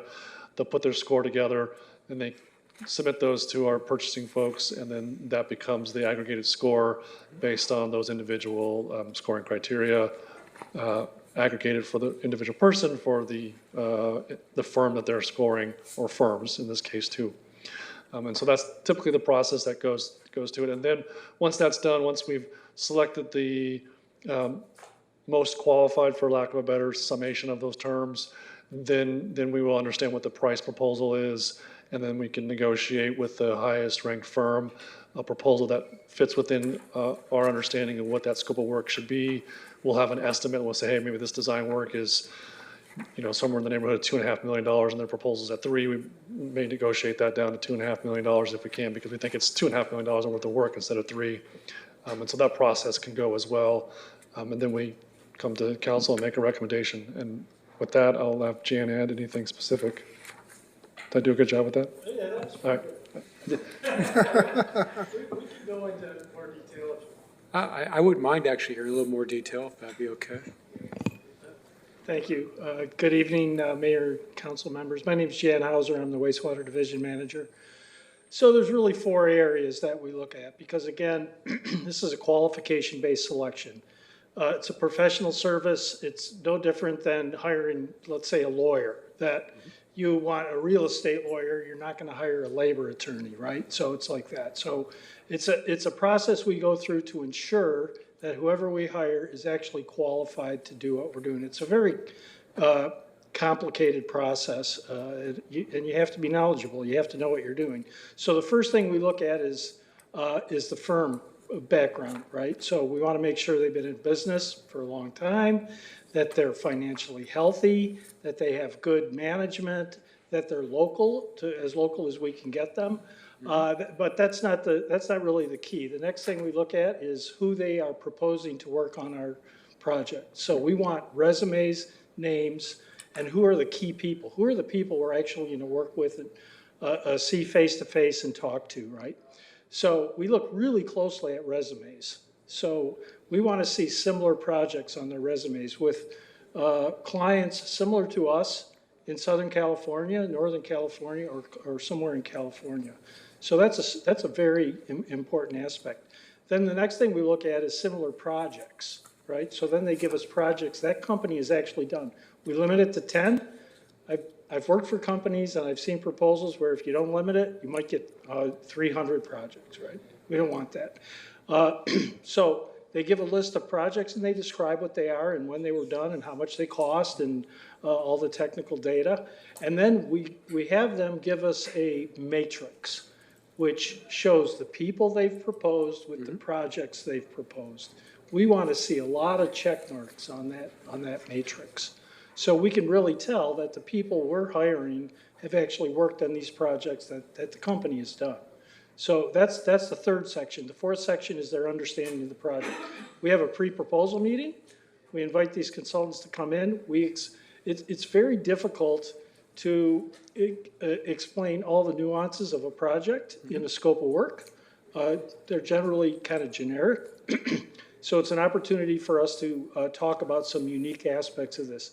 And then they're required, as part of their proposal, to have their understanding of what the project really is. And then we also encourage them to give us ideas, better ways to do what we're proposing to do, and some ideas. And so they do that. And then we also, as part of that section, a level of effort. So we don't ask for cost, we ask for hours. For each task and each person, how many hours. And then we have an idea in our mind what it is. So we have some rules of thumb, right, in our business. So we kind of know what the construction is going to be. Now, don't hold me to any, I'm not going to say any numbers. We're not going to talk about that because these are real, kind of high level estimates. So for instance, for this kind of thing, it's about 15% of what we believe the construction cost is. So when we look at and we can determine how many hours that is. So we say, is it reasonable? Are the amount of hours reasonable or not? And so we all, the three of us that did this independently go through this process and put grades to each one of those. And then we turn them in and we see how, if we all are in agreement. And generally, we all get pretty close to agreeing on it. So, and then if it's close, we'll do interviews. In this case, it wasn't close. We didn't do interviews. We then looked at their fee. It was close to what we thought it would be, right? And so that's why we're here today, recommending award of this contract. Yeah, of course. So I just want to, I just got a note from our city attorney's office via text. We got to be careful about how far we go into detail about the deliberation process. So I think what we've provided so far is probably the depth that we can go without providing too much information about the process. We don't want to give away that deliberation process too far because this is a staff review process that needs to be protected from that. Okay. It's, from the way you described it, it's my sense, and you can tell me if I'm wrong on this, it's my sense that there's a lot of diligence and effort that goes into the qualification process for whoever you ultimately select. It seems like a very involved process. It's not done on a whim. Yeah, I agree with that. Yeah, I think the one important thing, so Jen and I have both been in the private sector putting proposals together, so this is something we've done for a long time, and reviewing them is also a process as well. One of the key things is, as Jen mentioned, the projects that we do are very technical in nature and very specific, and we want somebody who's the expert at doing this. We just don't want somebody who's a licensed engineer. We want somebody who actually is an expert in doing this. And so we go through this process such that we make sure we get the best technical people that we can, because it's very important for us to make sure we have a good set of drawings. We minimize our change orders. We get our cost, construction costs as low as possible. For Jan's purposes, for wastewater and for water, he's got to keep an 24/7, 365 operating system out there, right? You can't just say, hey, nobody flushed their toilets for the next 6 months, right? So that's important as well. So he not only has to go through that process from just an engineering technical standpoint, they have to understand our operations and be able to put into their design plans how to keep our operations up and running. So there's a lot that goes into this. And I don't know to what extent that you can answer this question. I'll ask it and you can tell me if it's out of line. But there were, I guess there were two proposals that you considered, and I heard you say that one of them wasn't even close. And if you can say, I do not want to know who the other firm is. I just want to know, just as a generality here, where, and if you want to expand it a little bit, that's fine to make it more generic. But I'd like to know, where are you finding that competitors are failing in their process to convince you that they're the right pick? I'm going to channel my inner city attorney's voice here and say that may be a bridge too far to discuss tonight. But I will say that once the action is done tonight, we certainly can provide, we certainly can provide an opportunity for the firms that don't get selected to debrief with the purchasing department, so they can go through that process as well, so they can understand how they get better next time or how it may be different. I'll let Jan speak to this one, maybe just at the surface level, but it's likely that, I don't want to say Jan said that one was lower than the other, one was just far superior in that fashion, right? And so, not that the other one couldn't have done it, but I think the idea here is we want the best one to do it. And so, I will say, having reviewed a lot of these in my career, a lot of times, Jan pointed out something that's super important is we want to understand not just what the company did, but the individual that's going to work on our project. We want to make sure that that matches the project that they're proposing in terms of similarity to ours.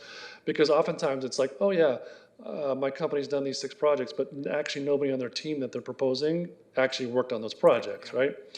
And so that's usually one of the places that I like to focus, where I used to focus a lot on when I did these evaluations a lot, is saying we want to make sure that it's actually the people that did the work that are going to work for us as well. So I think that is one of the places that typically is a focus point. And then the other one is understanding our projects, right? So we write in the RFP what the scope of work is, but we're not typically the technical experts in all the details. And so we're relying on those technical experts to say, oh, by the way, make sure you consider this in the scope of work, because I'm going to consider it as I'm writing my proposal. I'm like, hey, I think you should also consider these 3 things. And that gives us a good understanding that they understand our project, they understand our operations, or they understand not just our operations, but operations in general. And so a lot of times I spend a lot of time on the scope of work and their understanding of the scope of work, so that what we're getting is exactly what we expect it to get. Thank you. All right, thank you so much. If there's no further questions or comments, I'll entertain a motion at this time. Do we need a motion to go past 10, Mayor? I'm just kidding. I'll make the motion. Is there a second? I'll second. Madam Clerk, call for the vote.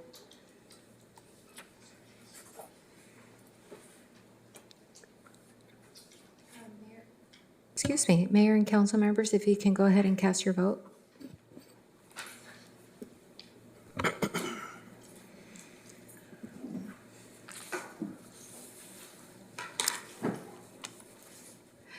Thank you, and the motion carries 6-0. Thank you very much.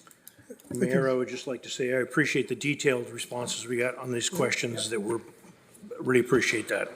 There's more that could have been asked, but I think you guys put it to bed. Thank you. Yeah, thank you very much. There being no further business on the agenda, and if there's no objection, we're adjourned.